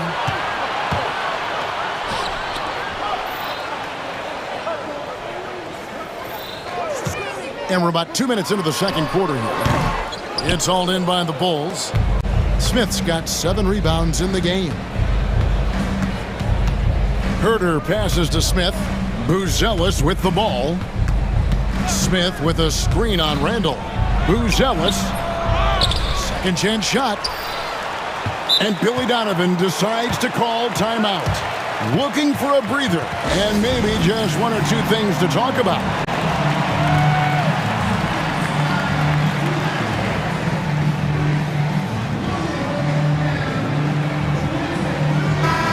Clark, obviously, this is a results league for head coaches. And we're always going to see lots of changes at that position. I think you're exactly right. I don't necessarily agree with it all the time. I would like to see owners and general managers and decision makers be a little more patient, give coaches a little more runway, but we know it's a results-oriented league, and oftentimes the reality is that it's easier to change one coach than it is perhaps to change a handful of players on a roster that's not performing. Here is Edwards. The Bulls knocking down the three, and Gobert.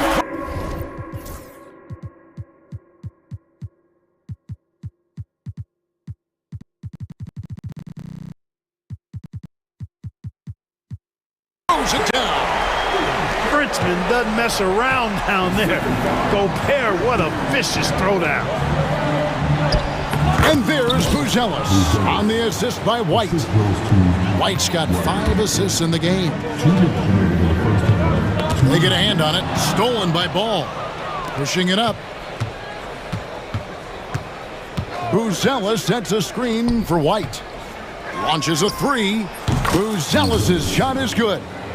Buzelis has got 14. And at almost 7 feet, Buzelis is really tough to slow down. And when he's on, there's not much you can do. Chicago's gone 5 of 9 when they put up the three-point shot tonight. There's 1:26 left now here in the second. DiVincenzo against Herter. Just 5 on the clock. Herter with a screen on Edwards. Ball finds Herter. Can't hit from in close. Yeah, he just flat out tricked that one, missed it, and has no one to blame but himself. That's tipped. And Ball slams it.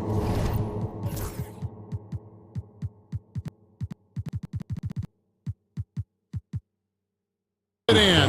Well, you can't let Ball get this deep. I mean, once he's this close to the rim, that far inside, he's ready for the throwdown. Now here's Edwards. He's got 18. Gobert with a screen for Edwards. Oh, Edwards, and look how far away he is. Not sure what the defense was thinking. I mean, you can't leave this guy open from deep. And White kicks to Smith. Back to White.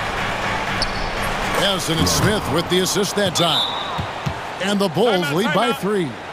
Yeah, attacking the interior is something White does well. He's crafty, and he makes good adjustments against the defense. And we've got a timeout called from Chris Finch. Wants to talk some things over, might be seeing some things to adjust. Minnesota making some changes. Reed, he's checked in for Gobert. And Nickeil Alexander-Walker in for Edwards. Alexander-Walker with the ball. White covering. Alexander-Walker passes to Reed. Misses the three. And they had some botched coverage that turned into no coverage. Pass to Giddey. Here's Phillips. Giddey with the screen on Randall. No good with the triple. Out left to the wing. Just 3 on the clock. That shot off. And that's it for the first half of action. What's been a very close game here. Bulls lead. Thank you, David. We'll be back after halftime for the start of the second half momentarily.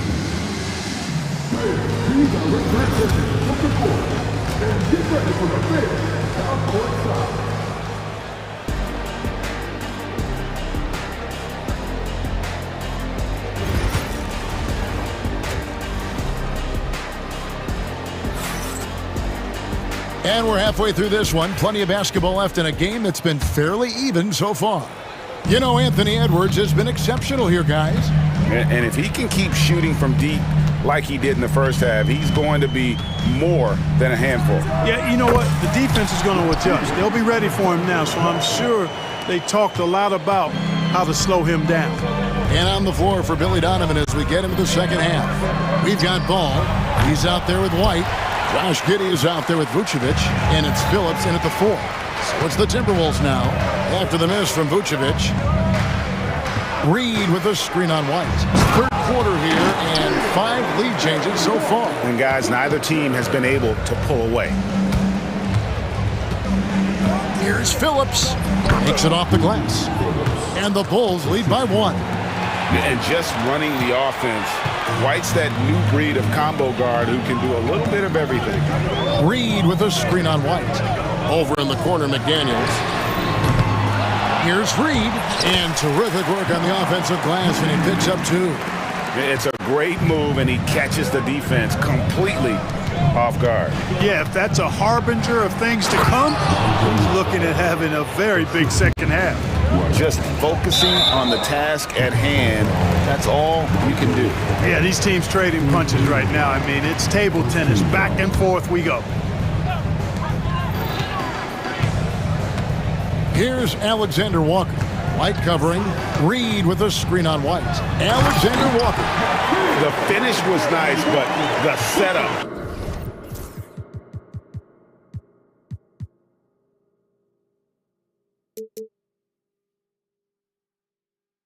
Was better. Yeah, G8, the pick working to full effect before the stuff. And, you know, not enough help from the defense there to compensate.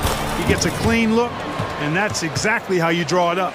And you gotta love the big bucket in the paint in this sort of a grind-it-out game.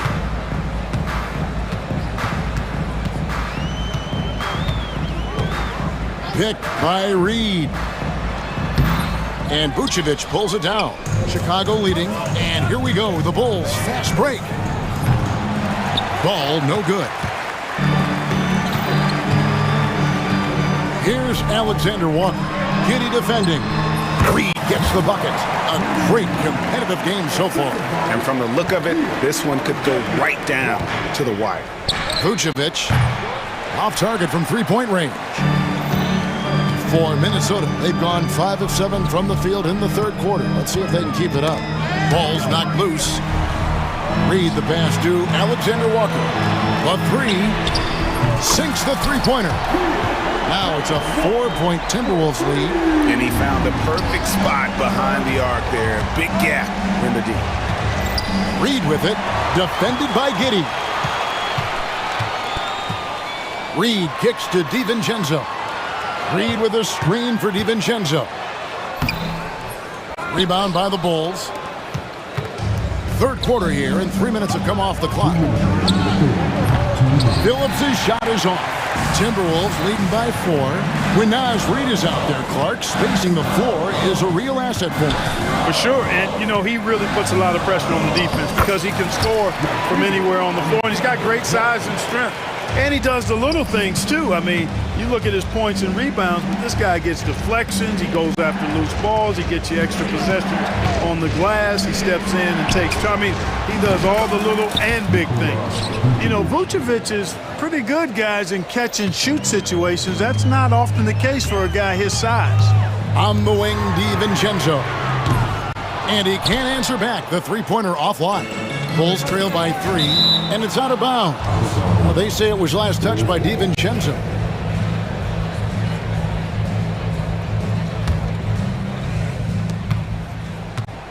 Ball finds Giddey. Pass to White. 16 feet away, and it's Vucevic. That time on the assist by White. And it's now only a 1-point Timberwolves lead.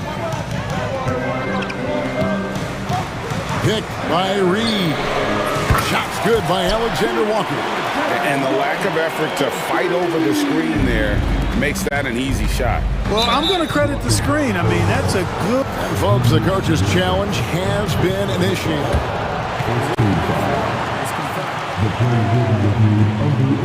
It's the time now where the officials can review in closer detail what constituted the original personal foul. Getting a different angle can sometimes make it a lot easier to determine. Indeed, and the one thing with replay review is that when you see the slow motion replays, you really get a new appreciation for just the immense speed at which these players are moving and how fast the action really is and how hard it can be sometimes, you know, Greg, to make the right call. And so the word is in. They have decided that the call stands as it was made on the floor.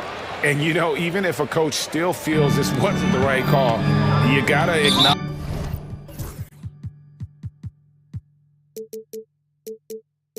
the effort being put in to reviewing it. The double checking, and the game continues on. Yeah, not sure what that was about. I mean, talk about a brain cramp. Yeah, yeah, completely a brain fade. I don't know where that came from. Just lost sense of time and the situation. Beautiful reverse jam right there. Use the rim to protect the ball, I think. Outstanding awareness and a terrific finish. Now 8 seconds separating the two clocks. Giddy, and he uses the glass on the layup. Really nice job there by Buzelis. Already sees the floor at a high level.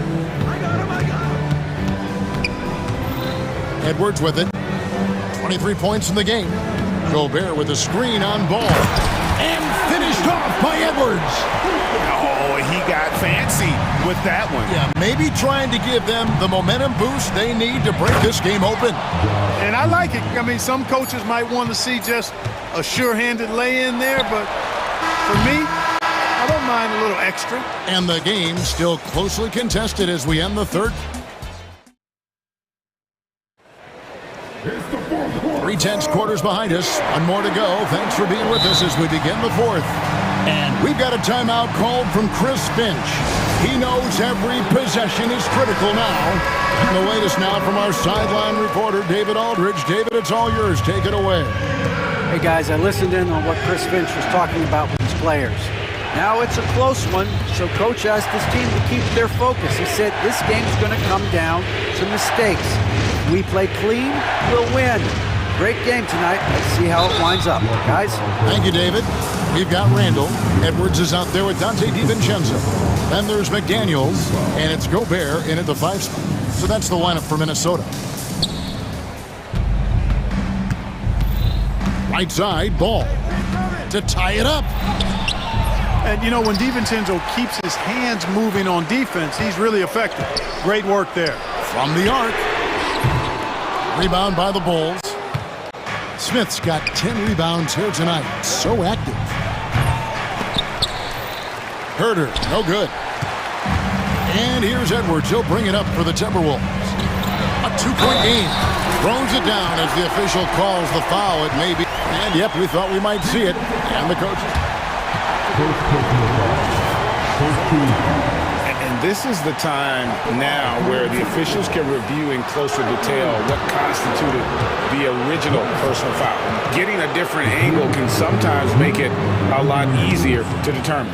Indeed, and the one thing with replay review is that when you see the slow motion replays, you really get a new appreciation for just the immense speed at which these players are moving at. And how fast the action really is, and how hard it can be sometimes, you know, Greg, to make the right call. And the announcement on the review is that the foul was called in error. So they have determined to overrule the original call. And guys, this is what it's all about, getting the call right. And I think in this case, the video review showed that while it was a tough call to make on the floor, they got it right with the review. And that one is good. And how about that finish by Buzelis, the rookie, getting it done. It's Edwards on the wing. He's covered by Ball, and the basket is good. And how about the grit and determination in the post? I mean, essential qualities to have late in a close game. Smith finds White. To the wing on the left. Smith sets the pick for Buzelis. Out to Smith. Shot clock at 5. White the pass to Smith. Oh, he blocked it and deflects off the backboard. And so Chris Finch calls for the timeout. He's not taking any chances and wants to huddle him up right away. And we're about 2 minutes into the fourth quarter now. Edwards looking it over. And there's the whistle. Illegal screen. And those are the kinds of mistakes that are magnified when we're talking about a game down the stretch. A sensational block that definitely deserves another look. And that is a huge block. Given how close this game is, a stop like that was right on point. Outside, Ball. Buzelis sets a screen for Ball. Misses from short range. Timberwolves have gone 3 of 4 in field goal attempts since getting things started here in the fourth. Here's DiVincenzo. Rebound by Smith. Smith's got rebound number 12 now. Tenacity on the glass. Ball with it. Now defended by Randall. Buzelis' shot is good. This kid, Buzelis, loves these types of situations. He wants to be the guy they go to in the big moments. Edwards fires from way outside. Tried to come right back with the 3 of his own, but it's no good. Herter finds White. Smith with a screen on DiVincenzo. And the timeout called here by Billy Donovan. Clearly, he's got something his players need to hear, and immediately.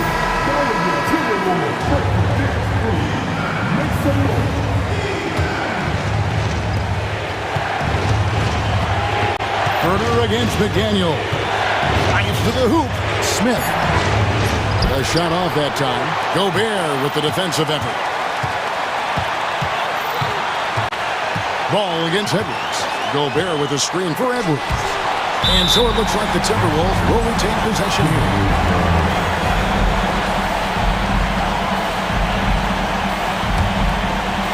Look at the clock. A little under 3.5 minutes gone here in the fourth. Gobert dishes to Edwards. And out of bounds as the Bulls gain possession.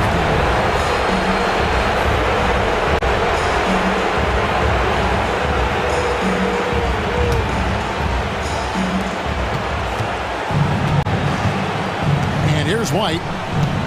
Pass to Smith. Ball up top. Defended by DiVincenzo. Smith in the post. Edwards there.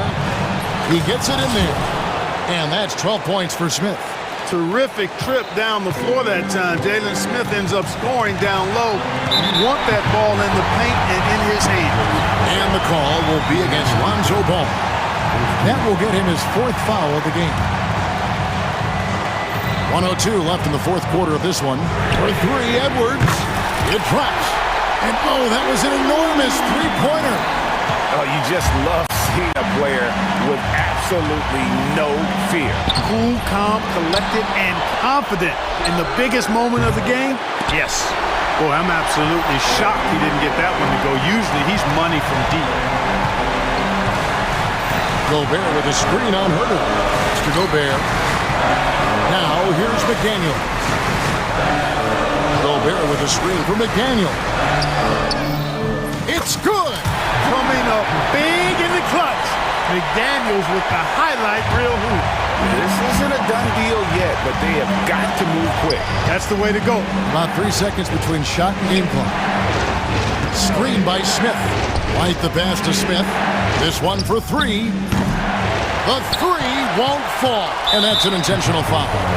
Honestly, just doing what they have to in order to get the basketball back. That's a good foul, though. I like that. I mean, clock management crucial at this time of the game. And so both free throws are good. And it's a 4-point ball game. And you can wrap this one up. Great job to stay cool at the line and finish it off. Chicago calls timeout. They're behind by 4. And let's get your take, guys. What's the strategy?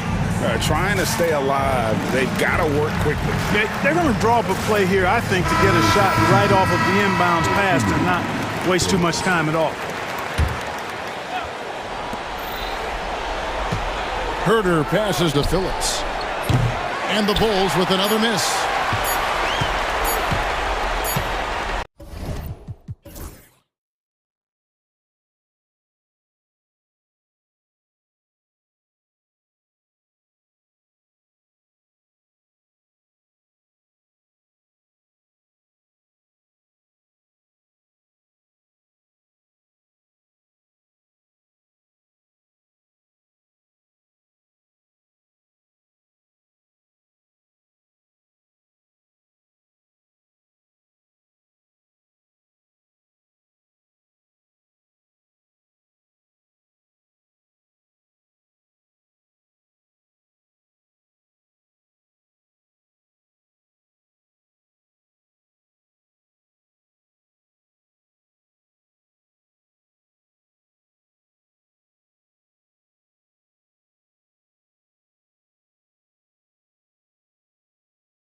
And it's going to be the Clippers off the tip.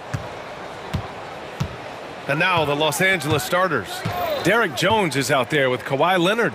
Then it's Drew Eubanks. Then it's James Harden. And it's done in a two-guard. Now here's Leonard. On the wing, Jones. Pass to Eubanks. Let's go with a three. Hits the three-pointer. Defensively, you have to stay connected to him on the perimeter. And here's Minnesota now. It's a three-point game.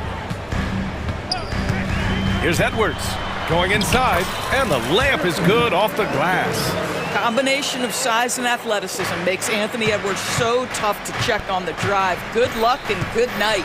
And Doris, you watch Anthony Edwards year to year. He just keeps reaching a new level. He wants greatness badly. He's putting in the time, BA, to get there. Anthony Edwards, the shooting, the confidence, the leadership, everything's growing. He's now producing like an MVP. Look out, everybody. Here he comes. We played just over a minute here in the first. Trying to show off for the fans and give them their money's worth, just couldn't finish. Leonard attacking. Here's Eubanks. Off target from outside. Surprising to see him miss here, but they'll be happy with that shot most possessions. Oh, wow. Oh, Anthony Edwards thinks this game is a dunk contest. Go ahead, young sir. What a finish. Harden surveying the D. Tries it from 19, and it falls all over the rim and in. Pick works well there, but the defense left a lot to be desired. It takes incredible effort to stay connected to the hip of the offensive player. You've got to want to work. He's a living highlight reel. Seriously, that could end up being one of the best dunks of the year. Harden against Edwards. Harden, the pass to Jones. Leonard outside. Jones with a screen on McDaniels. That won't fall. Can't drop his first one. And for him, that's a great look. Expect him to go right back to it if it's available. No doubt. Very good play call, good execution. Sometimes it just doesn't fall. Oh, awesome ability once he explodes off the ground. This guy gets up. You know, he just goes for it, Grant. If he's got any chance to throw it down, done deal. Boy, laser focus from Kawhi Leonard. He no sooner touches it than that ball is off to the rim. Edwards, and out of bounds. Los Angeles will have it. Part of passing the rock, it's calculating risk and reward. I don't think that was a great decision. For Los Angeles, they've gone 3 of 6 from the floor. Harden against Edwards. Harden, the pass to Jones. Randall pulls down the board. For Minnesota, they've gone 4 of 5 so far, looking sharp. Gobert with a screen on Harden. He shoots. And another basket for Minnesota. Doesn't matter where on the floor Anthony Edwards is. That shot mechanic's so pretty, so fluid. Jones, the pass to Eubanks. Lets it fly. Randall pulls down the board. Randall's got 4 rebounds now. Gobert with a screen on Harden. And that's an intentional foul. You don't want to stop the clock right there. I'm not quite sure what he was thinking. 1:36 left to play in the first quarter. Here's Edwards. It's hauled in by the Clippers. Guys, you know you can count on Kawhi every single night to impact the game with his defense. If you're the guy he's guarding, you're shaking your head thinking, oh, boy, this is going to be hard. Now here's Leonard. Just 5 on the clock. The Clippers got to hurry. Late clock here. And he misses the go-ahead basket. The Timberwolves have gotten 5 of 7 shots to fall. Pass to Randall. And it's Randall with the jam. Wow, excellent explosion off his feet by Julius Randall. Edwards against Harden. With the drive. Now here's Eubanks. The 3-ball. It's rebounded by Rudy Gobert.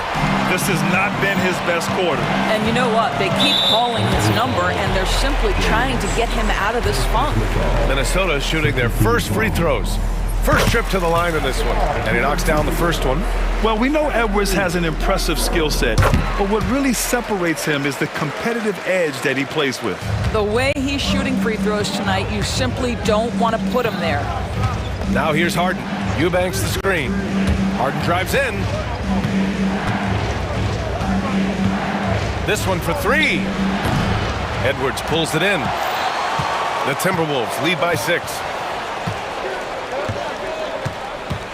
There's the drive, and Edwards slams it in. This guy is so explosive. Anthony Edwards off the bounce. My goodness. Here's Harden. Lets it go from the baseline and nails it. Harden's got his second basket of the game. This guy reads situations so well, and he knows how to execute. And so it's Minnesota with a 6-point lead at the close of the quarter.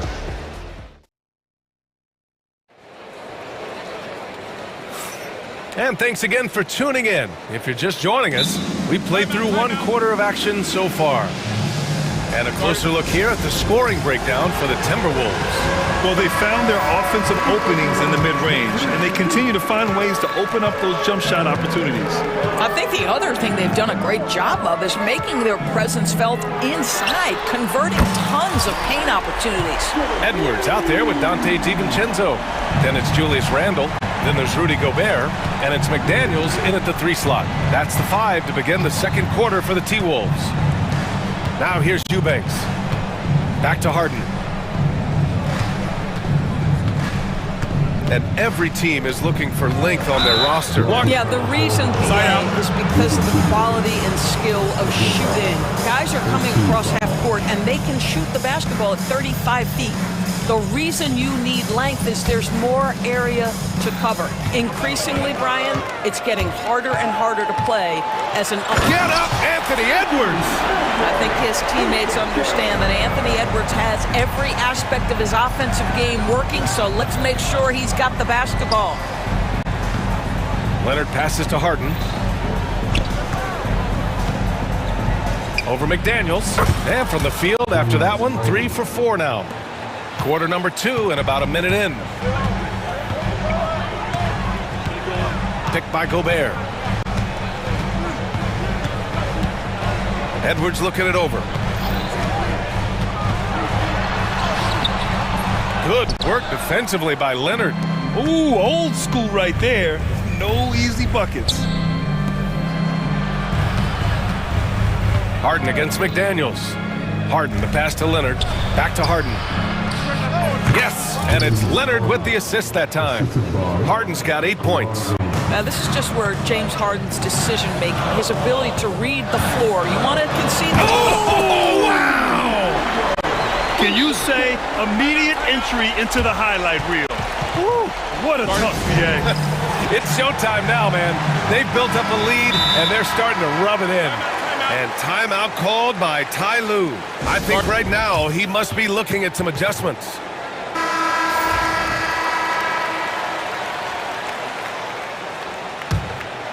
Clippers trail by 9.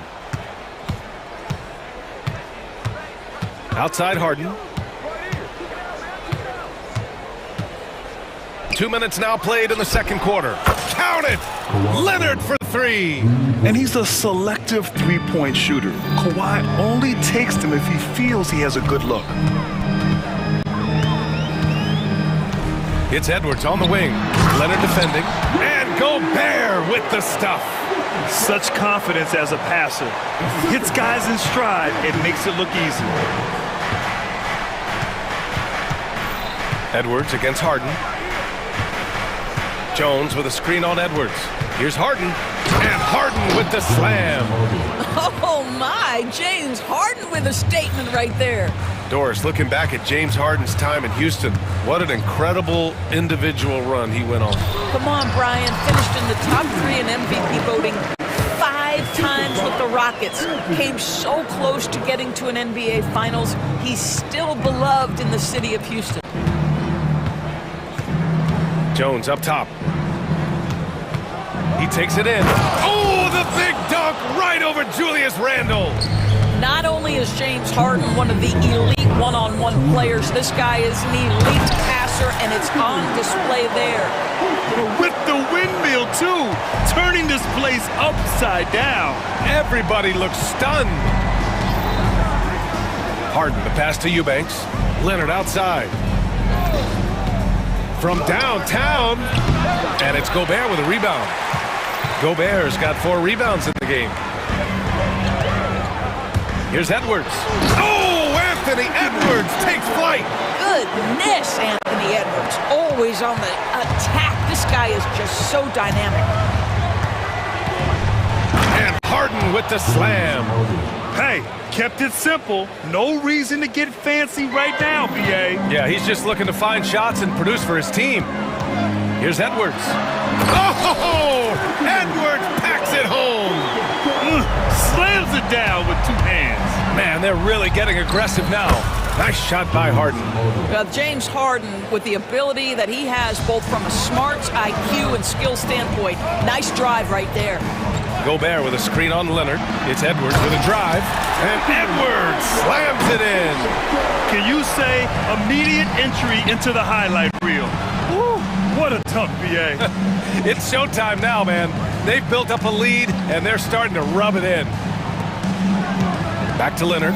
On the wing, Harden. And there's the foul. It'll go on Julius Randle. That's his first foul. Yeah, he tried to gain position, but couldn't quite get there. Here's Leonard. And the Clippers again with a bucket.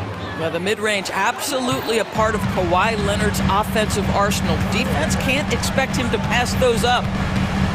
Gobert with a screen on Leonard. Edwards, a pass to Gobert. Gobert using his size to his advantage. They're punishing those late defensive rotations, getting good looks inside throughout the half. And it's Harden penetrating, and the basket is good. Harden's got 16 points. I tell you what, James Harden has got the kind of frame that he can absorb contact and play right through it. Gobert with a screen on Leonard with the drive. Up again. Gobert with the follow. Woo, hard work creating the second chance opportunity. There's 6 seconds left to play in the second quarter. Harden.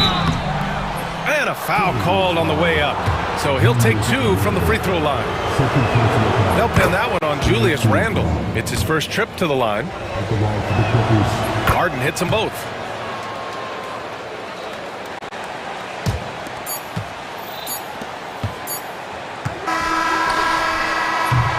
Anthony Edwards has been on display for Minnesota. Oh, what a quarter. He was absolutely on fire offensively. And more NBA action on 2K Sports coming your way right after this.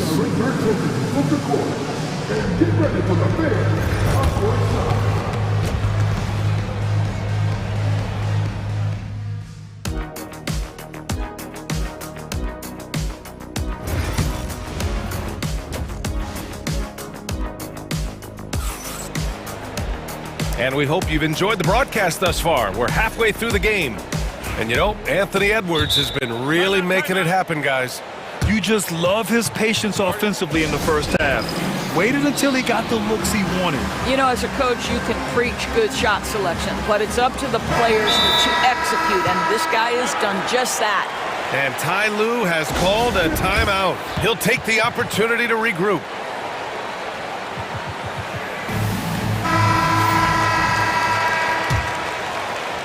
The Timberwolves lead by 8. Checking out the group for Ty Lue to start the second half. Chris Dunn is out there with James Harden. Then there's Derek Jones. Then it's Norman Powell. And it's Eubanks in at the 5 down low. Here's Alexander Walker. Reed, a screen on Powell. Outside, Alexander Walker. Pass to Reed. It's hauled in by the Clippers. Here's Harden. To the inside. Eubanks, the pass to Harden. Eubanks, the screen. Shot from the top of the key. That one's true. He's now 9 of 10. Well, at this point, James Harden has put his imprint all over this basketball game, and the defense better find a way to figure him out soon. Off target from three-point range. And Harden's got the ball here for the LA Clippers. They trail by 6. Pass to Eubanks. Over Reed. The shot by Eubanks, no good. Oh, man, he can't get anything to fall. You can feel his frustration. He is trying to shoot his way out of it, and it might be better for him to pass the basketball at this point. I'll tell you, you are playing with fire anytime you leave this guy open, and they just got burned. Here's Harden. On the mark with the 15-footer. Harden's got 22 points. Amazing individual performance, but you'd like to see more guys start to get involved. I don't know if he can do it alone. Reed. It's rebounded by Los Angeles. Eubanks, he's got 4 rebounds now.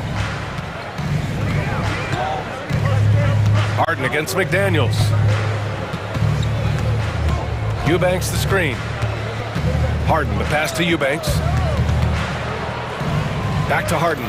DiVincenzo with the steal. Fast break, Minnesota. Randall finds Reed. Here's DiVincenzo. Oh, there's a killer two-hand slam. And that's what happens when you don't take care of the ball. Hey, that makes the turnover hurt even more. At the end of the day, though, it's 2 points. Don't hang your heads. Let's get refocused and play with more patience. They push it up 4 on 3. DiVincenzo, pass to Reed. And again, it's Minnesota converting.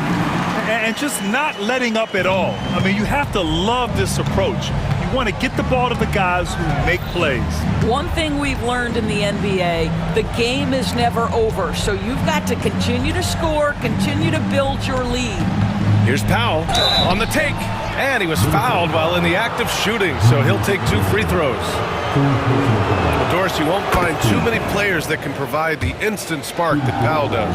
Brian, you know that expression, know your role and star in your role. Norman Powell knows my job is to come in and give my team a boost. And this guy comes in thinking score and change the game, and he does just that. The shot by Alexander Walker, no good. Clippers trail by 10. Oh, and the fast break for the Clippers. Jones from outside. Gets the 3 to fall. Jones has got 5 points. Minnesota's gone 1 of 2 shooting from the perimeter since halftime. Here's Alexander Walker. Nails the wide open jumper. And the Timberwolves lead by 9. The Clippers have gotten 3 of 4 shots to fall so far in the third. Jones, the pass to Harden. Just over 3.5 minutes through the third. Second chance effort. Here's Eubanks. Oh, and makes it with the kiss. He's got 5. Well, you love the persistence on the offensive glass. All about effort right now. Reed, a screen on Powell. Here's Alexander Walker.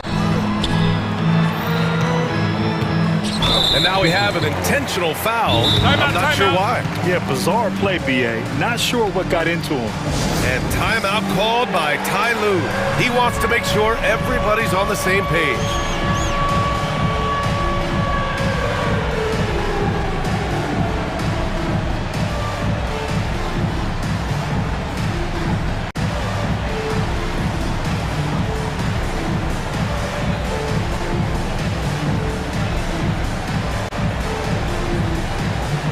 Rudy Gobert's checked in for the Timberwolves. Edwards comes in for McDaniels. Ben Simmons is checked in for Los Angeles. Leonard comes in for James Harden. Edwards on the move. And the layup is good. Edwards got 31. Well, Anthony Edwards with that frame on the interior. Such a tough check. Reed against Leonard. Shot is up. No good off the back of the rim. Minnesota leading by 9. Now here's Edwards. Give him 31 now. Well, Anthony Edwards says, yes, you're playing exceptional defense, but my offensive game is better. I'm a solid 225. Simmons against Gobert. Deflects the pass. Back to Simmons. DiVincenzo with a steal. All by himself. Oh, a dunk and a foul! A powerhouse cross move. He's got a chance for one more at the line. It goes on Chris Dunn, and he'll be shooting his first free throw. And that one falls for Reed. Clippers trail by 14. Powell with it. Leonard outside. The shot to stop the run. And the dunk by Leonard. Flying in with the one-hand slam. That right there was a statement finish. And Chris Finch calls timeout here. He's going to gather the troops and talk it over.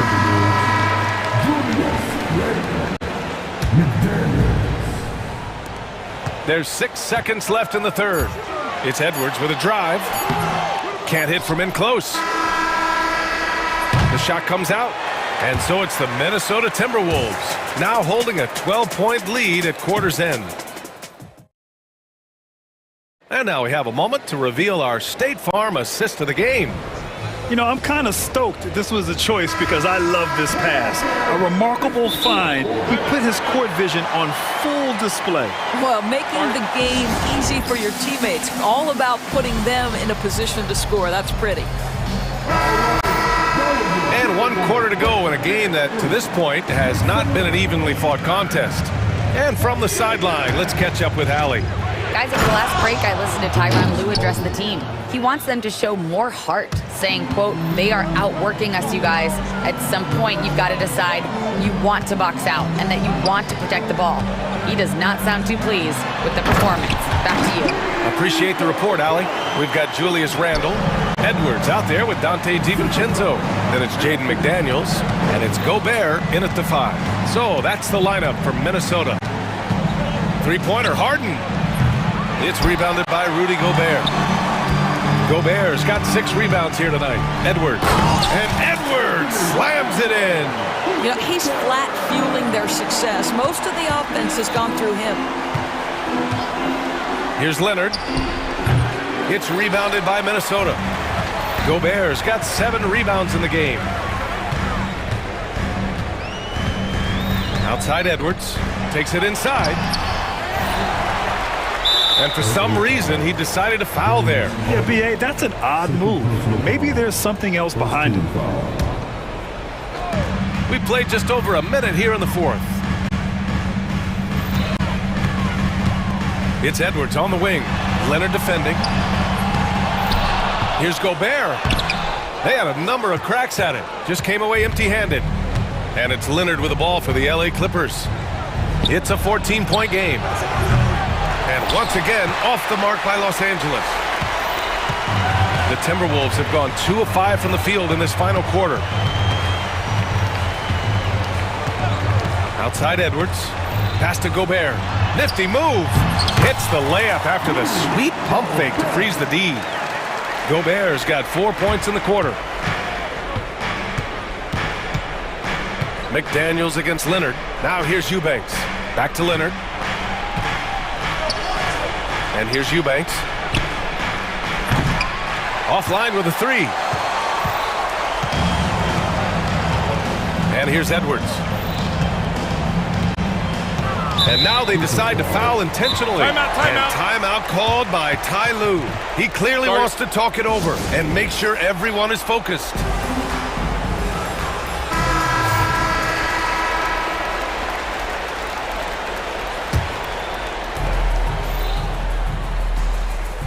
Now Edwards. 6 on the shot clock. And Minnesota again with a bucket. Well, in pick and roll action, Anthony Edwards is thinking score first. Good decision right there. Harden against Edwards to end the drought. And then Harden with the jam. Woo! When you finish like that, you deserve to brag. Impressive, no question. How about that from your point guard, gentlemen? Playing big at the rim, okay. Edwards against Leonard. Lets it go from deep. And the officials call the over the back. A little too aggressive there. just a little too eager for that rebound. As a result, gets called for the over the back. To me, that's just a case of being too aggressive. You're out of position. Don't compound the problem by committing that foul. Gobert with a screen on Leonard. Here's Edwards. The rebound by Eubanks. Well, defenses are content to give up the mid-range, right? It's not the high percentage restricted area or the three. You can see they're prepared to give up that shot. Harden, good. Versatile, relentless. James Harden, so tough to slow down. The Timberwolves lead by 14. And Edwards, here we go. And so he draws the foul, headed to the left. Well, maybe a little bit of a use it or lose it situation with the coach's challenge. Probably won't make a difference to the outcome, but they still want to review the call.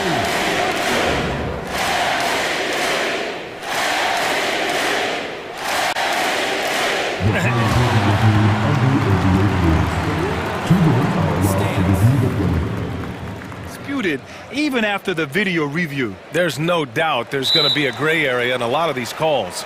But at least we have the option to take a second look, so the officials can be sure they get it right. And they've made their decision. The call will stand. And as much as it hurts to lose a challenge, I think Coach would challenge that call again if he could. He really disagreed with the foul, and he's still peeved. Zubats, he's checked in for the Clippers.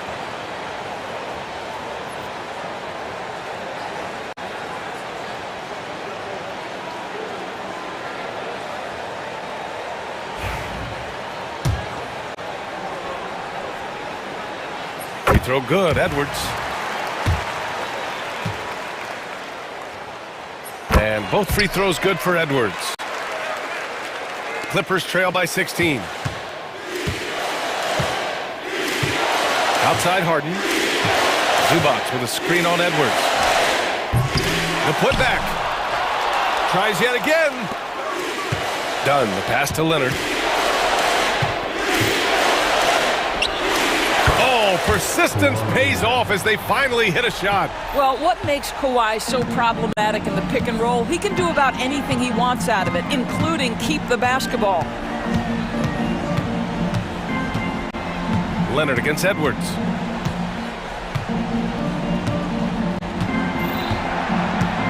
Randall, a screen on Leonard. The Timberwolves need to get off a shot here. Another miss by Minnesota. Randall against Harden. Pass to Zubats. Goes up from the top of the key. That one a little long. Well, if the defense gives him that shot next time, they could get burned. I think he's just a little bit out of rhythm. Edwards against Harden. Outside Edwards. Releases. And the jumper is on the mark. Edwards has got 41. They got a big lift from their crowd tonight, giving them the energy they need. What an impressive performance, to say the least. At this point, it looks insurmountable.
So the Clippers win the tip. A look at the starting group for the Magic. In the backcourt form, it'll be Suggs and Caldwell Pope. Isaac in the front court along with Wagner. And it's Banchero in at the 5. From Rookie of the Year in 2023 to an All-Star Greg in 2024, Paolo Banchero. And Kevin, that really says it all, doesn't it? Few players hit the ground running like Banchero has. Becoming an elite competitor, people fear almost instantly. It's good. The finesse from Harden there. That's great stuff. Here are the Magic now. Now, here's Suggs. Inside. Banchero kicks to Isaac. Here's Suggs. Uses the glass to finish the layup. Uncovered at the rim, finding cracks in the defense here early on. Just really smart basketball and exploiting whatever holes that he's seeing right now in the defensive squad. Leonard against Isaac. Harden the pass to Leonard. And Kawhi Leonard with the slam. And Leonard makes it look easy. Incredible at getting inside and just finishing with physicality. And he wanted everybody in the building to feel that ferocity. And we did. Yeah. We felt it. Even over here, we felt it. Leonard sets a screen for Harden. Pass to Leonard. Shot clock at 6. Takes a big high bounce and goes in. Leonard's got his second basket of the game. And herein lies the problem with trying to defend Leonard, his versatility. You take one thing away, he hurts you with another. Banchero, a screen undone. Caldwell Pope kicks to Banchero. His second shot goes in, off to a good start, 2 for 2. And great work inside. This is where Banchero feasts. Brent, when you talk about the Clippers franchise, and you appreciate this so much, their first superstar was really Bob McAdoo. And what a tremendous talent. You know, most people remember Bob McAdoo with his years with the Lakers. But, man, when he was with the Buffalo Braves, 3 straight scoring titles, was the league MVP in 1975. Sorry, Dad. Some people still consider him the club's best player ever. Outside Leonard, jacks up a 3. It's hauled in by the Magic. We're about 3 minutes into this first quarter. Some nice ball movement by the Magic. Banchero passes to Suggs. Here he goes, and Suggs throws it down. Get up, Jalen Suggs. This guy also a terrific football player in high school.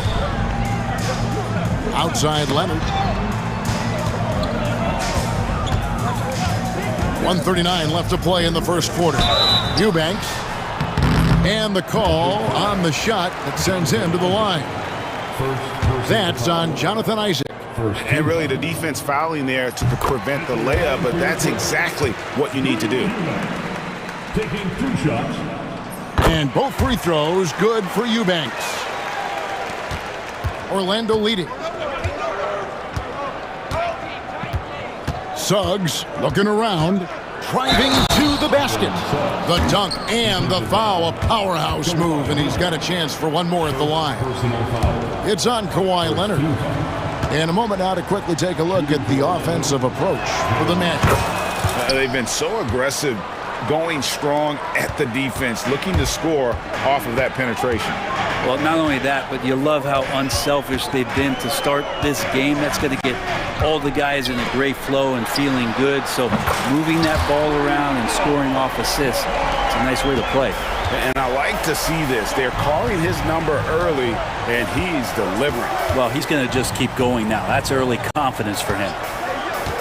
Isaac kicks to Caldwell Pope. Pass to Wagner. To the inside. And it's the Clippers with the rebound. There's 45 seconds left here in the opening quarter. Now here's Leonard. Lets it go. Again, the Clippers. I love the patience, the tactical mindset of Leonard. He's so good at picking his spots, especially on the pick and roll. Wagner finds Caldwell Pope. Suggs against Leonard. Kicks it out to Banchero. And you can see he just didn't get squared up with his feet. First trip to the free throw line for him in this one. He misses the free throw. And a big man who can do a little bit of everything. Banchero's future is certainly bright. And he sinks the second. The Clippers have gone 6 of 8 in the game so far. A very solid start for them. Harden against Suggs. Shot from the top of the key. Here's Leonard. Rejected by Banchero. And it's out of bounds. And they say it was last touched by Leonard.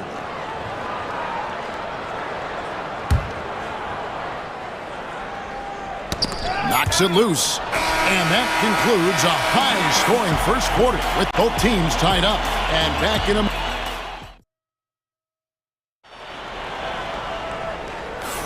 And close game underway so far. We'll see if either of these teams can jump out in the second quarter. And guys, what's your take on the Clippers so far? Coming in hot. They were sharp from the perimeter right out the gate. They just couldn't seem to know what it was that they needed to do and how to stick them from outside. The defense pretty lost. Kawhi Leonard is out there with Jones. Then it's Chris Dunn. Then there's Drew Eubanks. And it's Harden in at the point guard. They're the group out there for the Clippers starting the second quarter. And the shot is good. Greg, we know about the Euro step, but is the decel the next move that's getting more notice? I think it is, Kevin, and you can see players have quickly incorporated that into their arsenal. It's been fun to watch, man, and I tell you, it creates some uncomfortable situations. Here's Harden, just 5 to shoot. Banchero grabs the board. And Orlando has possession. To the middle. Wagner kicks to Banchero. Wagner with a screen for Banchero. It's hauled in by Los Angeles. I didn't see that miss coming. I mean, he's usually been money from that range. From deep, Harden. Leonard against Isaac with the shot. And it's Leonard missing. Oh, can't punish the defense for leaving him open that time. That's a frustrating miss for a really steady jump shooter. Yeah, love watching Isaac find the open teammate. Has great floor awareness out there and just knows when one of his guys has a clean look. Pass to Eubanks. And it's off from three-point range. Orlando leading by 4. Here's Suggs. 6 for 6. He's yet to miss from the field. And really good habits paying off for Suggs. He's finding shots and drumming up points for his squad. Kicks it out to Jones. A 3 from Leonard. And it's Wagner with the rebound. The Magic have gone 3 of 4 from the floor here in the second quarter. Banchero with the ball. And it's Harden picking him up. And the whistle blows. It's going to be on Paolo Banchero. That's his first foul. And the timeout called here by Tyronn Lue. And coach has decided they need a moment to talk things over. Timeout. Brent, Kawhi Leonard seems to be at his best. He is his most incredible when it matters the most. Yeah, I think we sometimes tend to forget about how dominant Kawhi was in the performances at the biggest moments during the NBA Finals with his MVP awards, and it's mostly due to the fact that injuries have taken him away from those moments. But it's all in there. He is capable of dominating a game on both sides of the floor, Kevin, and I hope that there's another opportunity for us as fans to see him have one more crack at that, if not a couple more, before his career is over. Suggs with the steal. Puts up a 3. Can't get it to drop. Made 3. Missed 2 from the field. Here's Dunn. They get it back. Left side, Jones. Pass to Leonard. Clock at 6. 2 minutes remain in the fourth. Over Banchero. And a kind roll that time off the rim as that one falls. Leonard's got 11 points. And Kawhi Leonard will gladly take that look. Suggs passes to Wagner. Wagner with a screen for Suggs. Wagner kicks to Isaac. Suggs with the ball. He's covered by Leonard. Banchero a screen on Leonard. And it goes down 2 points. Suggs has got the lead up to 6 now for the Magic. Oh, strong move by Suggs. Inside, not allowing the contact to hold him back. I'll tell you what, they're really fortunate there. Those long bomb passes usually spell disaster, but they get away with one there. Suggs against Harden. 1:16 left to play in the first half. And it's good, 2 points. He just takes advantage of the D in a way that very few players playing today can do. Here's Caldwell Pope. It's hauled in by Los Angeles. Shot didn't fall, but that play worked well to get a good look at the basket. Yeah, an efficient offensive possession. They found the look that they wanted, just didn't go in. Kicks it out to Jones. And that's a foul called on Franz Wagner. That is his first foul of the game. First personal foul. First team foul.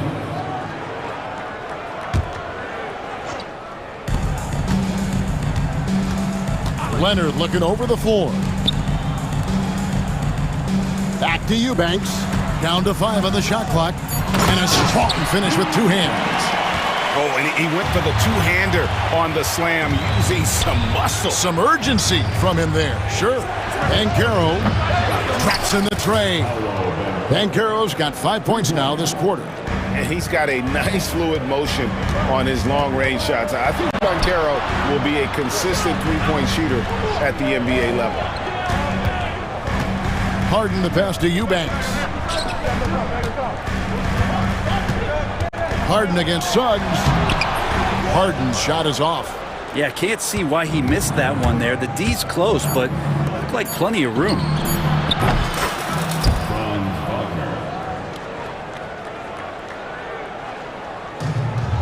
And the timeout called here by Tyronn Lue. This will give him a chance to discuss some potential alterations.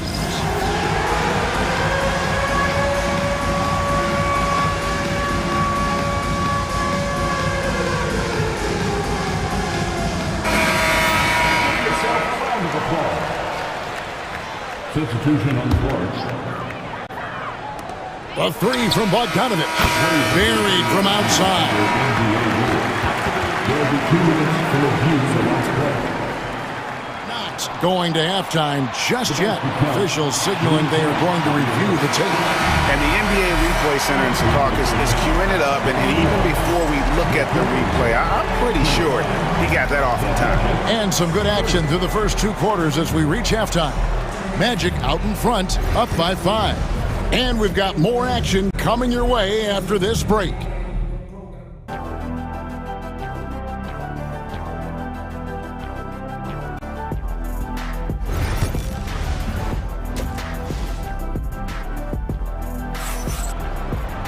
And if you're just joining us, we've played through the first half in a game that's been fairly even so far.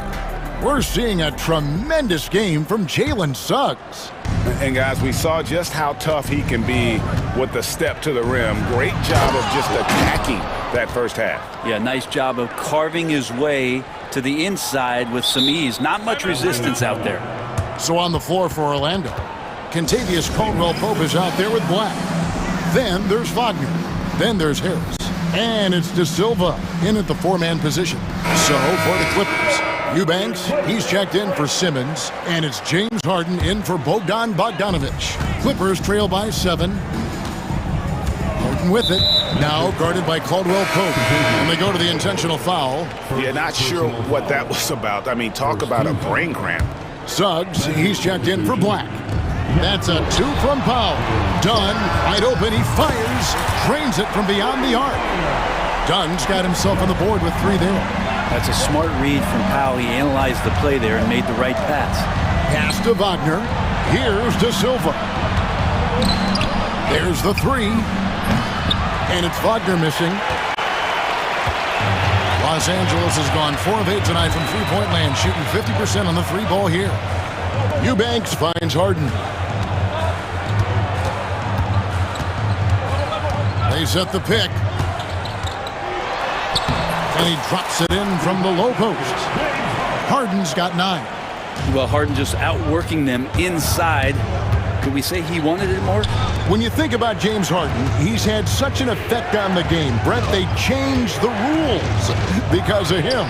Well, it's interesting, Kevin, because you can think about it a couple of ways. There was a system change for James Harden to try the system, and then, as James has said himself, he became the system. So leaning into all of the analytics of basketball, you have to have somebody who can represent all of the things that system would require, and it came in the form of the beard for many years. And that kind of offensive output is something that is going to be, we'll be hard-pressed to see that again, Kevin. Such a selfless guy. Caldwell Pope's focus on the floor is on the team's success.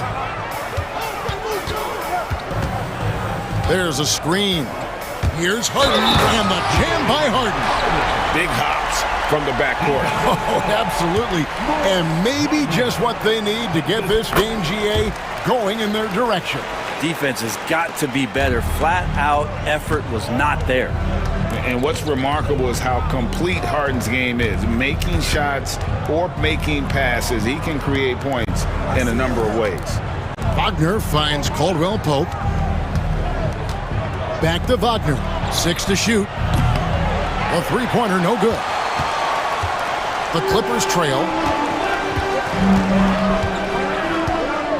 Just under 2.5 minutes into the third quarter now.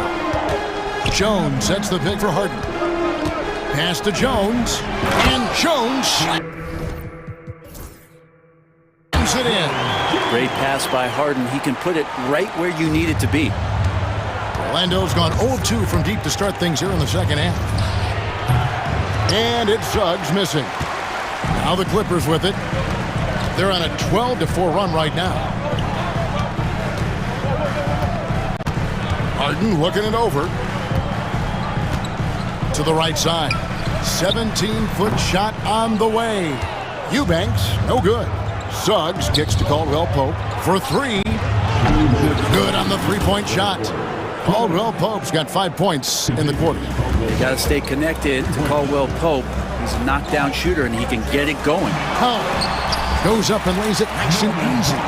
And that's what we're used to him doing, but he really just hasn't had that typical impact offensively. If they keep getting him touches, this game won't be tied for long. Wagner passes to Caldwell Pope from the wing, and he connects with the jumper. Caldwell Pope's got 7. Nice shot by KCP. Offensively, his role is to hit jump shots. Harden up top. He's covered by Suggs. Fades away. And good. Got the friendly bounce off the right side of the rim. Dunn's got the game tied up here for the Clippers. And an intentional foul right there. And Tyronn Lue calls timeout. He's made the decision. He wants to huddle up with his guys.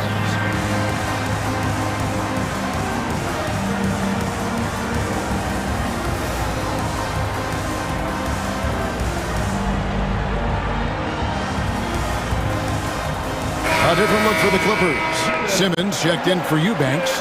Leonard comes in for James Harden. And it's Batum in for Derek Jones. Banchero, a screen on Powell. Outside for Caldwell Pope. Gets an open look and hits. Caldwell Pope's got 9 points here in the second half. Nice delivery there. You can't hesitate when a man comes free on the perimeter. He got it, went right into the shot. Leonard dishes to Simmons. Back to Leonard. Simmons, a screen on Isaac. Leonard on the wing. He's covered by Isaac. Leonard, no luck. 7-second difference, shot and game clock. Here's Banchero. And finished off by Banchero. And that drive gives Banchero all the momentum he needs. And boy, he turns it into an explosive finish.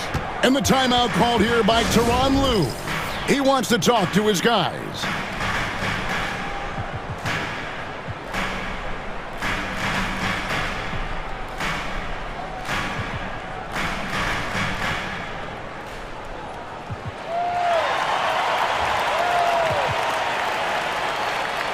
And Los Angeles with some changes. Amir Coffey comes in for Ben Simmons. And it's Bogdanovich in for Norman Powell.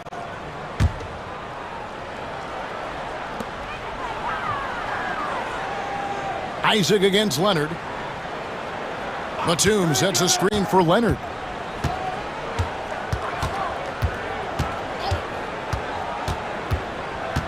Pass to Batum.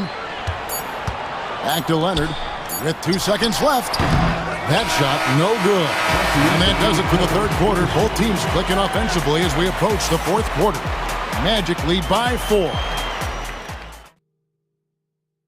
And let's take this chance now to show you the State Farm assist of the game.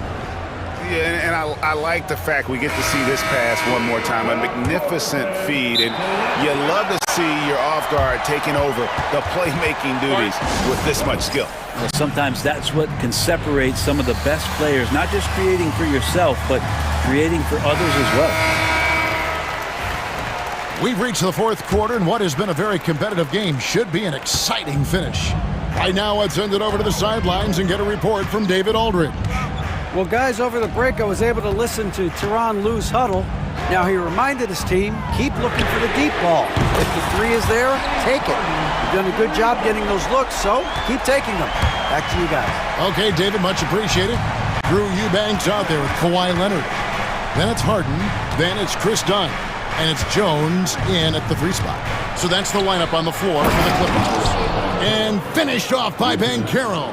Oh, love that. Banchero moves so well with and without the ball. Harden kicks to Leonard. Jones with the screen on Isaac. Here's Leonard. Finds the bottom of the bucket from 13 feet out. A crucial breakdown defensively, and he was quick to make him pay. You might see this in the early part of the game, but at this stage in the game, that's just really something unacceptable. He's a great mid-range scorer. Yeah, liking the vision there from Caldwell Pope, looking to get his guys going when they're open. Harden against Suggs. And contact on the shot, so he'll be shooting free throws here. And a look at how the offensive approach has been going here so far for Orlando. Credit them for not settling. I mean, they've been in attack mode off the dribble all game long, and thus far, it's paying off. You want to talk about ball distribution. They've been dominating that aspect of the game. I think there's a bunch of bankers out there. They're dropping dime after dime. Suggs kicks to Banchero. Banchero a screen on Harden. And Wagner drives in. Count it, and the foul. And taking a technical there is the last thing you want to do. The opposite of smart basketball. That's good from Wagner.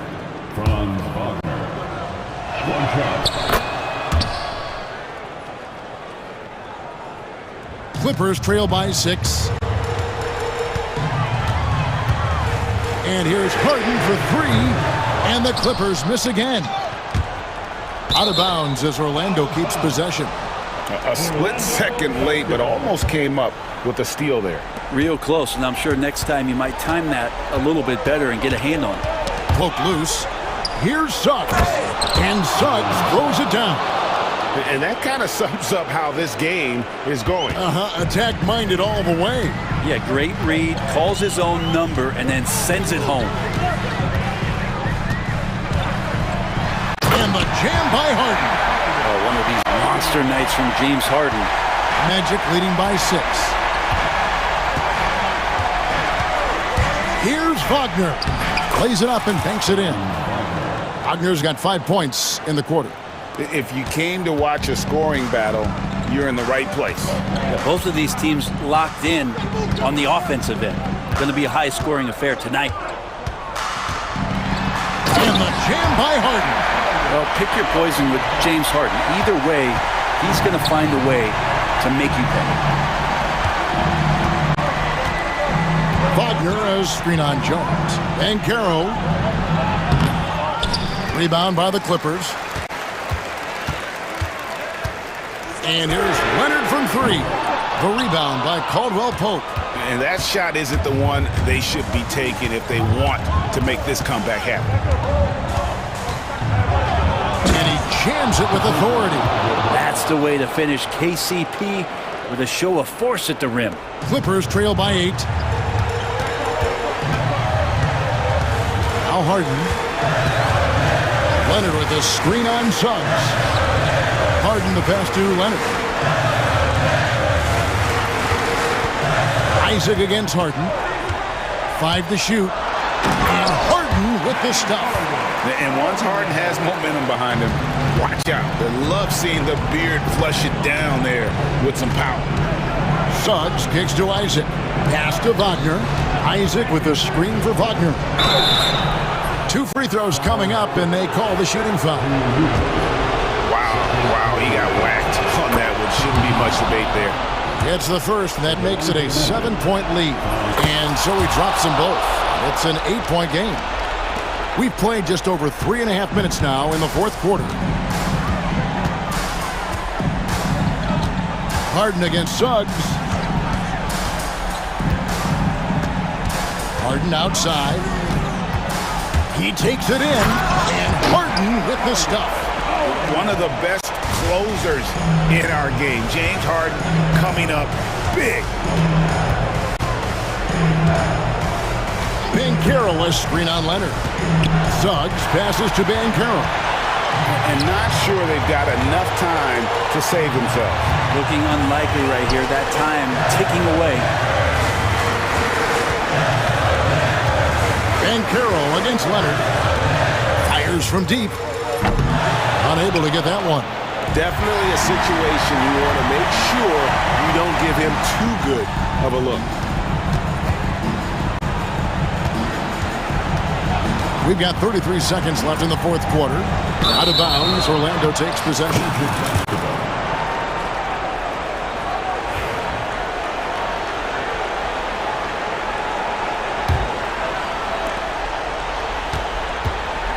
And so here's Orlando.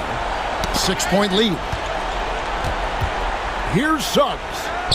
And he banks in the layup. Oh, bigger than your average guard, Suggs can score all around the floor, including down low. Harden against Suggs.